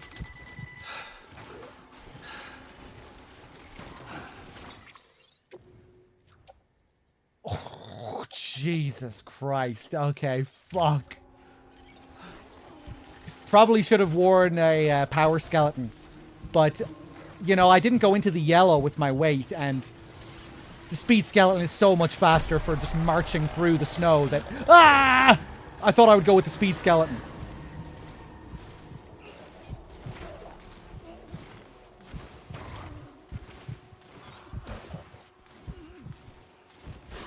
To be fair, the containers were fucked even before I fell.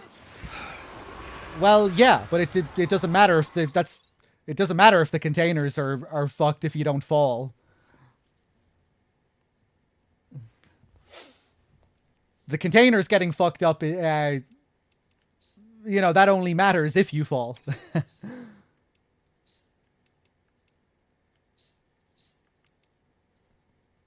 I'm not really sure what you're saying there.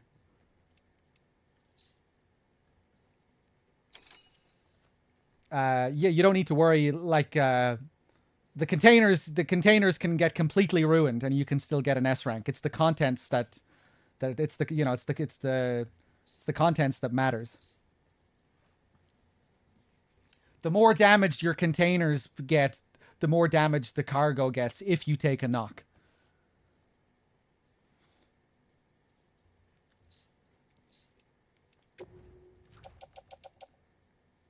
Ah, fuck. Okay. Oh, I am actually technically in the yellow. Fuck.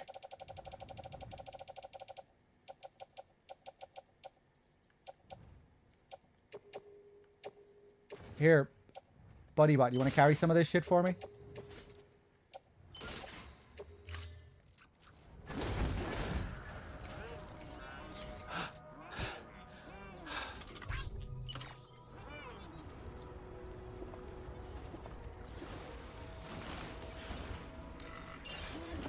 Okay. Well, yeah, we made a complete balls out of that.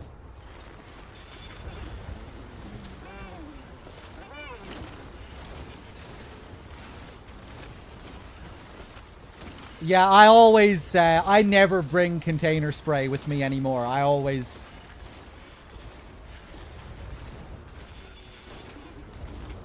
I always just try to do it flawlessly, and if I don't do it flawlessly, then, you know. I mean, even with container spray, we would probably still make these fuck-ups every now and then. And on very hard mode, it really doesn't take long for rain to cut through your cargo.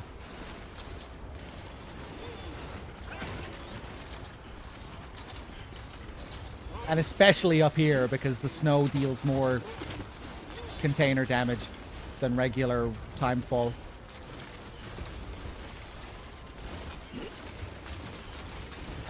Oh, right. So, where is the actual... She's over there, yeah.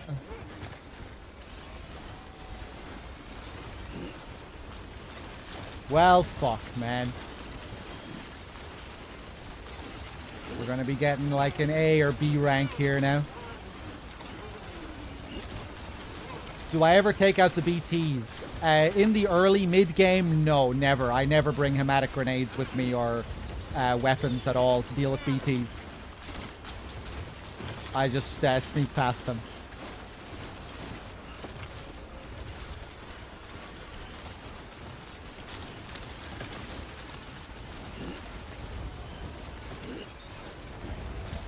Sometimes I will take them out, but very rarely.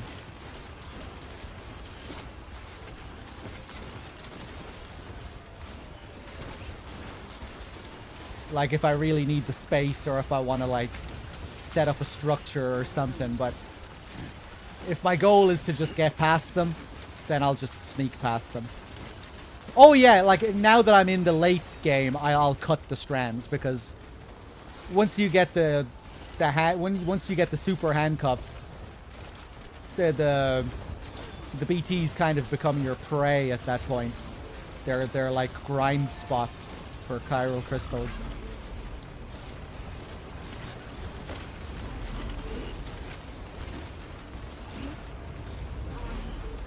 A little bit tricky to do that now when I don't have BB with me, but once I get BB back, I'll definitely be doing more of that. I'll be grinding on the BTs a bit more. But yeah, in like the early game, mid-game, I'll usually just sneak past them. Scar Alien, no, I don't think so. I mean, maybe. I was never into Harry Potter or anything as a kid, so I have no like investment in the universe or anything.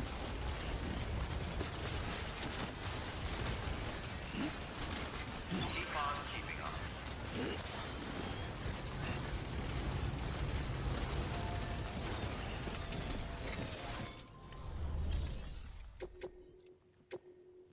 Okay, give me my shitty rank.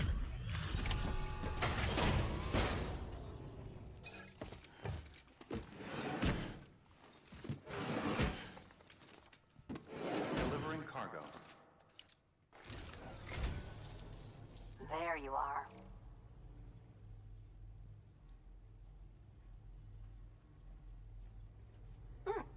Looks all right to me.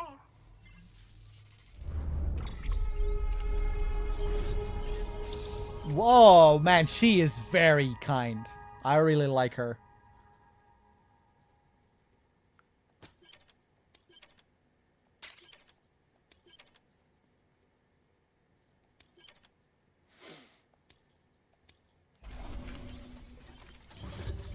Oof. Oh my god. A whole star for delivering a B rank to her. Damn. Some more materials. I didn't realize I had that much shit for her. Almost 5-starred. Not a single S rank. You're the best, Sam. I owe you. Come back anytime. Good work. New order available. What do you have here? 1.6 kilograms for the doctor.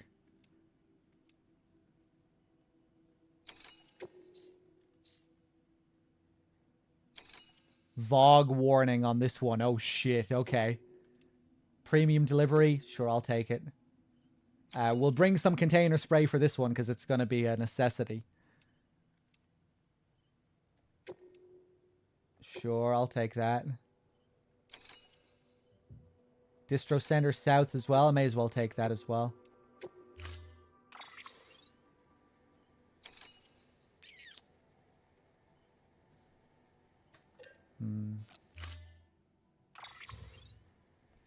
Maybe I should be using the all-terrain here. That last situation where I fell on my ass, you know, maybe I wouldn't have fell on my ass like that if I had the all-terrain.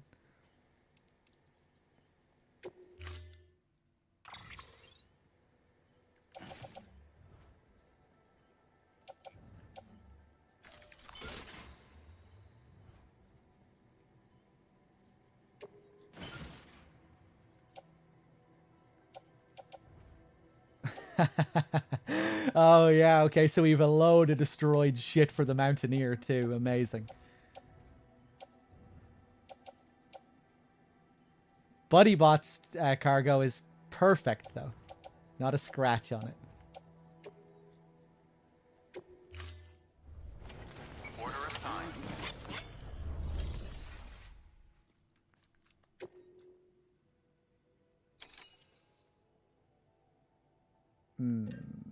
Give me one of these all-terrains, then.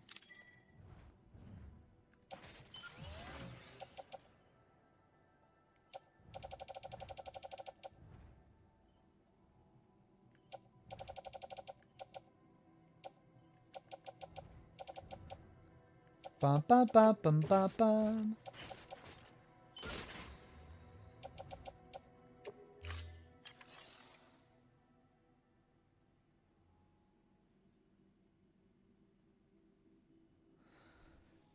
Oh, is that Dead Space remake coming out on the 27th? No, I don't think I am going to play that. I think I'm going to watch... Yeah, no, I don't think I will play it. I think I'll watch a playthrough of it and just see how I feel about it. And then maybe play it sometime in the future if I think it's worth playing over just playing the original, you know.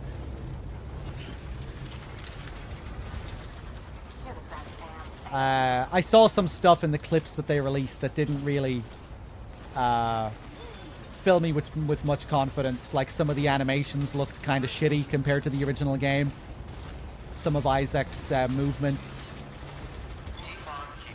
Some of the necromorph animations.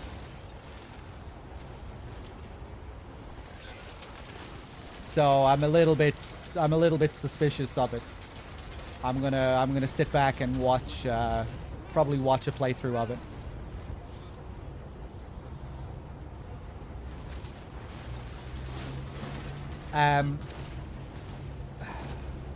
Hold on, I wanted to bring some more stuff. Yes, the container spray, because we have a VOG delivery.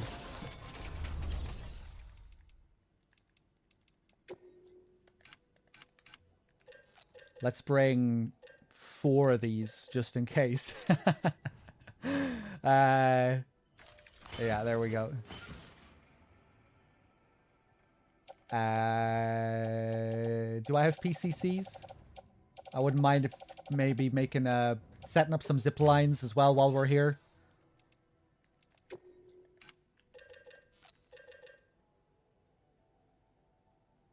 Oh shit! The fucking protector for my backpack. I got it from the collector and I still haven't actually put it on.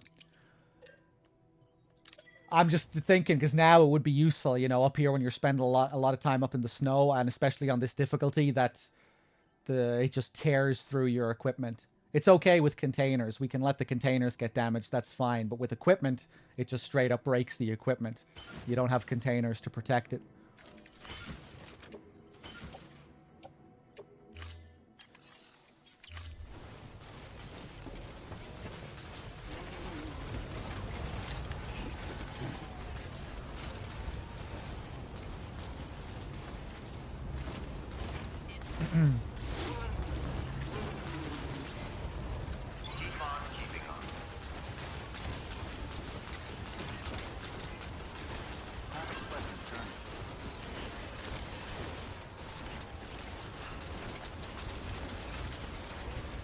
Yeah, I'm definitely not forking out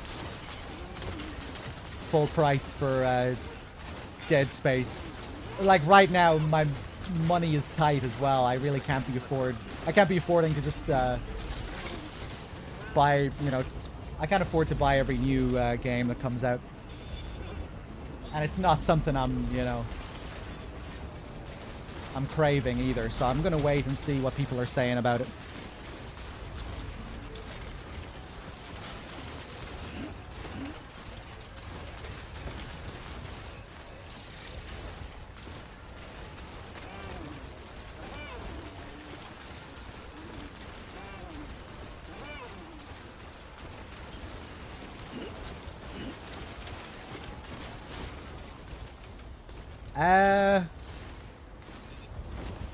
That zip line, I think, could be in a better position, right?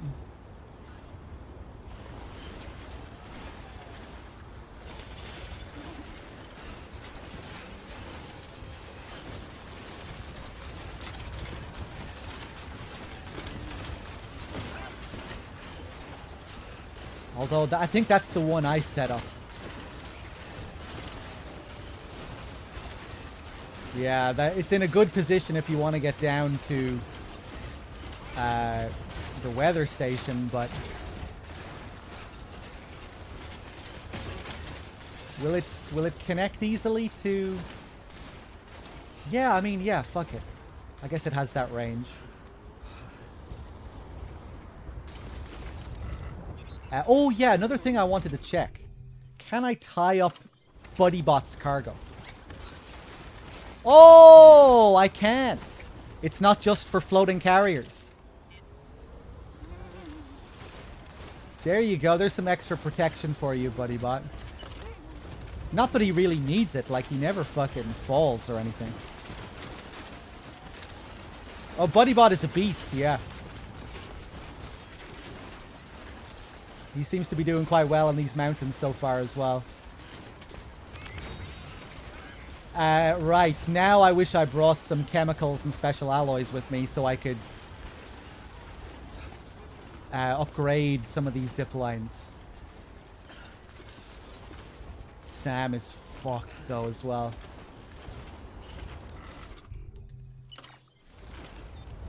Screw it, let's just go.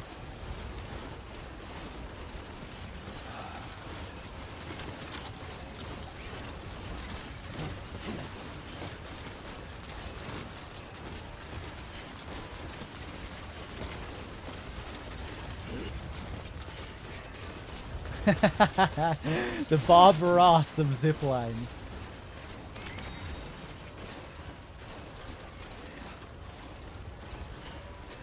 Hey, man. Yeah, this all-terrain skeleton is pretty fucking fast in snow. This has to be about as fast as a speed skeleton, right? Look at this. I'm fucking powering through here.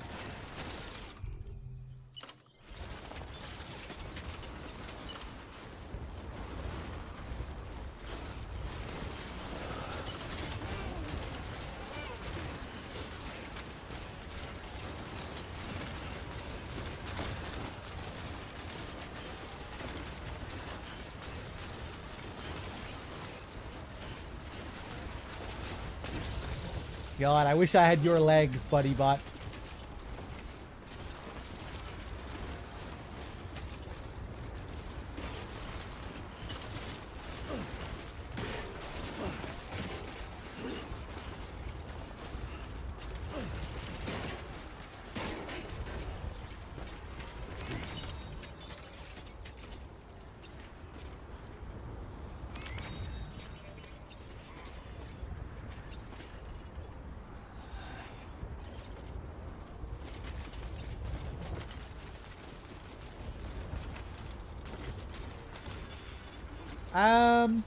Yeah. That seems good.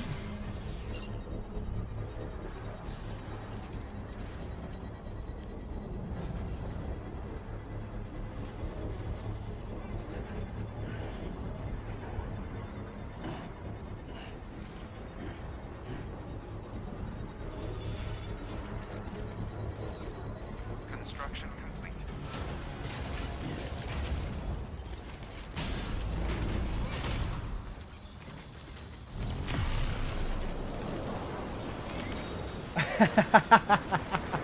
You okay there, buddy bot? Look at him. He's figuring it out. God, he's so smart. Look at him. Oh my god. Look at all that terrain avoidance.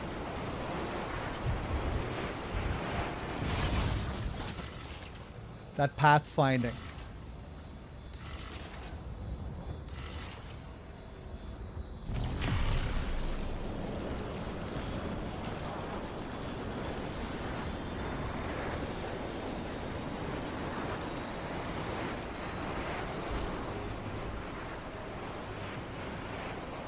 Beginning scan. Scanning bridge weapons restrictions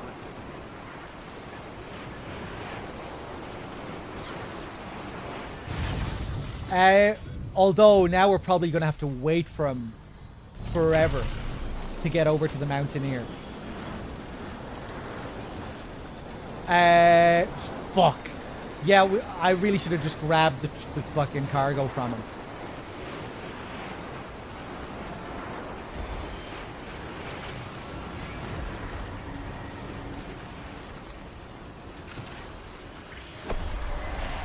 Yeah, I should have grabbed the cargo from him at that last stop with the zip line.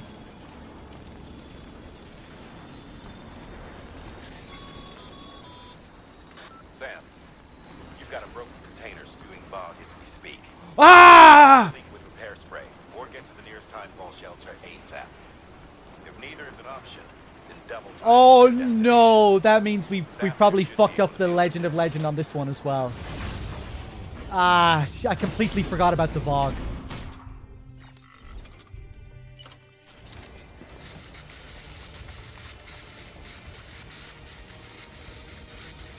Oh, it's here, it's here.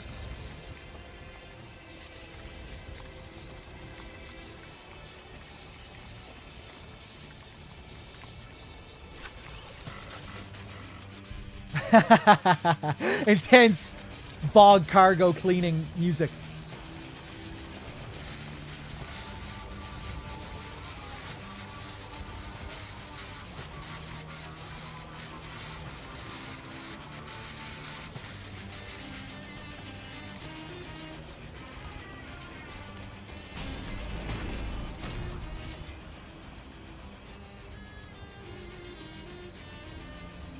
He's coming over the hill. I'm gonna meet him down here and take the shit from him.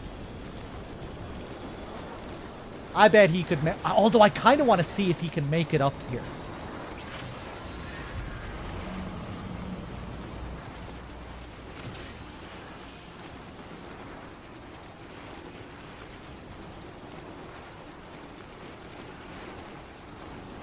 Fog is poisonous gas that'll that puts you to sleep if you stay around it for too long.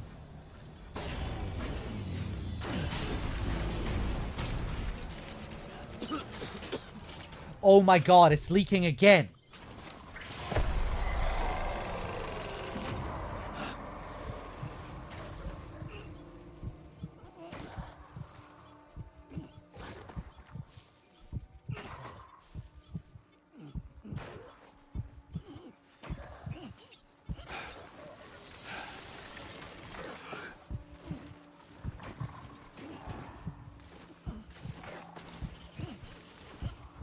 This really isn't a good fucking spot. Hold on. Give me the shit, buddy bot. Give me all the shit. The stuff, yeah, this is for the Mountaineer, isn't it? Yeah.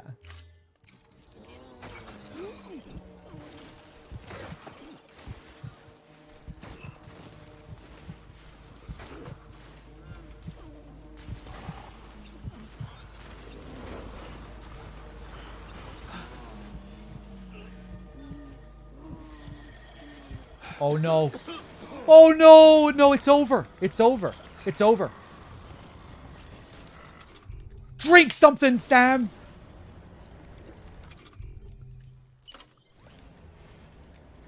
Spray! Thank you. Jesus Christ. I have no stamina.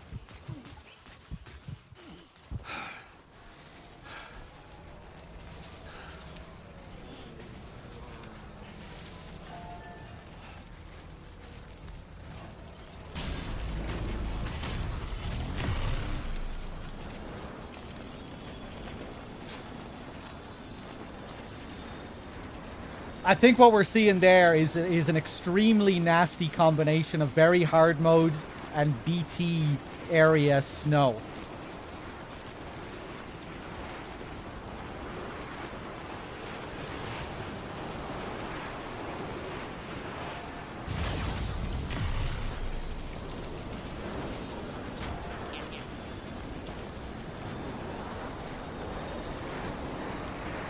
I don't even know where we're supposed to deliver this Vogue thing to. That really should have been the priority. I don't think the Vogue stuff is even for the Mountaineer.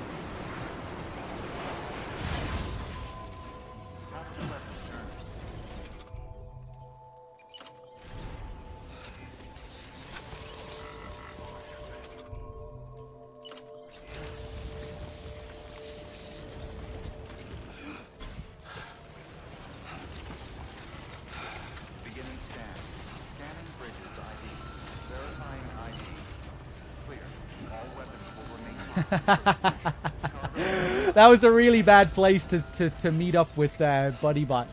Right in the middle of a fucking BT area. There's someone we need you to deliver a package to. She's a strange bird that lives even higher up in the clouds than we do. Oh, the spiritualist. The research she's doing, well, it's out there and then some. And we're talking straight up occult stuff, though she wouldn't be very happy hearing me say so. And she claims she's delving into the mysteries of the cosmos. Anyway, I found this rock out in the mountains with a handprint on it. And when I mentioned it to her, she got all excited. I honestly don't know what kind of close encounter she thinks it signifies. But I was wondering if you could bring it to her for me. And joining the UCA has opened my eyes to a few things. Like now there are all these people out there trying to make sense of the Death Stranding in their own way. Sure, her ideas may sound like the ravings of a lunatic to me, but they clearly mean something to her, and I'd like to help her out. With your assistance, that is. You'll find an official order on the terminal. Okay.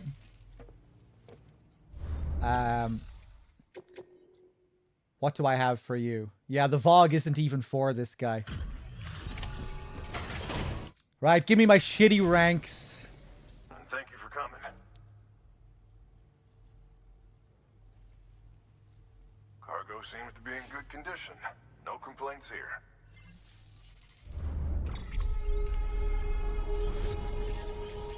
Oh, wow, he's not complaining about the B ranks either. Another really nice guy. Okay, I'll forgive you for not putting me onto the chiral network straight away earlier. Oh, nice. Okay, we did get an S rank on whatever that other one was. Whatever BuddyBot was carrying, we got the S rank on. By the way, I got you a little something. It's not much, but if it makes your life easier.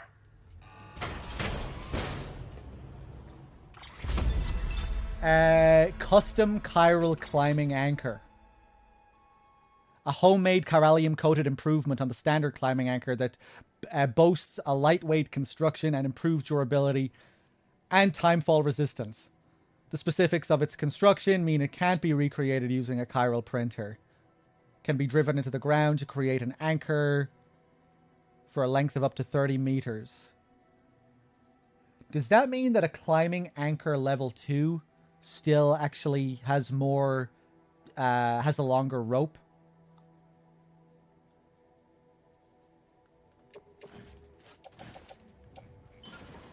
Because I think you get a longer rope on the level 2, don't you?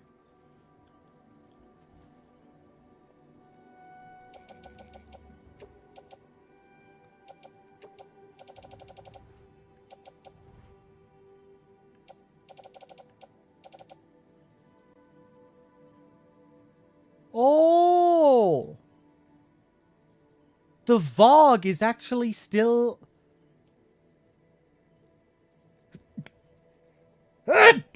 The Vogue is still undamaged. That really doesn't seem to make much sense. I figured that if you lost the Vogue, I figured that would count as damage. You know, because I'm letting it spew out. So we're losing the contents of the package, right? We're losing the substance once it cuts through the container. So I thought, well, yeah, I thought once it spewed out, that would count as damage.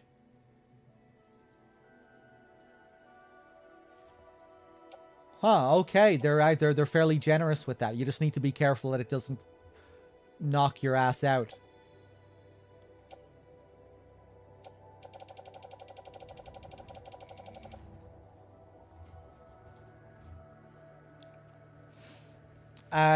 Okay. Here's hoping you don't run into any trouble out there. Good work. So the next main order is for the Spiritualist. Standard order.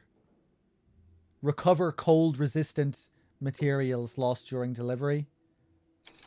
Another collection. Yeah, may as well just take that on, even if I'm not going to do it straight away. And 30 kilograms to take down to the distro center north of Mountain Knot. Yeah, I'll take that on. Stick it in the private locker at the distro center nearby.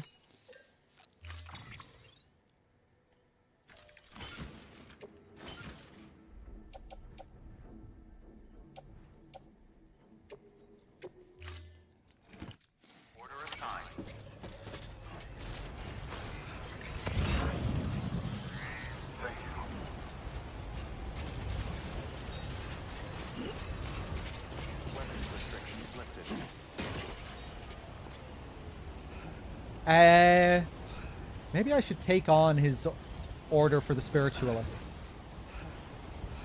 Although I think I'd probably want to come up around this way anyway. Nah, fuck it.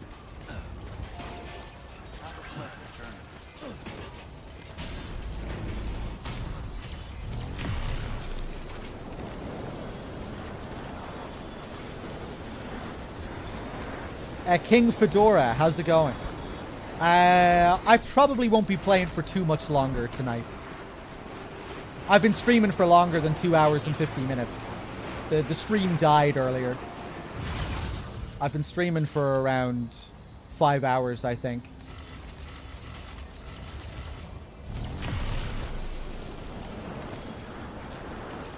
But yeah, I might still go for a bit longer.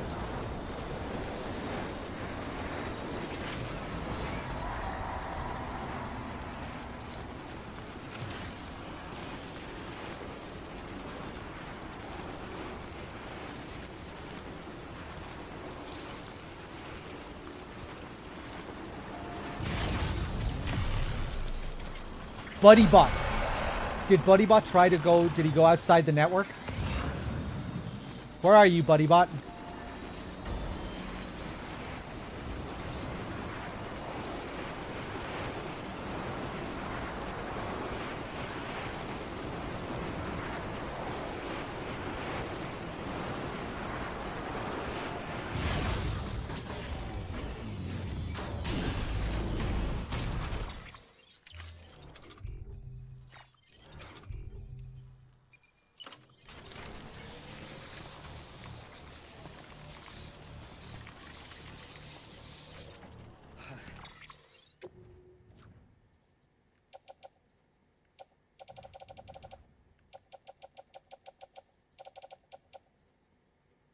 Okay, cool.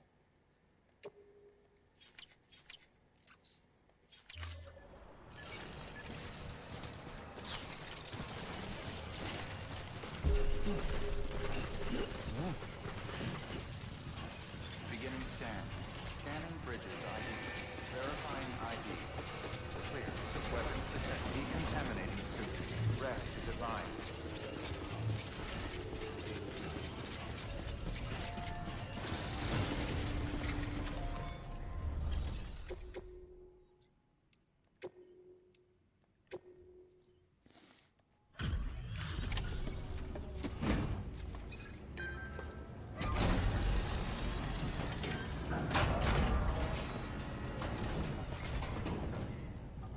Hey, Sam. Welcome back. Tough journey as always, I bet.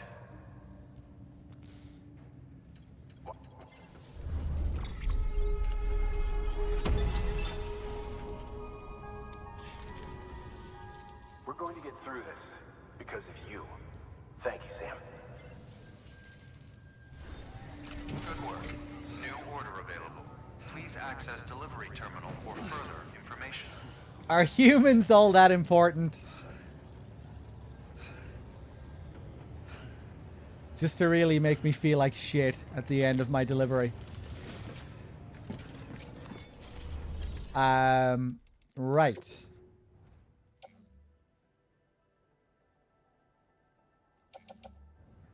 What is... Okay, all this stuff is for the guy at the distro center. Let's place that in the locker. We have some springs for the doctor. I think I'll wait until I have more shit to bring over to him before... Seems like a bit of a waste of time to just bring that over to him.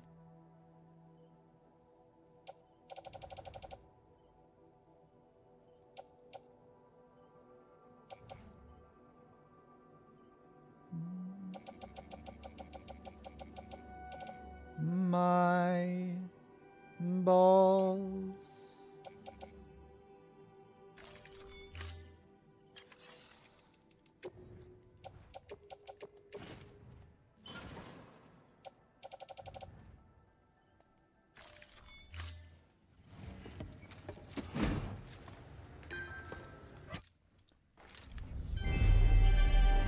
Thank you for your continued support.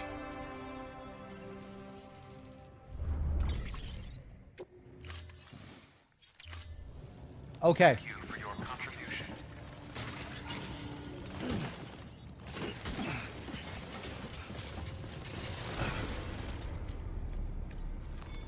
Your work is greatly appreciated.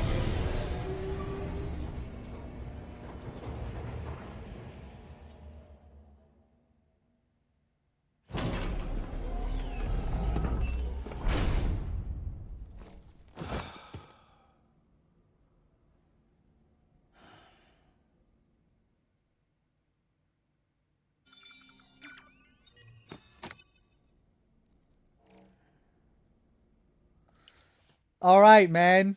Let's put this protector on the fucking backpack.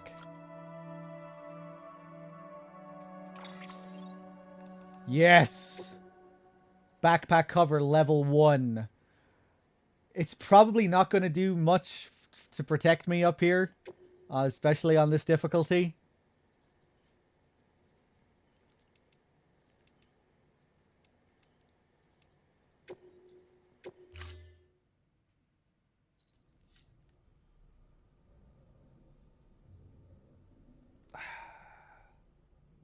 Right, I'm going to go back to the collector once again and we'll try and get an S rank on these missions for the 3rd time. We made ridiculous fuck-ups twice. Let's finally get this over with, get the full S rank.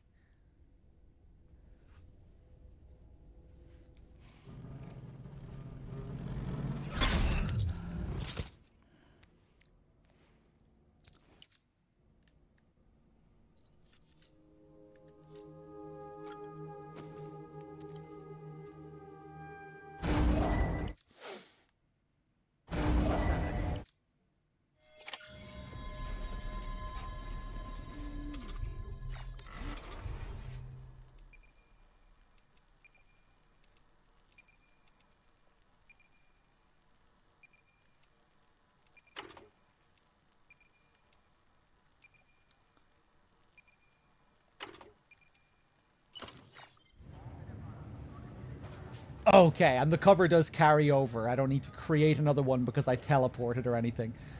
Well, which I guess makes sense, because the batteries and your skeleton and all the core stuff kind of carries over. Okay, cool.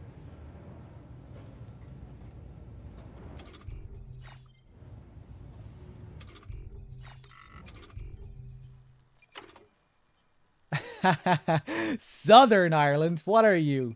A Yank?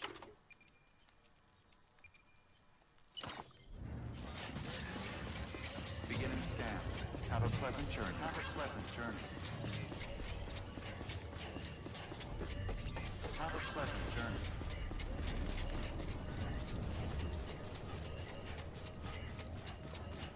Wait. Let me grab my my couple of tools. All clear. Welcome, Sam Porter Bridges.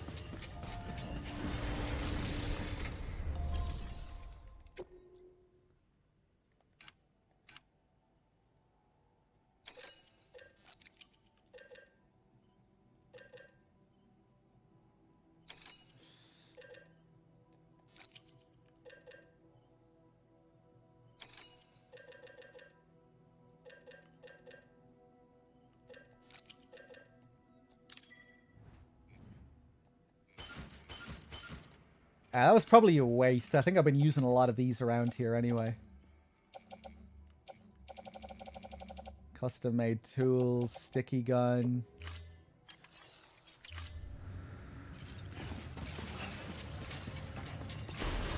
Beginning scan. Have a pleasant journey. Hey, my fancy backpack. Have a pleasant journey. You can't put stickers on the backpack, can you? That's such a load of bullshit, man, that the stickers take up space on your back, preventing you from putting batteries and shit on your back. I want to put the stickers all over my cover, but I don't think you can do that.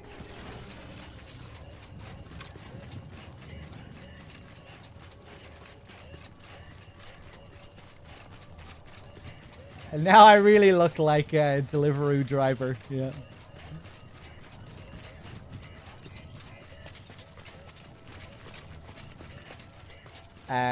Now I'm feeling the lack of speed. Am I still running like a little bit faster than normal with the all-terrain? I'm getting like a little speed boost? I don't know.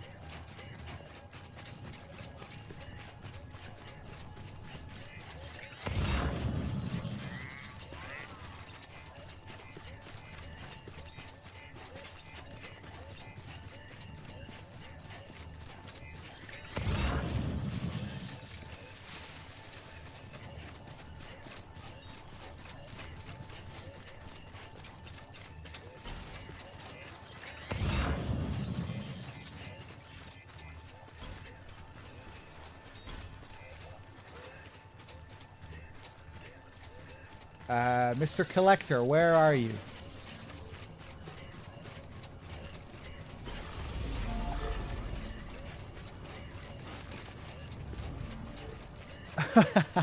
All these icons on the map now, man. Jesus. It's only gonna get worse as well. The more people I open up. Hey, he's over here.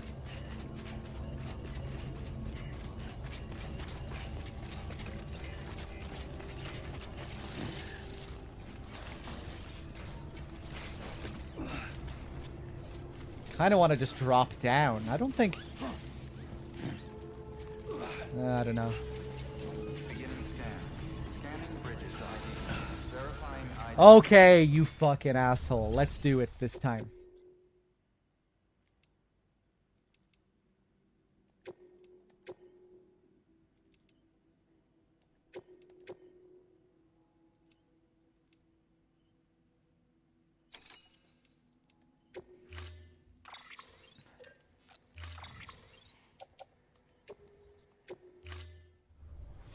Order assigned.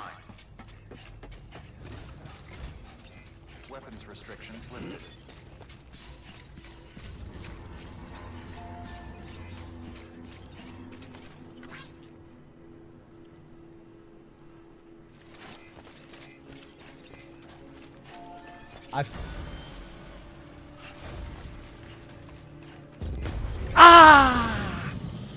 I need to relearn the timing. I almost had it there. Although I'm not carrying any cargo anyway, so I'm not even going to get pinged.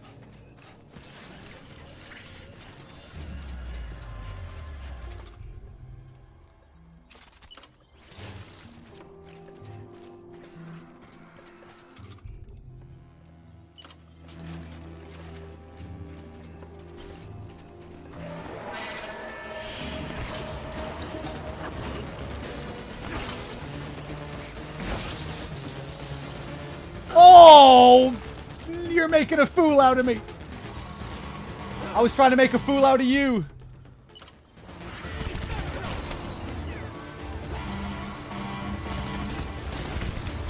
Hey, boys.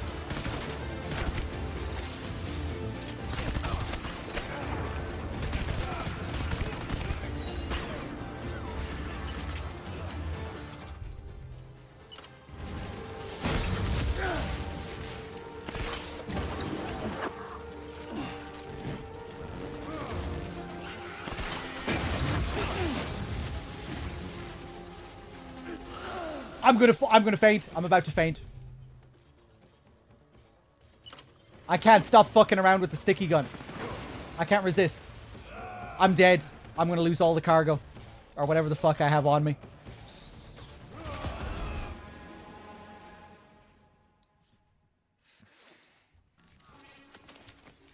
It seems like the game just wants me to keep fucking up this one easy mission.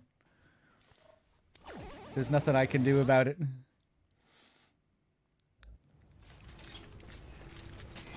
What did I keep? I still have my assault rifle. Okay.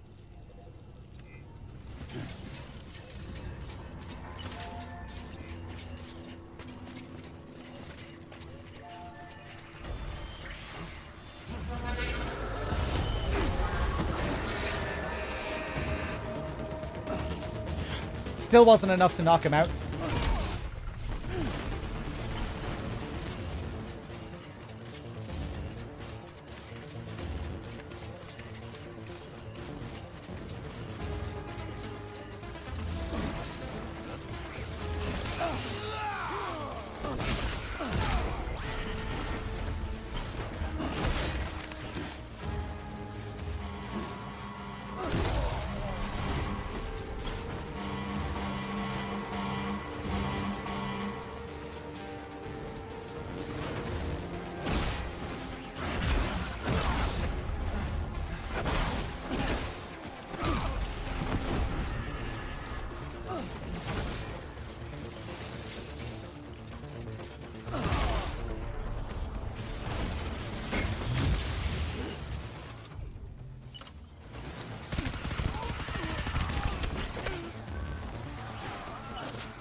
Oh!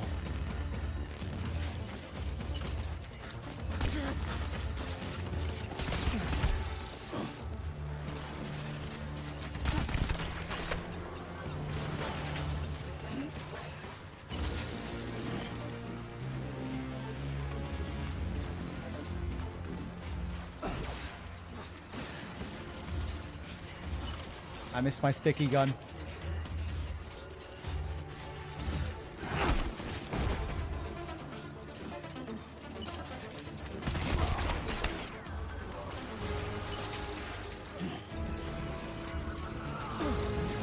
Oh, nice.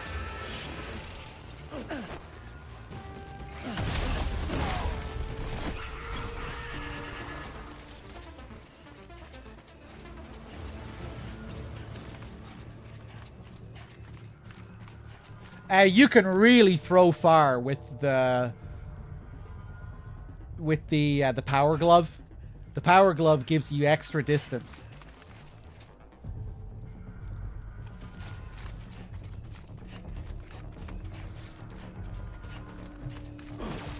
Oh my god.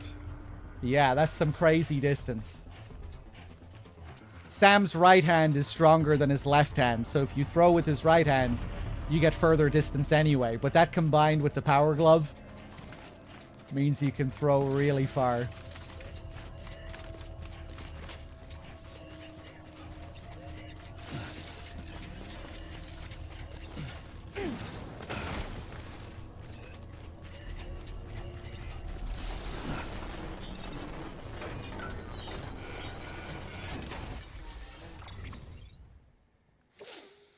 Okay, now we're not going to fuck this up, remember?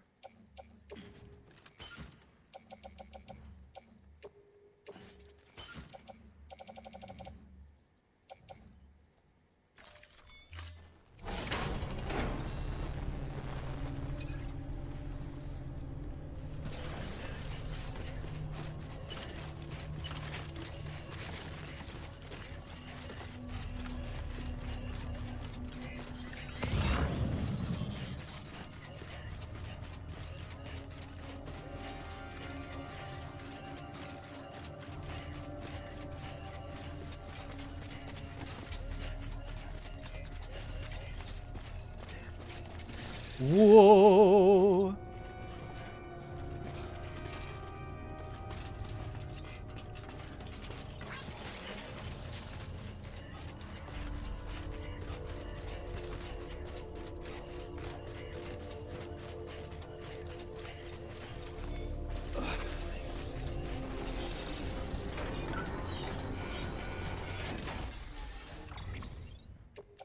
There we go.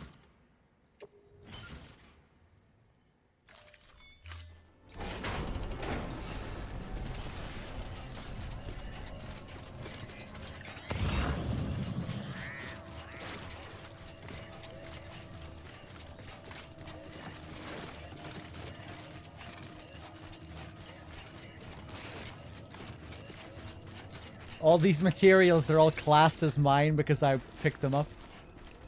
Just to throw them. Let's stick all this crap on the truck.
I thought I picked up a sticky gun.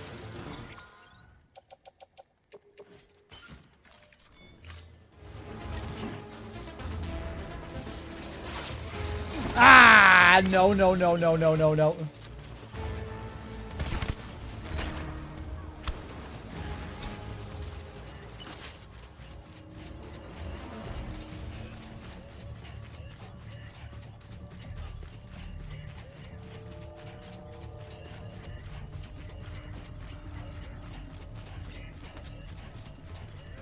Do you have a hat, Mr. Man, that you wear on your deliveries?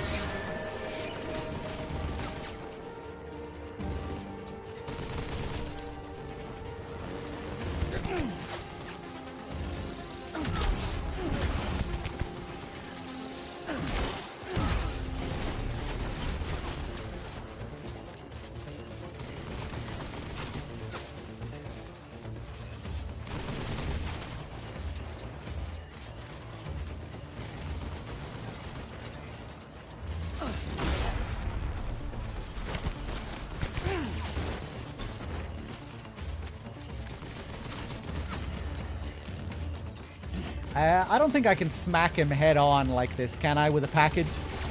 It'll just hit the turret. Oh, okay. Damn, I really like the distance you get with that power glove, though. That'd be cool if it, like, at least stunned them. Like, just kind of knock them back away from the turret. You have your own personal hat. It's not a Bridges HQ, Bridges Inc. hat. I'll take this sticky gun while I'm here as well. Yappa with the 43 and the 42 in a row. Thank you.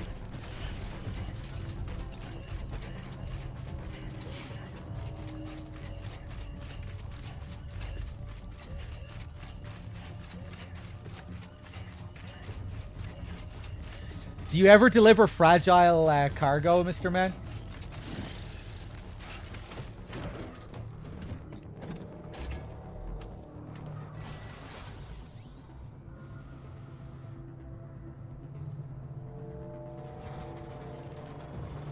Cheers, Yappa.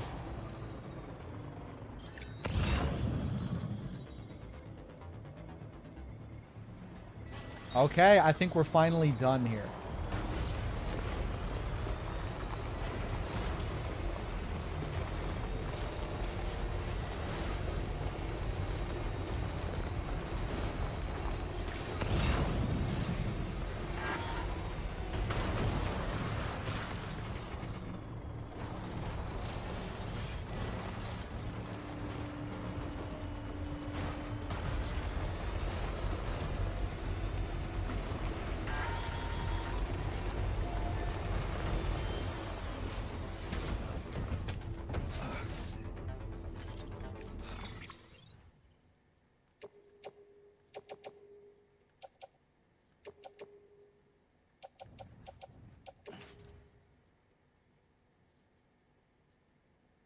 It's too much to carry on my back.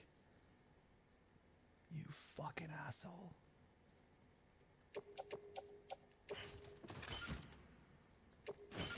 Wait, how?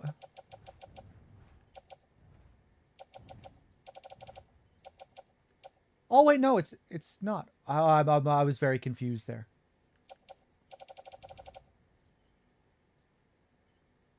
Do I have all the stuff? Nothing on the truck? I have everything? Okay.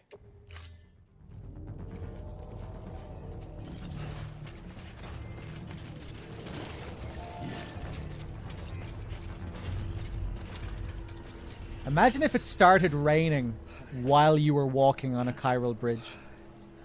And it collapsed underneath you while you were on the bridge. I wonder, has that ever happened to anyone?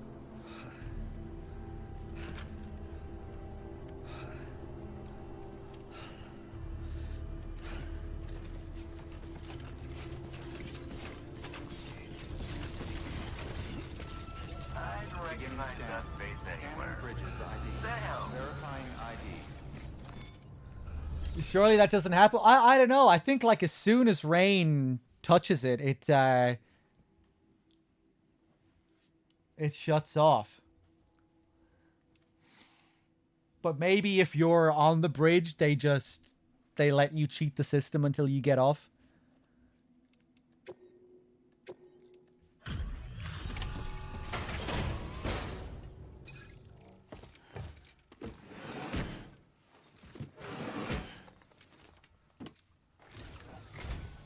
Ah, we meet again. Oh, you certainly aim to impress, don't you? If there was such a thing as a Porter honor roll, your name would surely be at the top. I can't take anything you say seriously. I don't believe that this guy is capable of that kind of sincerity. Very skeptical with the shit that he's put me through. Finally, 3 stars. More bandwidth. Emergency yellow. Oh! Okay, maybe he's not that much of an asshole.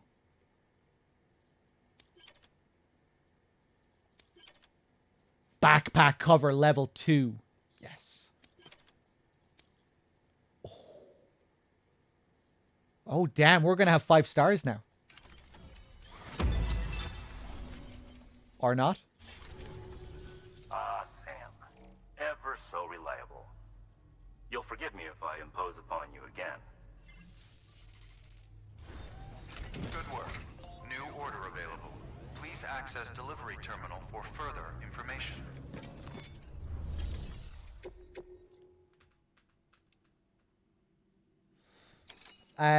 Educational toys for the Mountaineer.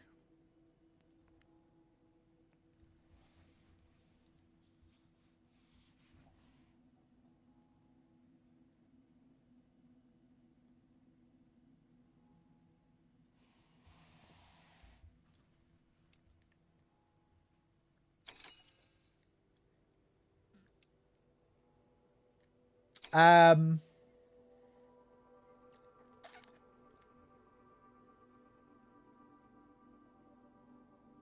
don't know if I want to take that on.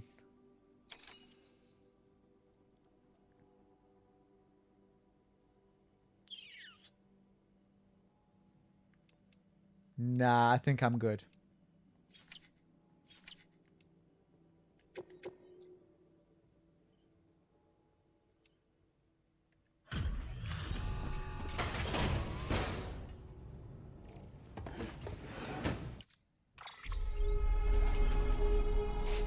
How many stars do I have so far? Almost 5 stars. One more delivery to this guy and it should be 5.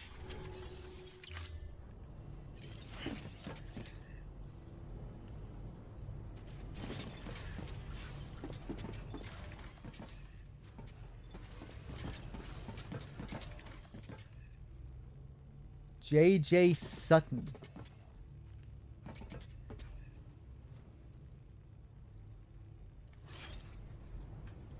Hold on.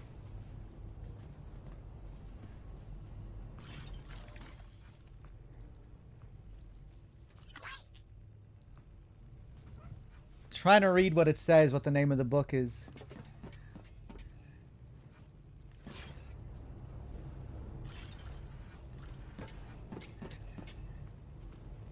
The Mystical Chest.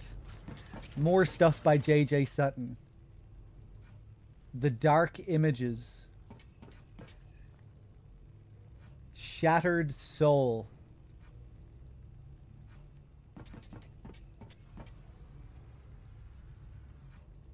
The Spooks by A.J. Smith.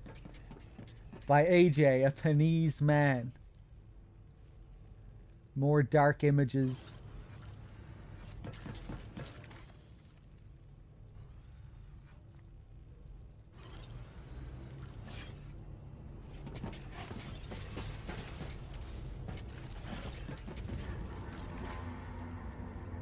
More Shattered Soul. Oh, there's something with a cobweb.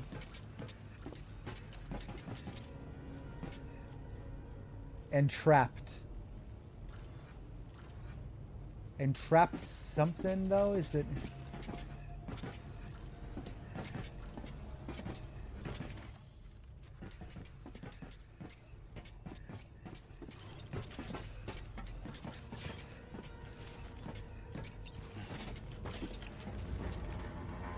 Red eye.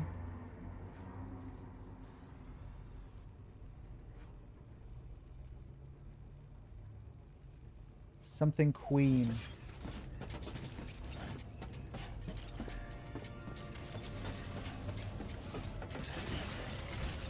Weapons restriction. Please come again. Oh, Jesus, there's a whole patch of mushrooms on the chiral bridge.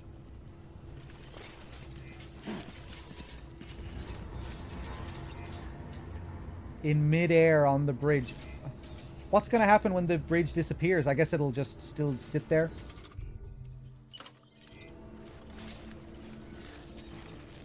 No one wants to see that. What? You gonna whip it out with them just looking right at you? Yeah, like fuck you are. Maybe you can only piss here before you open him up onto the network. Because once it's in his vicinity... once you make friends with him, Sam won't want to piss here. Anyway, I'll take some crypto biots.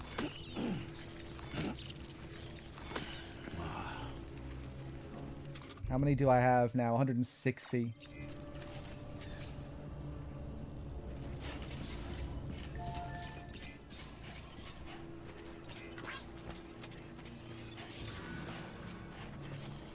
Okay. One sec.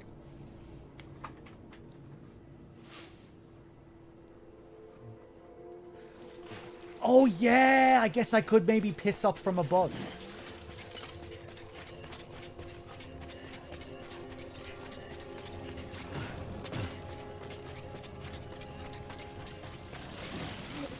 Fuck!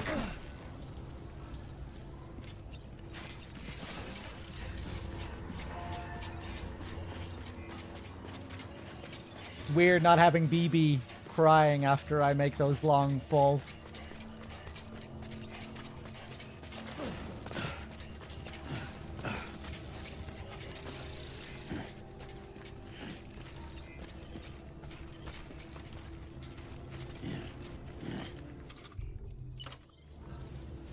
Yes.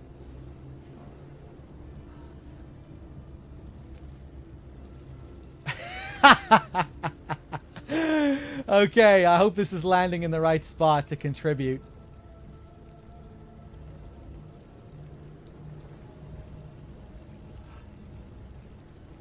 That should be around the right spot.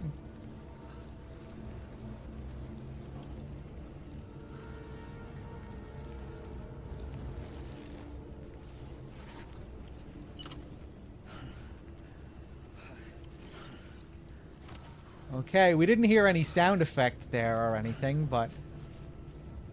I don't know, was that a good piss?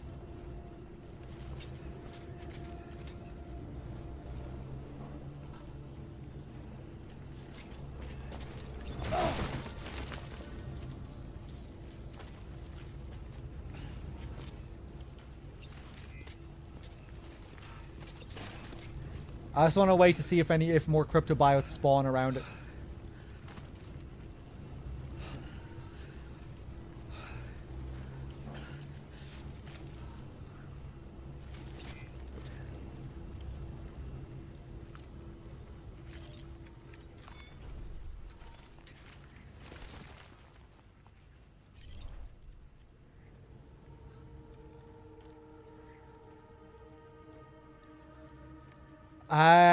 I think that might have been a bad piss. I don't know.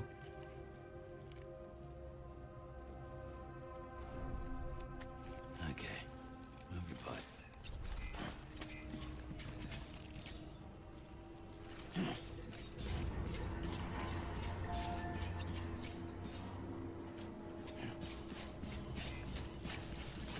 Okay.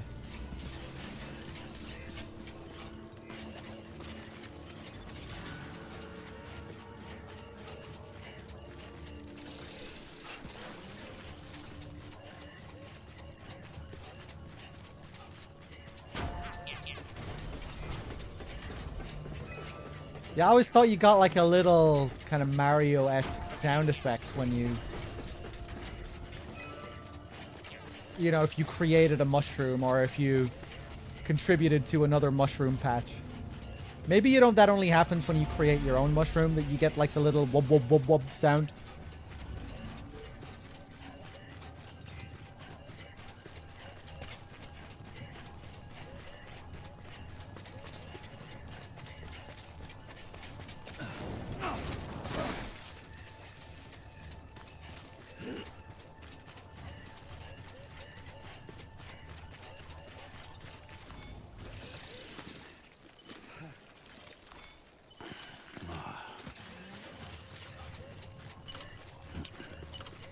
Okay, so what am I gonna do now?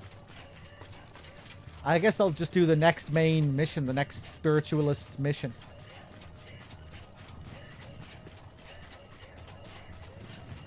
And I think once we do that, we actually unlock the next Mads sequence. Or maybe it's still a little bit after, I don't know.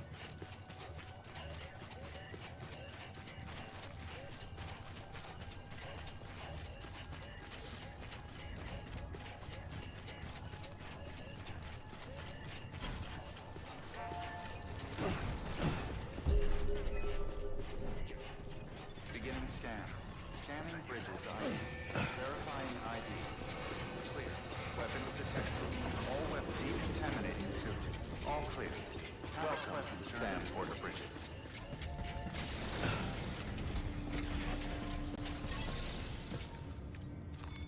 Your work is greatly appreciated.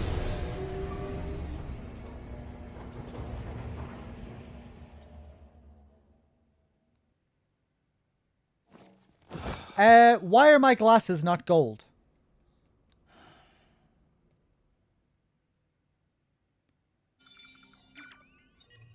My glasses should be gold.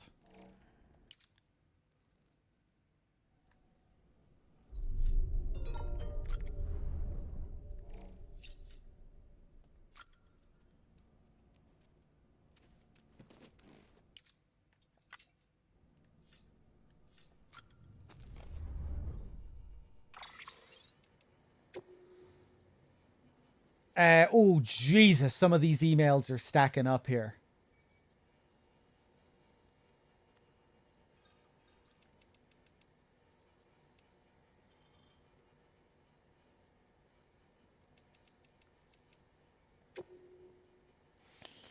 Right, I think I'm going to drop the Irish farmer accent.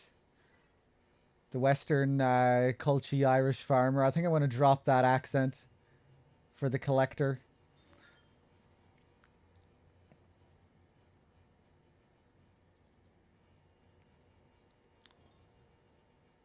Or, I mean...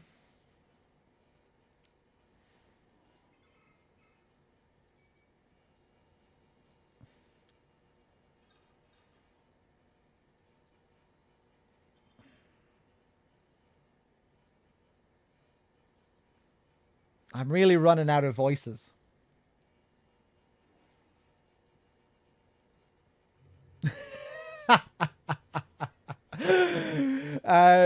Maybe I should give someone like a demonic... maybe I should give someone like an orc voice or like a big troll voice. Dear Sam, I'm writing to inform you of a rather exciting development. I have devised a method by which the chiral network and your consummate abilities as a porter could be combined to usher in a new age for America. Destroy the child. That just fucking kills my voice. I can't. It's okay to, like, speak in a couple of sentences like that, but, like, consistently read, like, 10 emails in that voice. No, I just destroy my voice.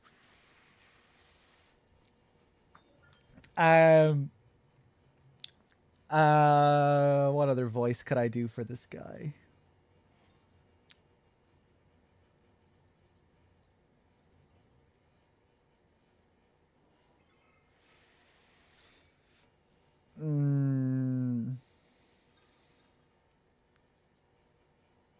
Fuck it. I'm just going to continue with the accent we've been doing, even if it doesn't work. Dear Sam, I'm writing to inform you of a rather exciting development. Thumbs up. I've devised a method by which the chiral network and your consummate abilities as a porter could be combined to usher in a new age for America. What's the one thing we have yet to truly transmit via the network? The trials and tribulations of our friends and saviours, the porters. That's what. Their thoughts, their feelings, their musings as they walk the lonely road, the grand vistas to which they bear witness.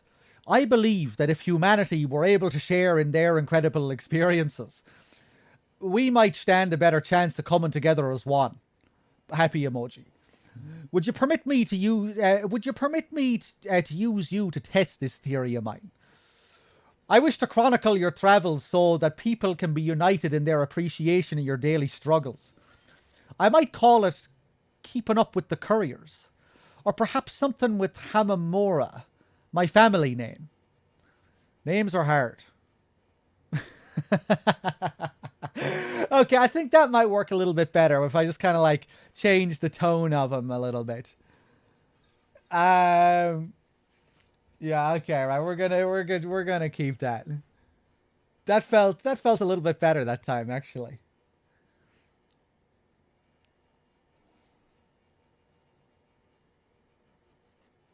With Hamamura, my family name. What is that referencing? I'm assuming that's referencing something.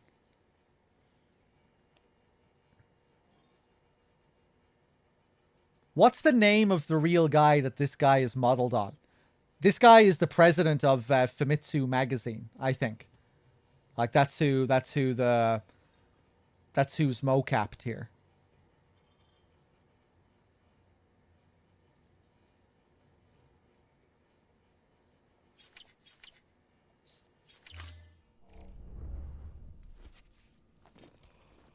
Hold on.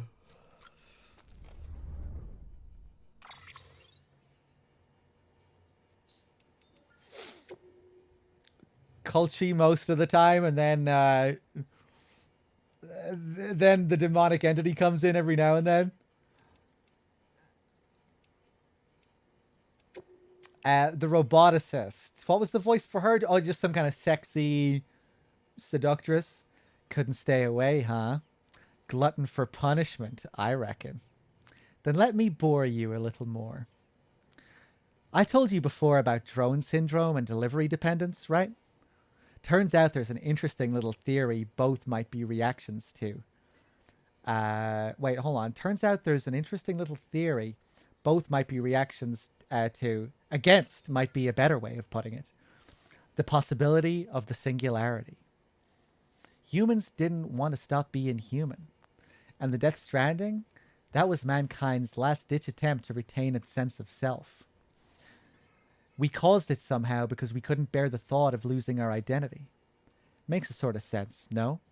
Humans have beaches, humans become BTs, humans cause voidouts. It all comes back to us. We die, sure, but at least we die with a bang, not a whimper. Thumbs up.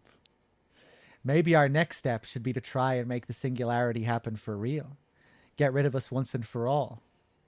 I mean, I don't actually think that way. You know I don't. But sometimes I can almost see the logic in it. What's the measure of man? What's the value in fighting tooth and nail to keep him around? Is it ever too much? Can't help wondering. Thinking emoji. I tell you, I'd hate to die and come back as a BT and stir up trouble. Better to be rid of the flesh. Don't you think, Sam? Heart emoji. I was also thinking of doing Nastasia for her as well, maybe. I couldn't stay away, huh? Glutton for punishment. And I think I'm just going to stick with my soft-spoken, maybe slightly seductive voice.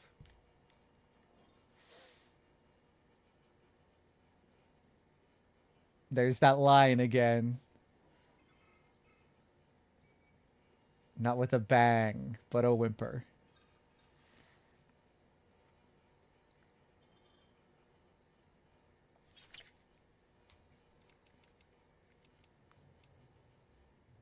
The doctor.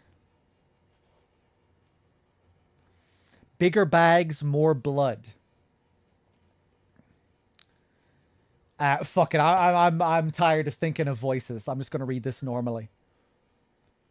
Oh wait, no. I guess I could just do the old man voice for the doctor as well. Yeah, okay. I'm gonna do the old man voice for the doctor as well. The elder and the doctor are gonna have the same voice.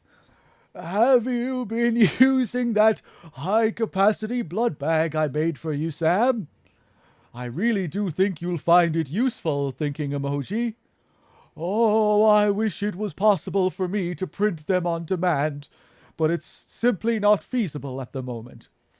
Ordinary materials won't suffice for the construction. It requires chiralium. The machinery I used for production is also somewhat unique and unwieldy, so replicating the process elsewhere isn't an option, I'm afraid. Oh, I'll keep looking into it, of course, but in the meantime, you'll just have to fabricate them here. Sorry, Sam. Crying emoji. Do be sure to stop by and pick up some if you have the chance, though. They might just save your life. The doctor. Connections keep us alive. The medical terminal and bioprinter appear to be functioning as intended. The mountaineer's wife should now be able to receive the treatment she needs, thank goodness. Did you know that it was my better half who designed both these devices? Who, the elder? The medical terminal uses hologram technology, and the bioprinter was built upon existing chiral printer tech. The difference, of course, being that this model can be used to synthesize medicines and organic compounds. My partner used to enjoy life in the city. She worked as a researcher there. But when I proposed moving out here to provide medical care for preppers, she was happy to follow me. How fortunate for us all, as preppers cannot survive in complete isolation, and neither can I. There's not much of a point in being a medical professional if you've no one to tend to. Indeed, we need to forge and maintain connections of all kinds. And that's just what you're helping us do, with your deliveries and by expanding the chiral network. Make no mistake, the bonds between us make us stronger. But you already knew that, didn't you? Oh. Wow, not a single emoji. Does the doctor use emojis? Oh, he does. Okay. That would be kind of interesting if you met someone that didn't actually use emojis.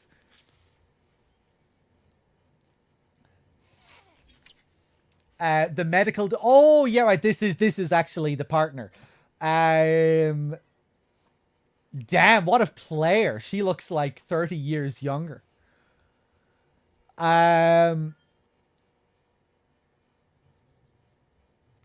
just going to speak in my normal voice. Thank you again for not only delivering that terminal of mine, but providing a network connection for it to function. Thumbs up. Otherwise, it would have been no better than a box of circuits and solenoids. The network has made a difference in other ways as well. It's that much harder now for city doctors to ignore the sick out here, for a start. Their manner, that out of sight, out of mind attitude towards the suffering beyond their walls drove my husband crazy. And was one of the reasons we moved in the first place. Without even a modicum of compassion or consideration. They demand people come into town to see them. And when those poor folks inevitably couldn't make the trip, corpse disposal ended up with more bodies to burn. I couldn't help but be moved by his passion for his profession. Didn't think twice about joining him, or marrying him. I thought a great deal about what kind of benefits the chiral network might bring, which led me to devise a terminal as a means of treating patients remotely. As he may have told you, we only have the one for now, but if it continues to perform well and we can find the means to mass produce them, we could help a whole lot of people, but only if the network is there to provide support. So keep expanding it. It'll help in more ways than you can imagine. Heart emoji.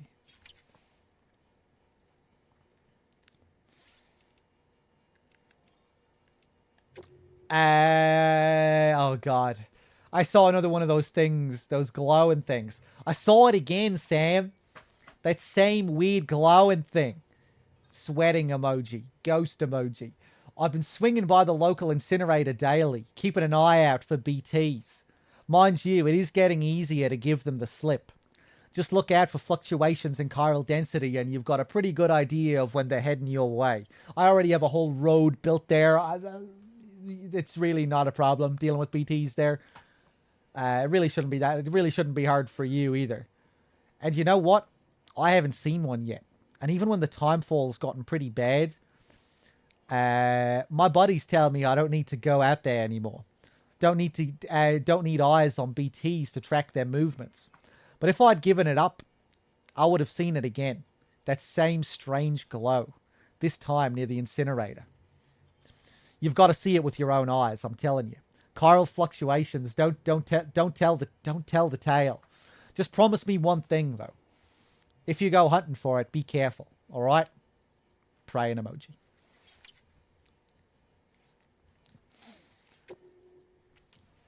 The novelist's son.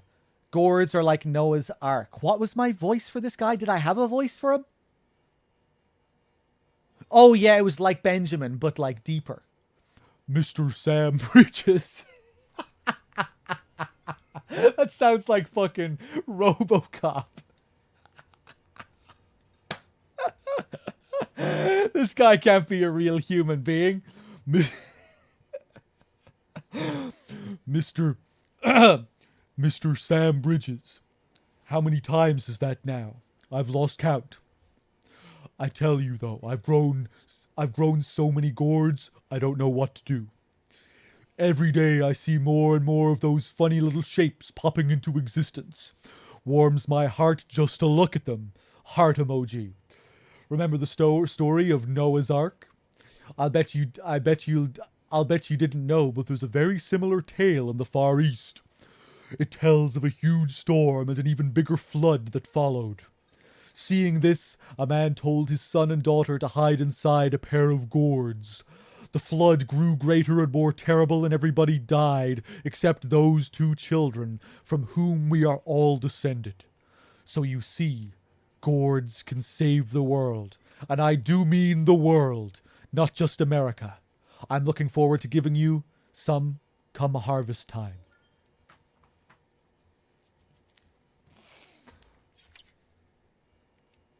Okay.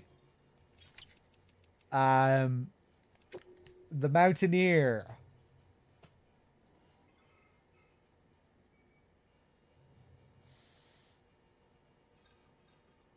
I forget if I came up with a voice for this guy. I'm going to read it normally.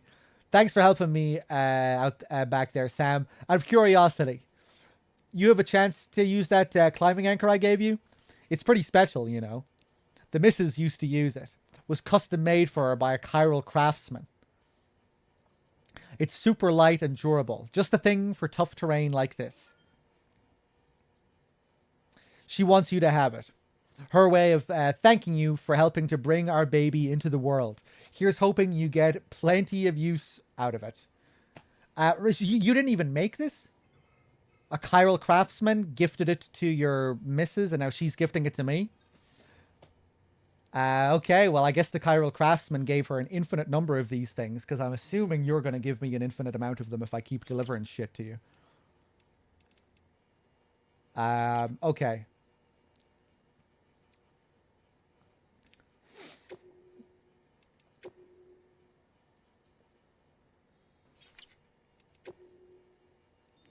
Let me take a look at some more of these interviews. It's been a while since I read any of them. The terrorist view of Bridges 3 years ago. Die Hardman, Bridges HQ. The first expedition set off without any problems. Both the advance party and the rear guard are en route to the west coast as we speak.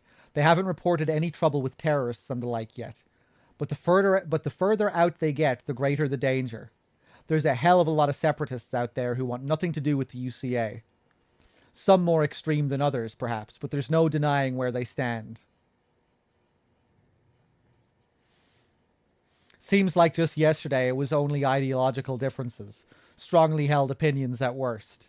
But then Chiralium started messing with people's heads, turning extremists into demons, mules into Gestalt. and debate into violence. And now we're headed west, into their territory. Invaders coming for their freedom. They're waiting for us. Minds made up and guns in hand. Amelie and the others aren't looking for a fight. She's going to try to talk sense to people, convince them to join us. If all the cities sign on, our nation could rise again. No one wants to take anything from these people, only give them back what was lost. If only they could understand that.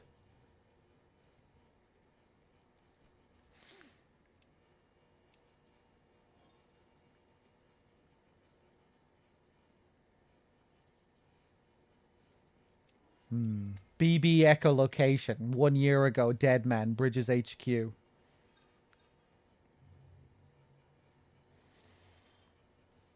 Let's see. Dolphins use a sensory mechanism known as echolocation and to keep track of both their fellow pod members and any potential prey. As the name suggests, they produce sounds which bounce off objects and return as echoes, allowing them to get an idea of their surroundings. Interesting in and of itself, of course, but what I find far more interesting is the recent research suggesting that BBs use a similar method to detect BTs. As you know, BB pods are designed to mimic the conditions inside a human womb, and are key to preserving the BB's connections with this world and the next. Well, recent research now suggests that BBs are capable of producing something not unlike a dolphin's sound waves. These pulses travel through the amniotic fluid and out the other side, bounce off BTs and return as echoes, allowing a BB to ascertain the location of threats. Pretty cool, right? Okay. I don't remember reading this one before. So an actual explanation for how the BBs can actually sense them.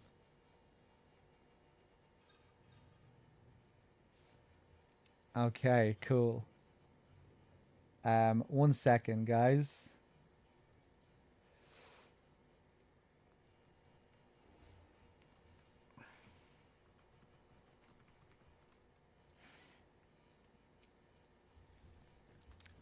Let's see here. Chiral contamination 2, Hartman. 3 years ago, Bridges HQ lab. Chiral contamination can be alleviated using similar methods to those used to alleviate stress. Increasing oxytocin secretion through contact with other people, administering smart drugs, and so forth. In recent years, however, a hormone dubbed lyxin, known to mitigate the effects of chiral contamination, while also restoring basic physical and mental acuity, has attracted a great deal of attention from the scientific community. Unlike oxytocin, lyxin cannot be administered externally. It is secreted within the body, but only in response to external stimuli. It is said to be the hormone principally responsible for the positive feelings that occur when one achieves a goal, enjoys success, receives praise or gratitude, or any other form of like from a fellow human being.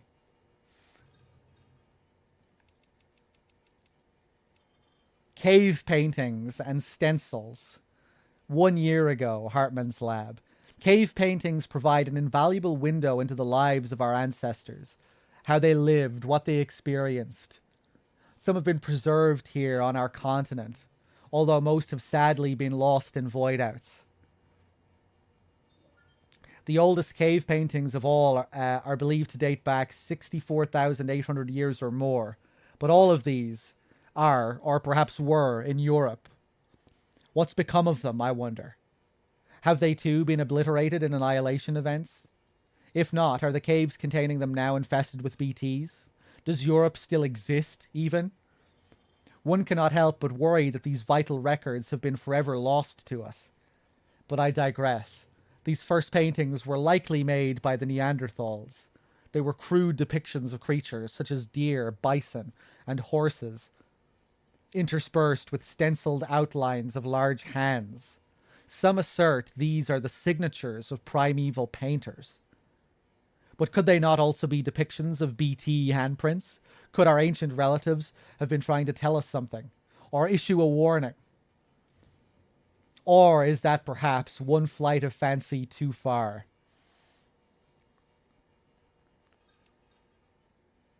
BTs and void outs 3 years ago, Hartman. The following conclusions are largely derived from a handful of eyewitness accounts. While I would advise anyone to take them with a grain of salt, I still believe they are worth sharing. BTs pursue their prey through a multi-step process. In the first, they begin searching for a target. The handprints left behind is evidence of this behavior. Upon detection, one or more BTs will attempt to seize their target and drag it towards a much larger entity.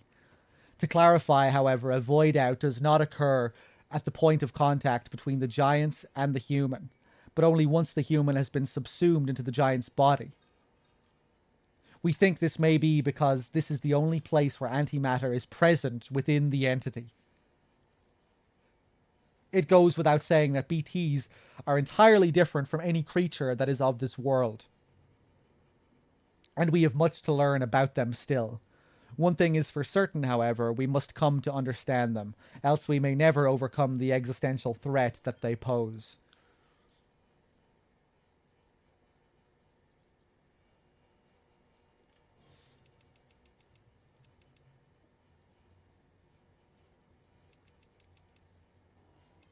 There was something I wanted to look at again. Yeah, this whole terrorist view of bridges. The feeling that now they're being invaded as we're getting further west, coming into their territory, setting up the network. This whole thing, like this westward expedition starting east, it really seems to be alluding to like the real life Western American expansion expedition in the early 1800s.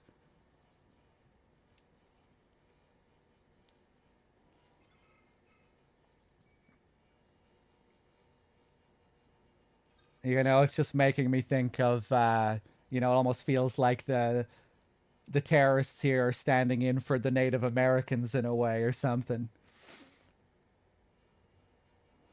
I remember seeing some artwork as well of from that time, promoting the whole idea of this westward expansion and a manifest destiny and all of that, civilizing the West, modernizing the American landscape.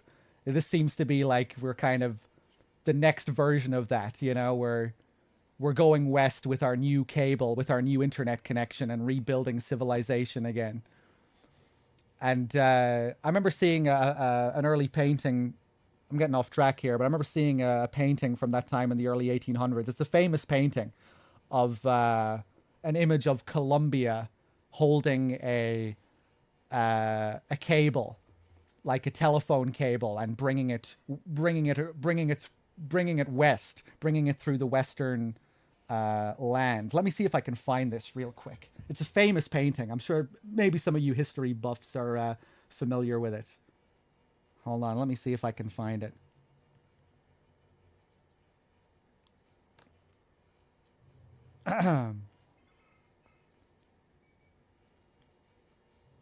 It's a famous painting that kind of symbolized that American Western expansion, and it just made me think that it made me think of Amelie being a sort of stand-in for Columbia, which is interesting as well because you also have our main character who's named Sam, like Uncle Sam and Columbia being like the two the two main figures in the game in a way, or you could kind of look at it that way. I don't know how far you could take Sam as being a representation of Uncle Sam, though, but it is quite an interesting name to give the protagonist, right? With all of these, with all of this stuff that seems to be steeped in American mythology and American history.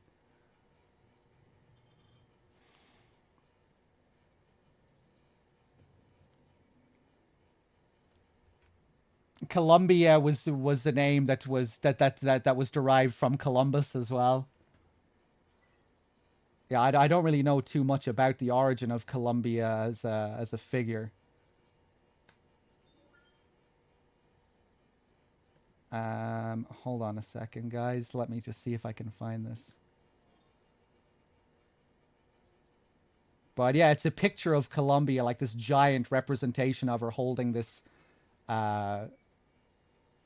this cable and dragging it west. Hold on, let me just see.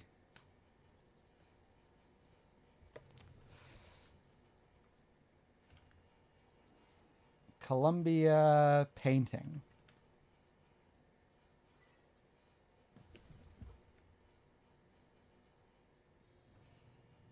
Ah, yes, the painting is called American Progress. Let me just link it for anyone that wants to see it.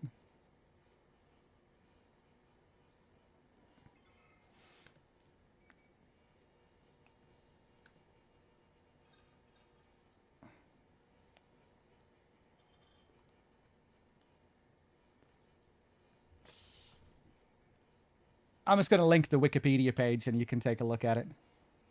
But yeah, check out that painting. When I saw it, it just really made me think of Death Stranding, you know?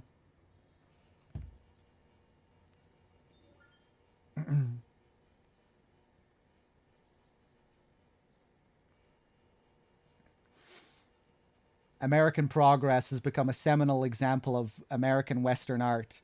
The painting serves as an allegory for manifest destiny and American westward expansion. The woman in the center is Columbia, the personification of the United States. And on her head is what Crofut calls the Star of the Empire. Columbia moves from the light-skied east to the dark and treacherous west, leading settlers who follow her either on foot or by stagecoach, horseback, wagon train. Progress lays a telegraph wire with one hand and carries a school book in the other. On the right side of the painting in the east, New York City can be seen in the background, while farmers that have already settled in the Midwest are featured in the foreground. As Lady Columbia moves westward, indigenous people and a herd of buffalo flee from her and the settlers who follow. Yeah, I think that kind of that ties in quite nicely with Amelie being the symbol of this new westward expansion and being this kind of godly figure practically. This, you know, she's the president, but she's very much like a god. I mean, she literally is a god, really. You know, she's this death god. And you know, just the fact that you learn about this original expansion, you know, that there was already this expansion that happened before the game begins, where all of them went out west and they set up all of these Cupid terminals, and they were getting everything prepared to be set up. And now we're just kind of going along to finish off the job by hooking up the terminals. But yeah, even just that metaphor of like holding the telegraph wire really just makes me think of the chiral network, you know, that we're kind of modernizing this broken society again with our new super internet.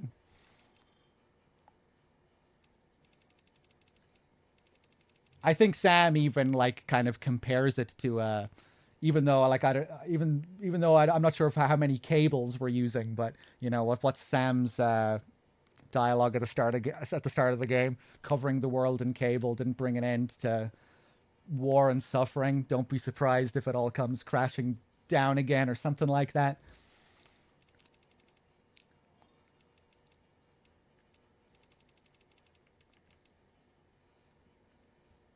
Hold on a second.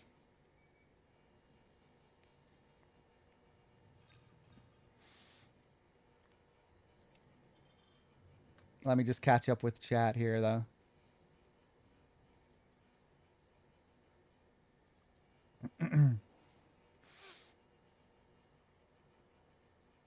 An angel for the birth of America and BTs for the death of America.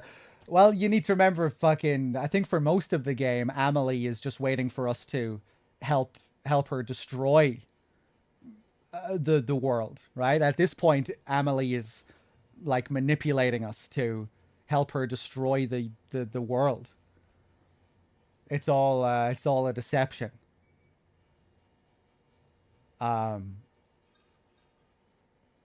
But yeah.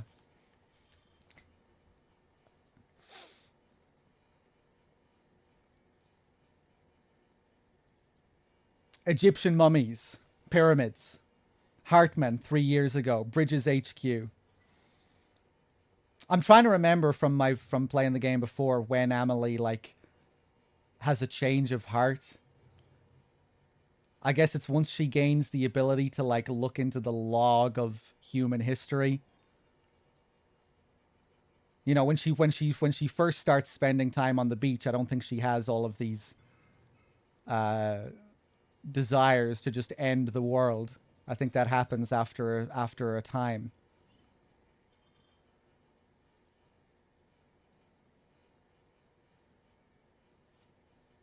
But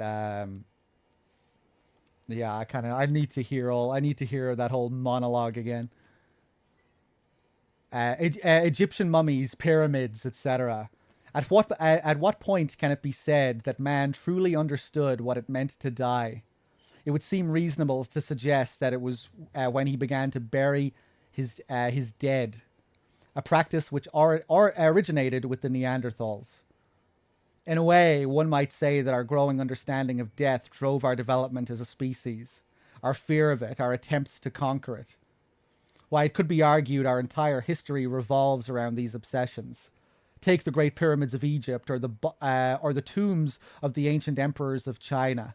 The more powerful the person, the bigger and grander their final resting place. Or, to posit a more radical theory, could the very concept of power and society themselves have emerged solely to facilitate the creation of such monuments, such challenges to the finality of death? Either way, and leaving behind something they hoped might endure through the ages, the builders of these edifices believed that they too might live on forever. The mummies of the Egyptians are another means by which man sought to fulfill this desire to escape the finality of death. They were created that the spiritual self, the Ka, would have a physical vessel, or Ha, to which it could return. The Sokushinibutsu, or mummified monks of Buddhism, are similar in this respect. However, the monks in question aim to transition straight from life to Buddhahood. In other words, to forego death altogether. But now that the beach has brought us into direct contact with the world beyond, our relationship with death must further evolve.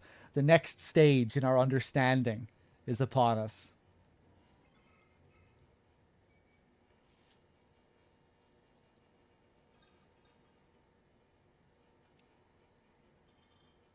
The corals of the sea. Hartman 3 years ago. Life began in the oceans, and as it evolved, it graduated to the land. At least this is what was believed until recently. To creatures of the sea, the land is a harsh and unforgiving place. Given this, what could possibly have compelled these organisms to make such a drastic transition? Consider that fossils of the first fish to adapt themselves to land have been found in regions with unusually large tidal range. Could it be that these creatures developed legs in order to more swiftly return to the safety of the sea when stranded? Could their evolutionary leap have been triggered by this traumatic experience? If so, could similar circumstances have shaped the evolution of the coral-like organisms that inhabit the sea, and driven them to develop an ability to live between life and death, between time and timelessness? Coral is, after all, older than any organism of the land, and hardy enough to have weathered the mass extinction of 550 million years ago. And it is a life form upon which many other organisms rely for survival. Bearing all this in mind, one could argue that the ability to survive in the seam is indicative of a profound evolutionary leap.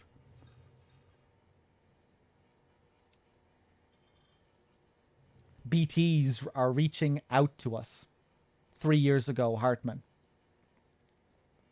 2.4 million years ago, Homo habilis started to craft stone tools. Hands are so very important, don't you think? Our other sensory organs passively interpret data. Our eyes light, our ears sound, our noses smell, our mouths taste. But hands are different. To touch requires conscious action. To grasp, more so. To connect that which is in our left hand with that which is in our right, still more. And the handprints we see when BTs seek out humans, why, I'd say that's just evidence of our otherworldly friends yearning to forge a connection. They're reaching out to us, attempting to bridge the gap between the realm of the dead and that of the living. Kind of an interesting thing to consider there when the BTs are reaching up to you, covering you in handprints. They just want to be friends. They just want to connect.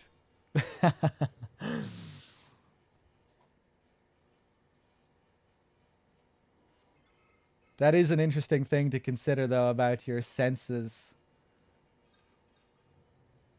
Your hands, the idea of touch requiring much more of a conscious thought.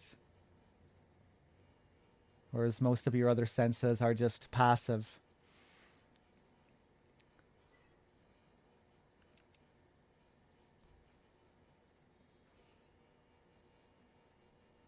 Evolution, Death Stranding, and the fear of dying. 1 year ago. Death has been Homo sapiens' constant companion for every step of our evolutionary journey. Our cultures and civilizations have been built with an awareness of our relationship with death, the extent to which we can accept and live with it. Out of fear of the inevitable decomposition and destruction of the flesh, our ancestors developed elaborate embalming techniques, death masks and the like. Indeed, the mask has ever been a symbol of the soul that transcends this world to exist for eternity in the next.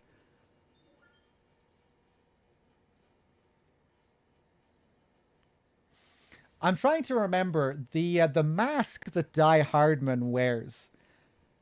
It's quite interesting when you get to the end of the game in the last chapter.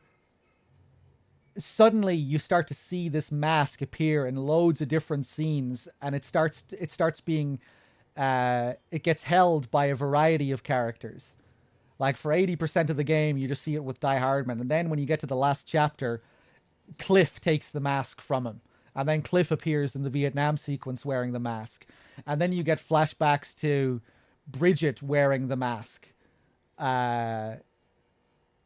And I think we're told as well that the mask like had some kind of like special ability where it could like keep the identity of the wearer hidden in some sense. I'm not exactly sure how that worked, but like it had some kind of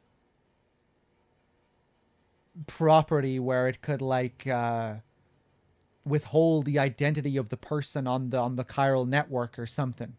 Isn't that right? I think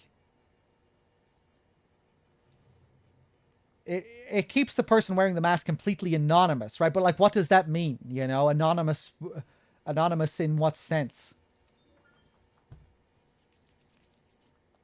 In that you can't find information on the person on the chiral network, just like it affects the chiral network. It's like a password on the. It's like a super 10-factor authentication on the chiral network that prevents people from looking up information on who the person really is. I guess that's it. Like it's like a super password for the chiral network. It's kind of a weird thing, a weird detail. And why does Cliff wear it? Why does Cliff take the mask and start wearing it?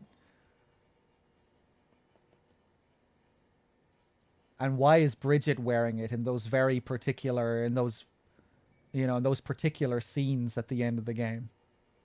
Is there a reason she's wearing it at that time in particular? Maybe has something to do with the whole, with the BB experiments that she was conducting at the time. Probably has something to do with that, right?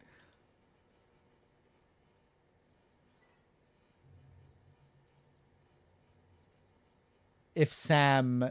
Yeah, right? Because Sam was designed to be the first bridge baby, right? And it's...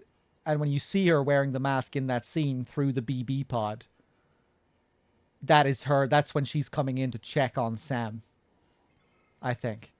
And I guess she was like keeping her identity secret at that time or something.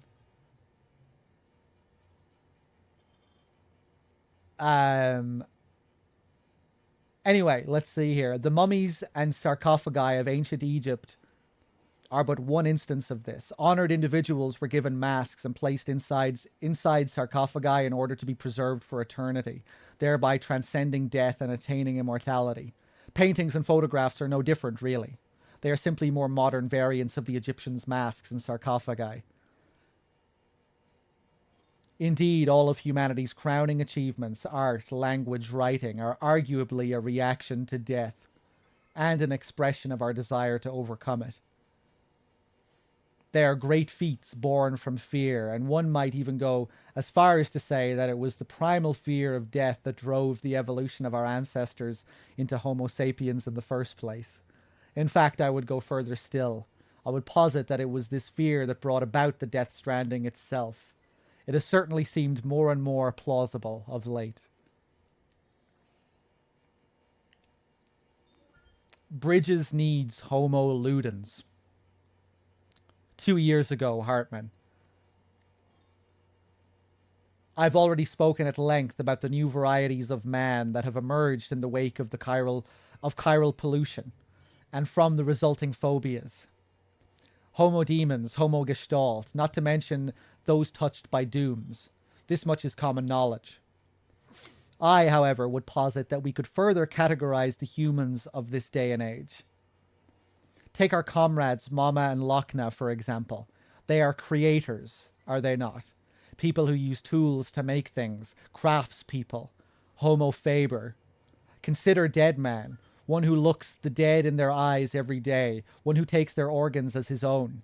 His relationship with death is transcendental, sublime.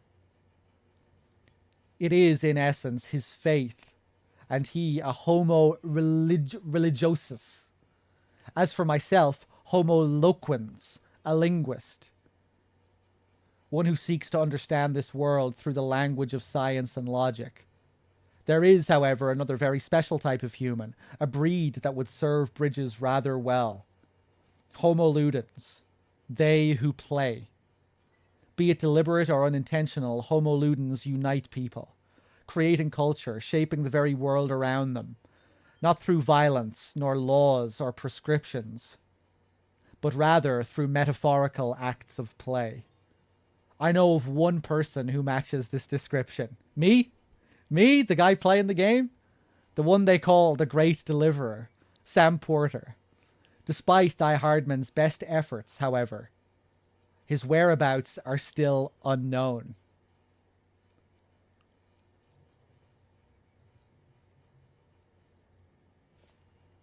I'm always interested whenever they go into the whole Homo Ludens idea, seen as though it's something that Kojima built his whole studio around, this whole philosophy.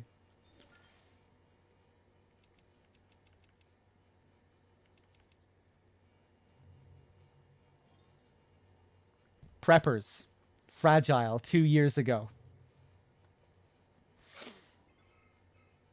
When I was a little girl, my father told me that preppers were people who decided long ago that they couldn't trust their nature to be there for them anymore. That the bonds between us had grown weak long before the Death Stranding. We once had a network spanning the whole wide world that could send items from anywhere to anywhere, and connect anyone with anything. But still we were isolated. Still we were alone. Some liked it that way and even wanted more. They wanted walls along their borders, wanted to turn away refugees and outsiders. Some even wanted new nations, all their own. They began to see the state as an enemy of their freedom, not a protector of it. The ones most far gone, they didn't trust the country to defend them if something went really wrong. War, terrorism, natural disaster, you name it. So they built shelters and stocked full of supplies in preparation for the worst. And then the worst happened. The Death Stranding. America ceased to exist, and their shelters became their homes, where they would live and they would die. But while they'd prepared, they hadn't prepared to live there forever, which is why they wound up relying on us couriers so heavily. My father and I didn't go back to the old America. We didn't want a country that pushed people apart. We wanted one that brought them together, that allowed them to support one another. And that was what we tried to work toward.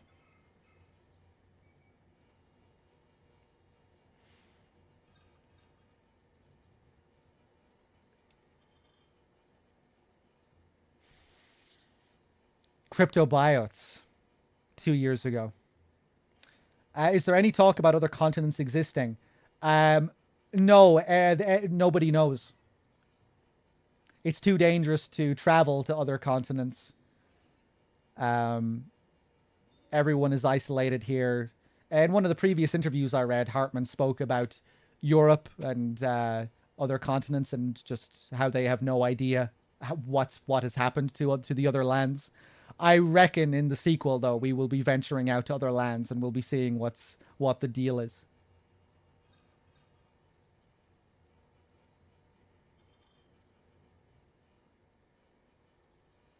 I reckon it will be, we'll be voyaging out to other lands.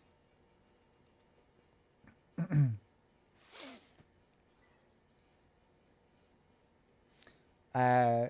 Kojima talks about his team and his studio,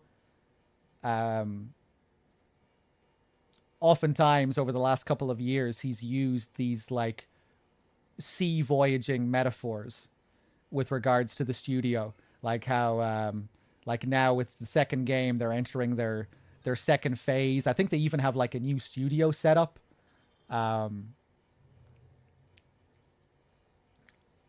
And like he spoke about the first game, like how they were a small crew setting up on building a new ship.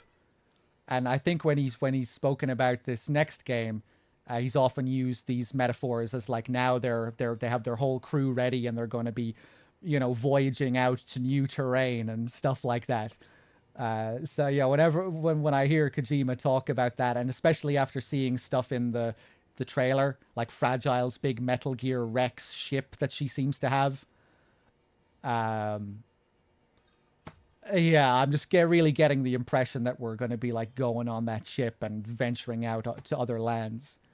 This game ends with the Death Stranding ending and, America forming into a nation with laws again. You've kind of healed the world in a sense. You've closed that, the game ends with that normal rainbow and the rain flowing again as normal.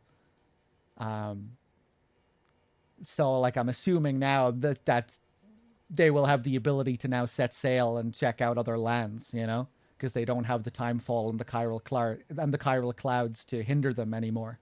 Like, that's the in-world explanation for why they can't travel to other lands. It's because it's too dangerous because of the chiral clouds and the timefall. Planes can't be used. Ships can't travel super long distances. And yeah, at the end of the game, things seem to be back to normal, relatively speaking. Sam walks out in the rain and everything's okay.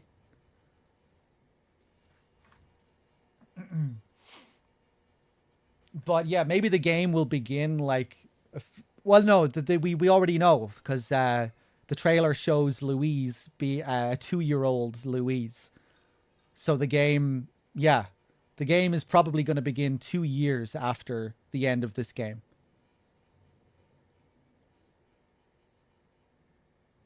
So who knows what happened within those 2 years? Maybe they did set out and see what was going on with other lands before the second game even begins.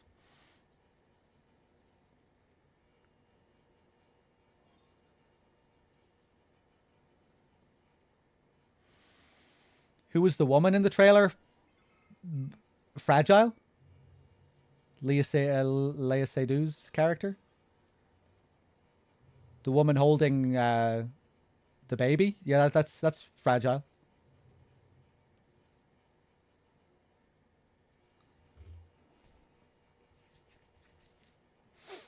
But yeah, that was a very long-winded way of answering your question. If it even was a question. I can't even remember what sent me off there, but yeah, based off the metaphors Kojima has used when describing his team as a crew on a ship setting out to conquer new lands. I don't think he said anything about conquering new lands, but yeah, I'm pretty sure he mentioned going on a voyage. That combined with what we actually see in the trailer, the big ship and everything, I would say we'll be venturing out. Cryptobiotes, Fragile Express HQ. 2 years ago, we called these bugs cryptobiotes. They were recorded in reference books and databases back before the Death Stranding, but nobody ever thought to give them a proper classification. So cryptobiotes they stayed. They're named for the process of cryptobiosis, which means hidden life. When environmental conditions get too harsh or resources too scarce, cryptobiotes can shut down their metabolic processes and enter an almost death-like state in order to survive. Tardigrades and sleeping chironomids are capable of this too, but cryptobiotes are on a whole other level. They can survive anything and anywhere, even on the beach or in the sea, and they aren't capable of prolonging their own lives. Humans who eat them acquire a limited resistance to timefall, too. Oh! That's another little passive thing that eating cryptobiotes does. It actually, it gives you, a little bit more resistance to timefall. Huh, okay. Is that actually a mechanical thing? Is that a thing? You won't find them lying around just anywhere, though. You need to know where to look. Not many people even knew that they existed until recently, so next to no research has been done. But now that their beneficial properties have been recognized, I'm willing to bet they'll play an important role in helping us to understand the beach, the Death Stranding, and everything else.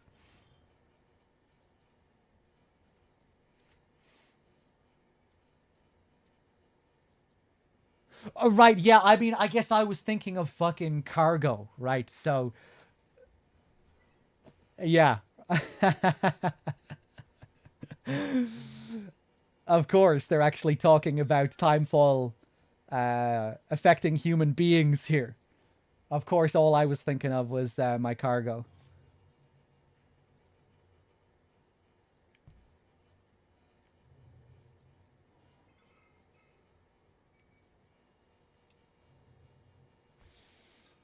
Okay, last interview. Fragile 1 year ago, Lake Knot City. My father came up with the name Fragile Express before I was born. The US was Swiss cheese back then. All the void outs had left craters as far as the eye could see. People were losing their minds, looking for a way out. They thought the government would have their back, but it was gone. All the systems, all the gears that kept their world turning, smashed to bits in a matter of seconds. When everything you know breaks, it's hard not to break yourself. Before our new network, there was an old one. The whole nation was online 24/7. Cameras and microphones everywhere, watching and listening and recording. There was a strange sort of comfort in that, people said. A certainty that someone somewhere would know if you were in trouble. But after the Stranding, that all vanished into the ether. No one was looking out anymore. No one was coming to save you. A lot of folks died waiting before the rest caught on and took matters into their own hands. My father was one of the latter. He'd been working for a private logistics company. And he and some friends figured they were in a position to bring people supplies and repair vital infrastructure Americans used to rely on to survive. They were builders. Men and women who understood the value of what was lost and wanted to reclaim it. My father and them really believed that they could get it all back, bit by bit, and make us whole, make us America. It was a precious, fragile dream, like so much back then. But if they nurtured it, if they stayed true, he knew it could all be ours again. People, ideas, connections, all so fragile. The USA was nothing more than a network of people and the connections between them. No wonder it broke apart so easily. But everything that's worth something is fragile. That's why I was given this name. My father's not with us anymore, but the bond between us remains, fragile though it is. So her name is actually fragile as well.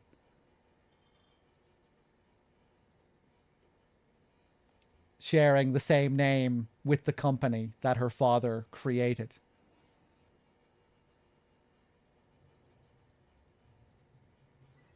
That's another thing as well, which is kind of confusing.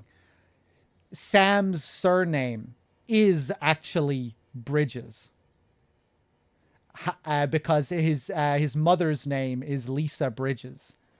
However, that is not because Lisa Bridges founded the company of Bridges and then decided to give her son the same name because it held some meaning to her, because of some like philosophy she had. At least I don't think in that case. Like Bridges was founded by the president.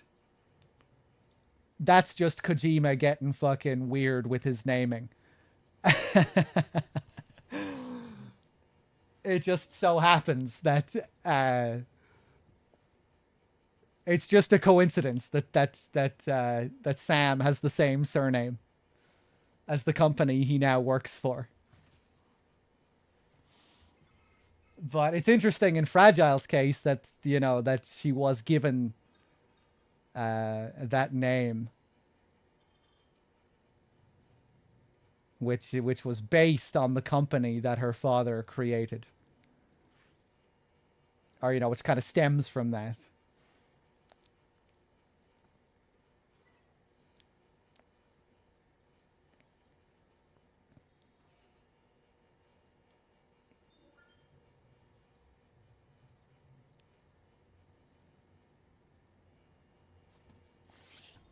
Okay. That was a lot of reading. I didn't think I'd go on for that long.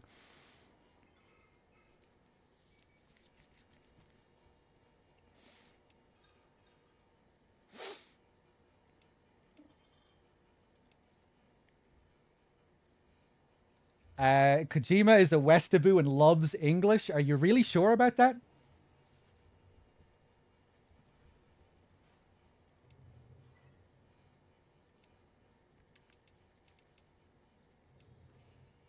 I'm not so sure. Based off MGS5.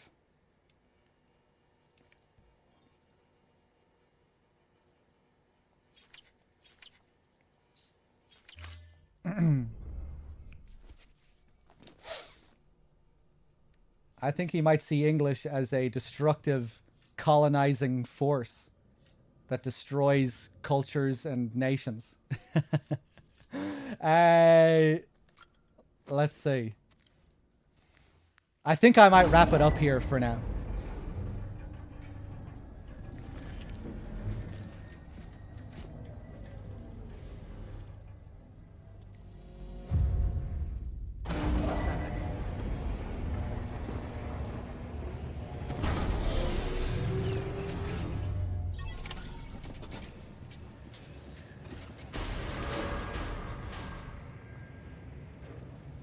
Yeah, guys, I think I'm going to wrap it up here for now. It's getting late. It's almost 3 a.m. The stream time might say 4.5 hours, but I've been streaming for a lot longer than 4.5 hours. I think I've been streaming like 6.5 hours. Maybe 7 hours. Probably not 7, maybe like 6.5. No, maybe I have been going for 7 hours by now. No, probably around 6.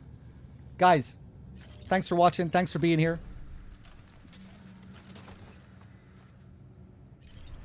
And yeah, I'll be back soon with some more DS. I'm not sure what the plan is for the weekend. But yeah, I'll probably be back on. If I'm not on tomorrow, I'll probably be back on Sunday.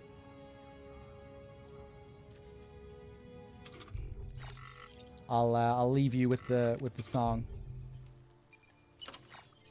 Thanks for watching, everyone. I'll see you soon. Take it easy. Peace.